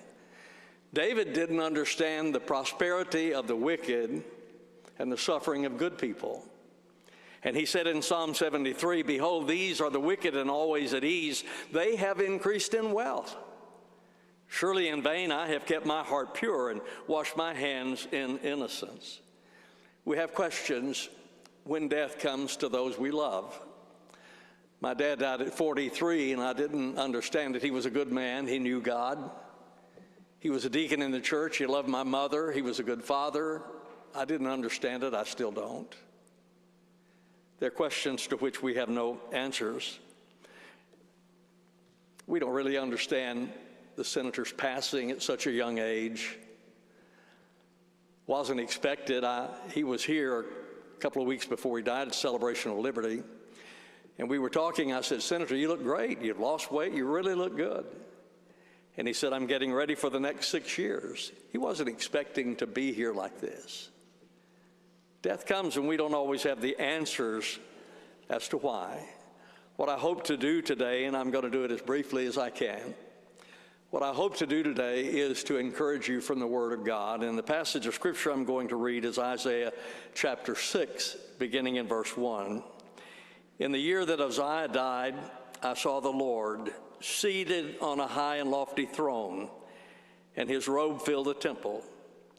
Seraphim were standing above him. Each one had 6 wings. With 2 he covered his face, with 2 he covered his feet, and with 2 he flew. And one called to another, Holy, holy, holy is the Lord of hosts. His glory fills the whole earth. I'm going to refer to 8 verses, and in those 8 verses, there are 3 actions. Isaiah said, I saw, I said, I heard. First of all, he said, I saw the Lord sitting on a throne. This was a devastating time for the people of Judah. Uzziah the king had died. They were desperate. They didn't know what the future held for them. They didn't know what was going to happen in Judah. So they were desperate. That was the thing that drove Isaiah to the temple. And he said when he was there, he said, I saw the Lord sitting on a throne. The word for Lord that is used there is not Yahweh, which speaks of his essence. It is Adonai, which speaks of his dominion. He is saying, I saw the Lord who is sovereign, the sovereign God. That's a good word for us, because there's a sense in which we are a little bit confused. We're not sure. And we need to see again a sovereign God. You see, when sickness looms, he's sitting on his throne. When fear threatens us, he is on the throne. When doubt questions us, he is on the throne. And when death comes, he is on the throne. I think the Apostle Paul understood that, because when Paul was facing the executioner, he wrote to Timothy and he said, Timothy, the time of my departure is at hand. Fought a good fight, kept the faith, finished my course. Henceforth there is laid up for me a crown of righteousness, which the Lord, the righteous judge, will give me at that day, but not to me only, to all those who love his appearing. He said, Timothy, the time of my departure has come. The word departure is a military word. The Army used it to refer to breaking camp and moving to another location. The Navy used it to refer to hoisting anchorage, setting sail. In other words, they understood the word departure to mean going from one place to another. That is the way that the Apostle Paul understood death. It is going from one place to another place. He saw the sovereign Lord. When Isaiah saw God, he was sitting on a throne. He is sovereign. He is majestic. He said he was lofty, higher than all others. He is exalted, greater than all others. He is holy, holy, holy.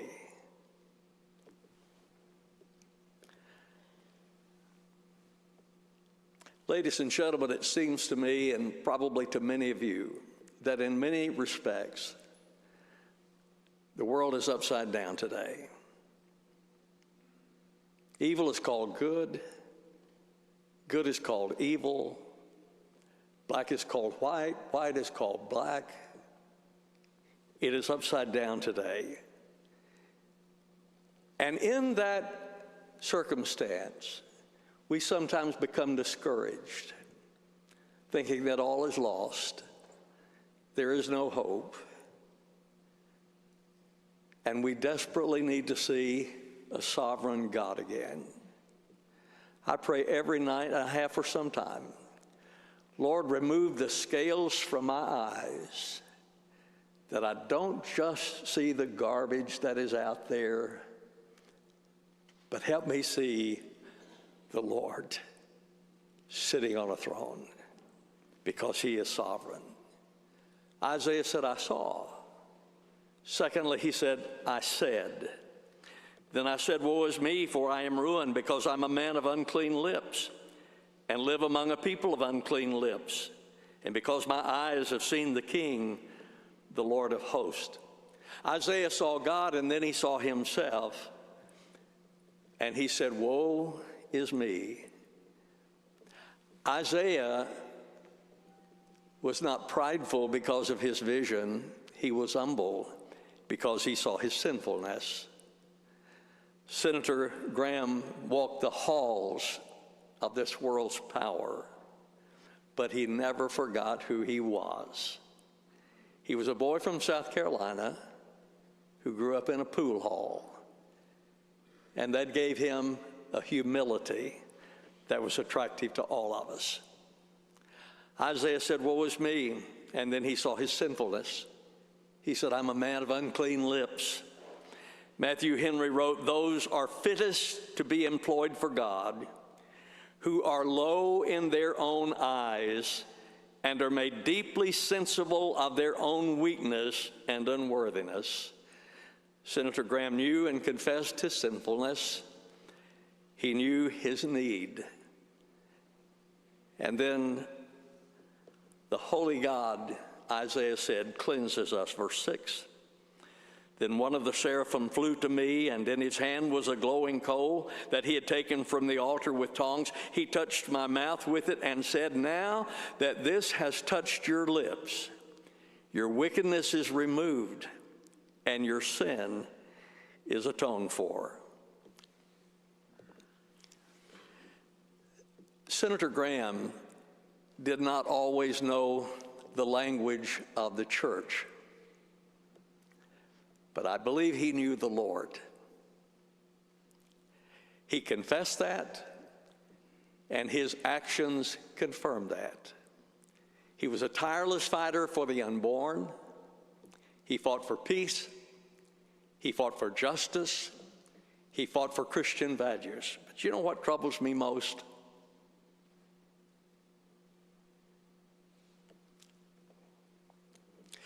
Those people who know the language of the church,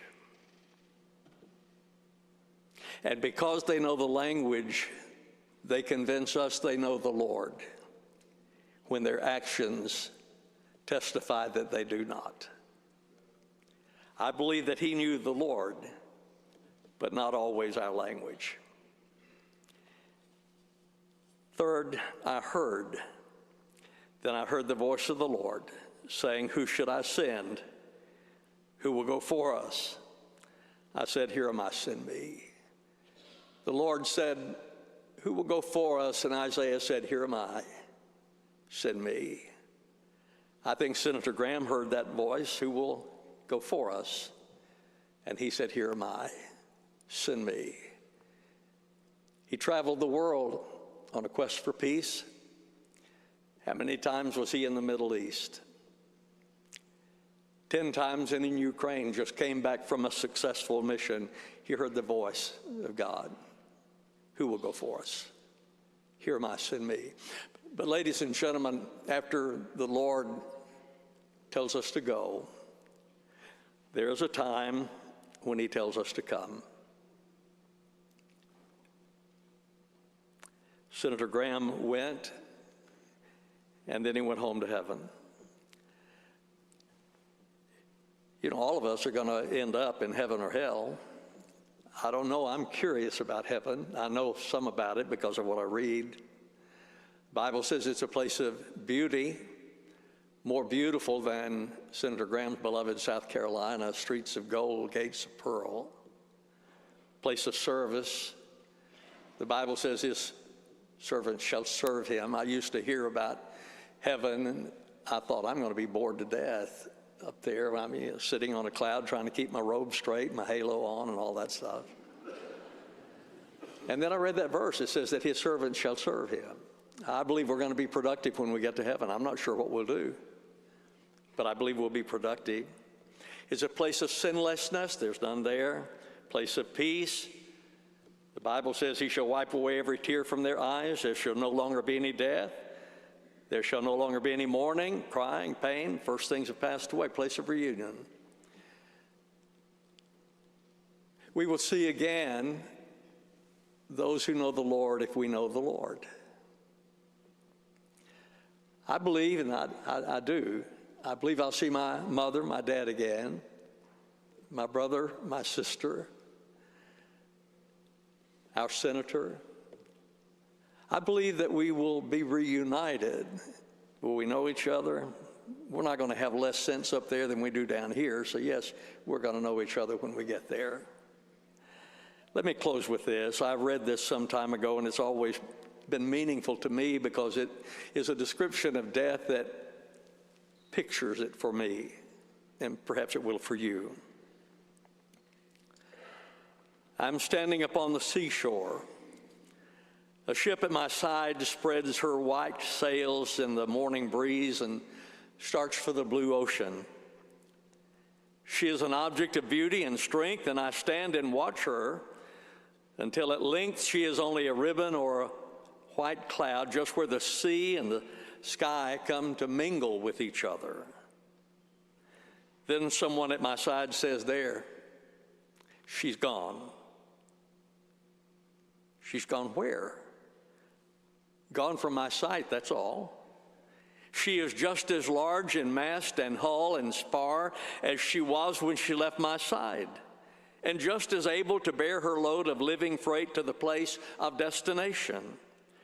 Her diminished size is in me, not in her. And just at the moment when someone at my side says, "There, she's gone," there are other voices ready to take up the glad shout, "There she comes," and that is dying. Senator Graham is gone from our shore, but he has been welcomed on heaven's shore. Our gracious Father, we thank you for the promise in Jesus Christ that those who know him will be forever with you, and we will be reunited with those loved ones in Christ. Lord, I pray for Darlene and the family. I pray that you will comfort them, give them peace, and bless them. And I thank you, Father, for the friendship, for the life of Senator Graham. He was a blessing to us. Father, thank you for these who have come to pay their respects. I pray you'll bless them in Jesus' name. Amen.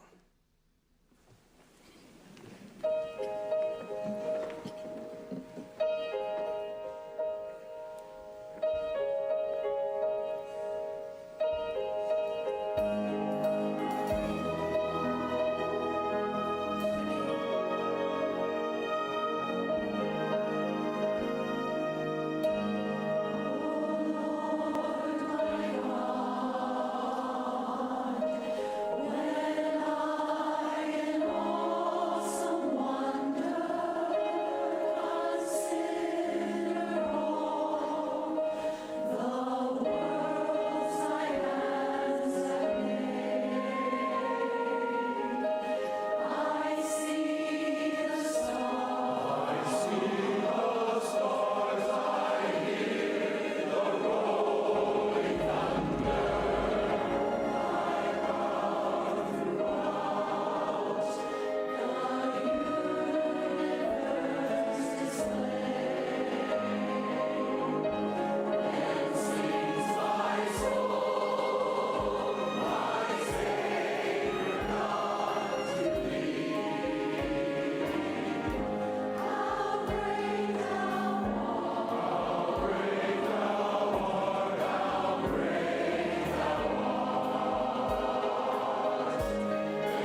As we prepare to conclude the service, I would ask that you remain at your seats until the minister of music has dismissed you. Following the benediction, the family is going to recess behind the casket, after which the honor guard will prepare to escort Senator Graham's remains from the sanctuary to street level. And once the family has exited the sanctuary down to the cars behind the casket, you'll be dismissed. Thank you for joining us today. Thank you for your continued prayers for Darlene, for Senator Graham's family and his staff, and all those who will mourn in the days ahead. Now receive this blessing from the word of the Lord. The Lord will protect you from all evil. He will keep your soul. The Lord will guard your going out and your coming in from this time forth and forever. And the peace of God, which surpasses all comprehension, will guard your hearts and your minds in Christ Jesus. Amen.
If you would be seated, they've asked us please to do that.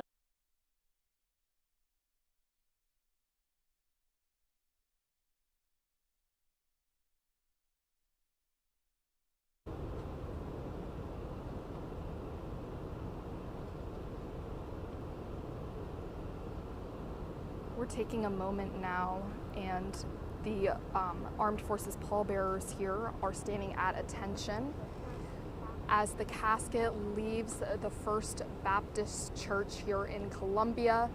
It's going to join the motorcade processional here, led by the Highway Patrol motorcade.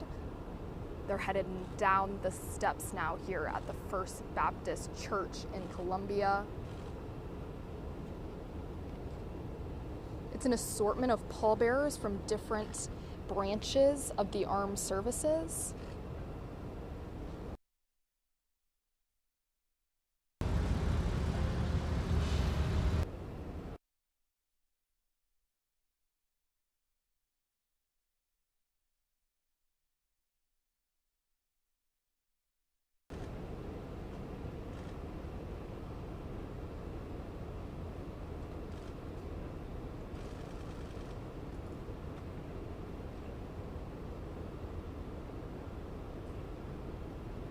They're now leaving as they walk carefully down the steps with the casket headed towards the Dunbar hearse. There's a long line of vans ready to go behind the processional and join in that processional. If you can see at the top of the steps, Darlene and the Graham family are standing at attention as the senator is brought down the steps here at the First Baptist Church. He's heading to his final resting place. That'll be in Pickens County. That's his hometown up in the upstate. Just after he passed away, we actually went right up to the upstate, and people there were shocked. That's his hometown, where he grew up in Central. In Central, he grew up in the back of a pool hall. He raised his sister.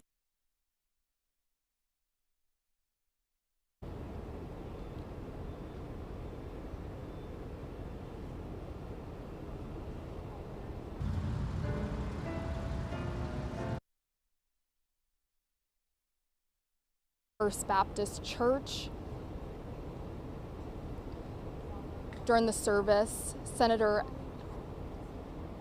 Tim Scott and Governor Henry McMaster paid their tribute. Here as we watch the final images is the conclusion of Senator Lindsey Graham's Celebration of Life service at First Baptist.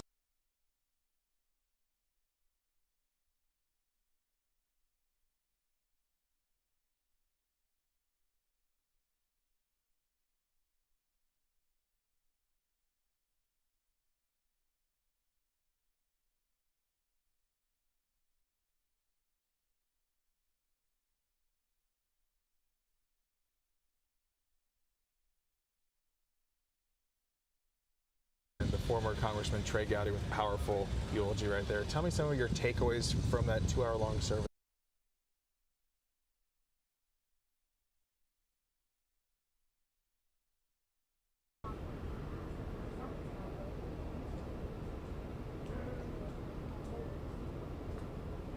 Darlene standing with her family as they watch the senator prepare to take his final trip through South Carolina back to his hometown in Pickens County.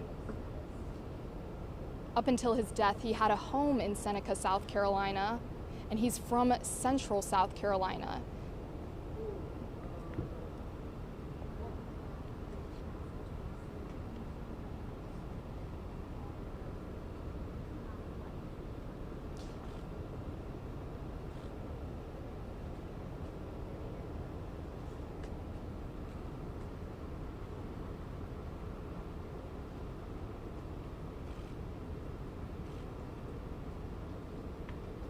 The Armed Forces pallbearer team completing their duties here.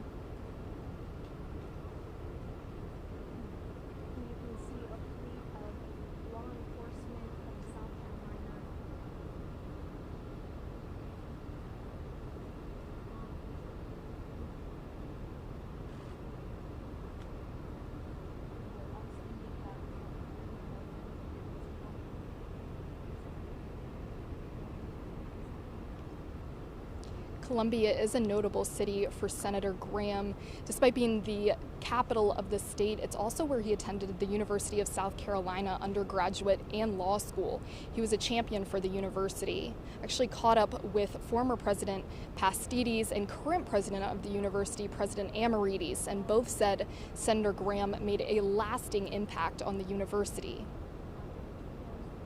They are now closing the door of the hearse and closing Senator Graham's casket inside. The hearse is adorned with the U.S. symbol there.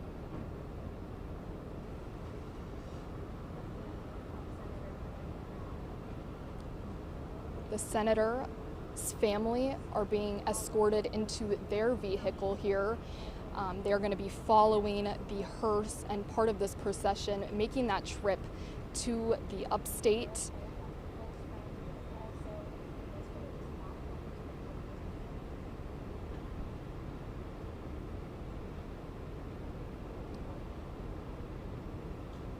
Senator Graham's casket actually came to Columbia from D.C. last night, and now it is heading to Pickens County. We hear the Highway Patrol motorcade starting to rev up here.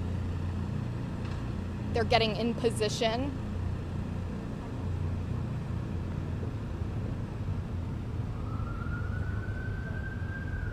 You can hear the emergency vehicles are starting to go as this procession gets ready to head towards Pickens County.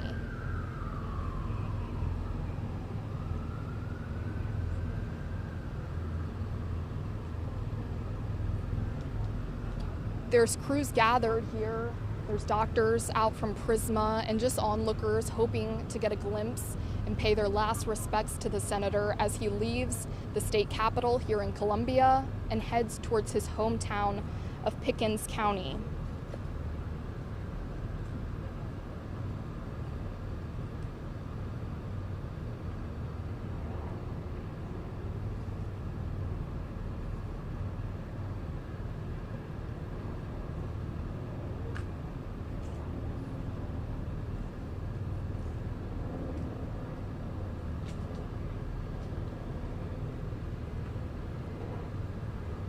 They're getting a couple more friends and families situated in this processional.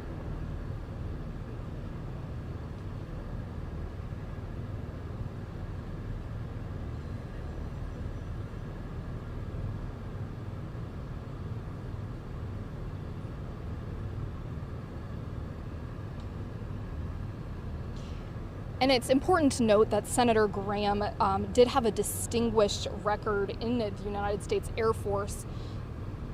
There were a lot of veterans and members of the armed forces here today to honor and celebrate his life.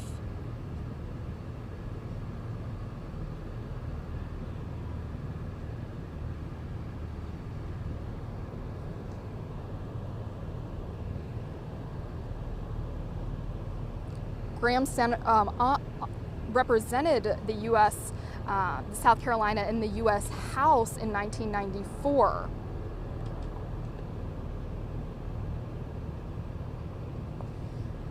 He was elected to the Senate in 2002 and had been serving ever since until his death, July 11th. His death came as a shock. He was actually just in Ukraine at that time, right before he passed away.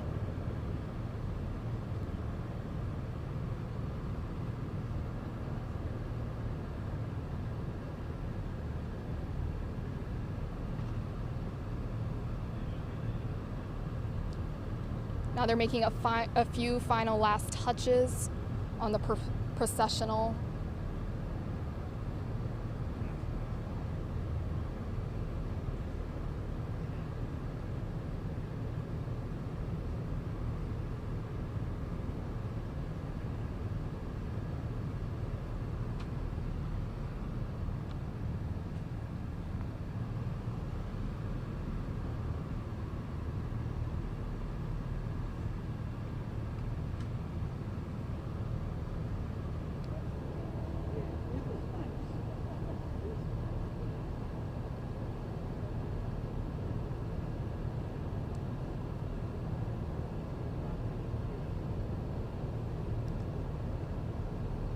Graham came to the First Baptist Church of Columbia often.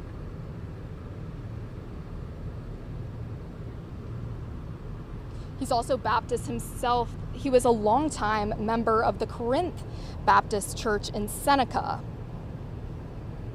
Both of his parents passed away when he was very young, and he took over for them and cared for his younger sister, Darlene Graham, who we just saw. She joined the processional. She got in the car directly behind the casket of her brother. She's actually serving right now as the senator for South Carolina here in her brother's place until the election. The special election is going to happen a little bit later on.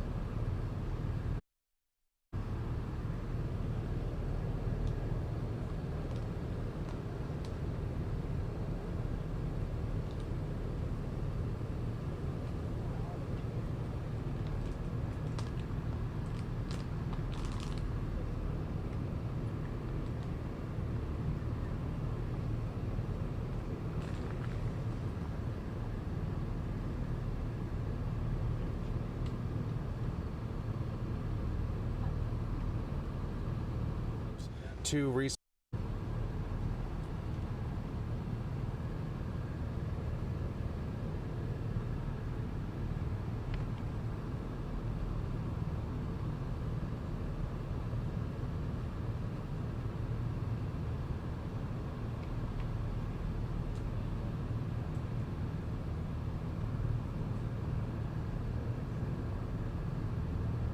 We talked to many people here at the funeral today who came from all over South Carolina, just hoping to pay their respects. And again, there were a lot of members of the armed forces, veterans, and their families thankful for the championing that the senator did for the armed forces and military members and their families.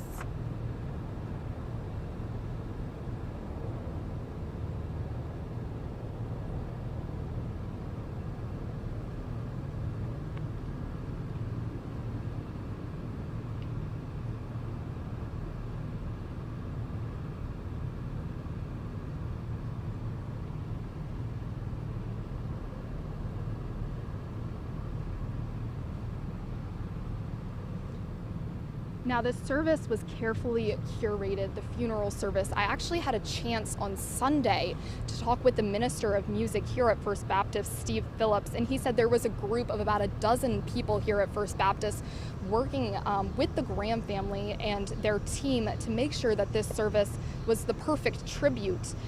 He said that Darlene and their family requested that they play Amazing Grace as one of the hymns, and he said that the choir really wanted to play How Great Thou Art. They felt that that was one of their strong hymns, so they did do that for the senator, telling me that it's just an honor to be able to be the choir singing here in Columbia for his funeral service.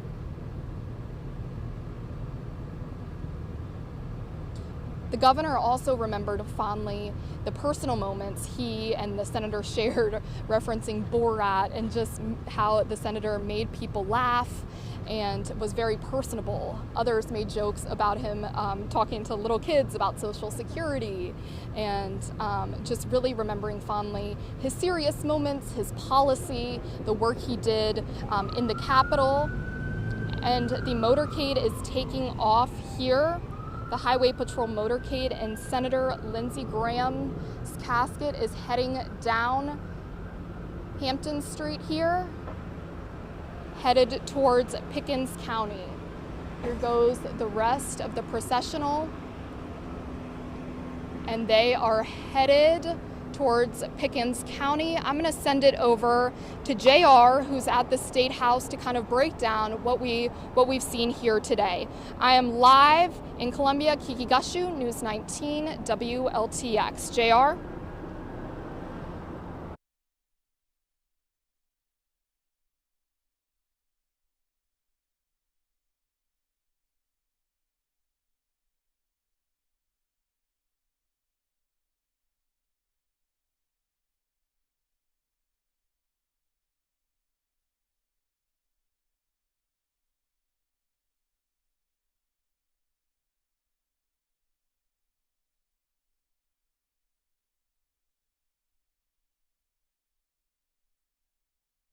Graham. Gowdy mourned, says that Graham was mourned by world leaders, says Graham was so popular because he was one of us, and that Graham, helped him tremendously when he got into Congress. He says Graham was a peacemaker. Governor McMaster also reflecting on Lindsey Graham's life today, saying he treated everyone the same, and he never saw Lindsey Graham not sitting still. He said he was always busy. And that said that Graham never imagined himself on the national and world stage, calling him a full-fledged son of the state of South Carolina. And then there is Senator Tim Scott, who talked about Lindsey Graham at length, saying the wounds of his passing won't go away quickly. He was a world leader and a statesman, talked a lot about the senator, talked about the senator's work on Capitol Hill. So again, the service is coming to a conclusion here in downtown Columbia, and we will have much more on the passing of Senator Graham and the funeral services at First Baptist Church. That's coming up later today on News 19 at 5, 6, 7, and 11. As always, we have much more continuing coverage right now on our website. That's WLTX.com.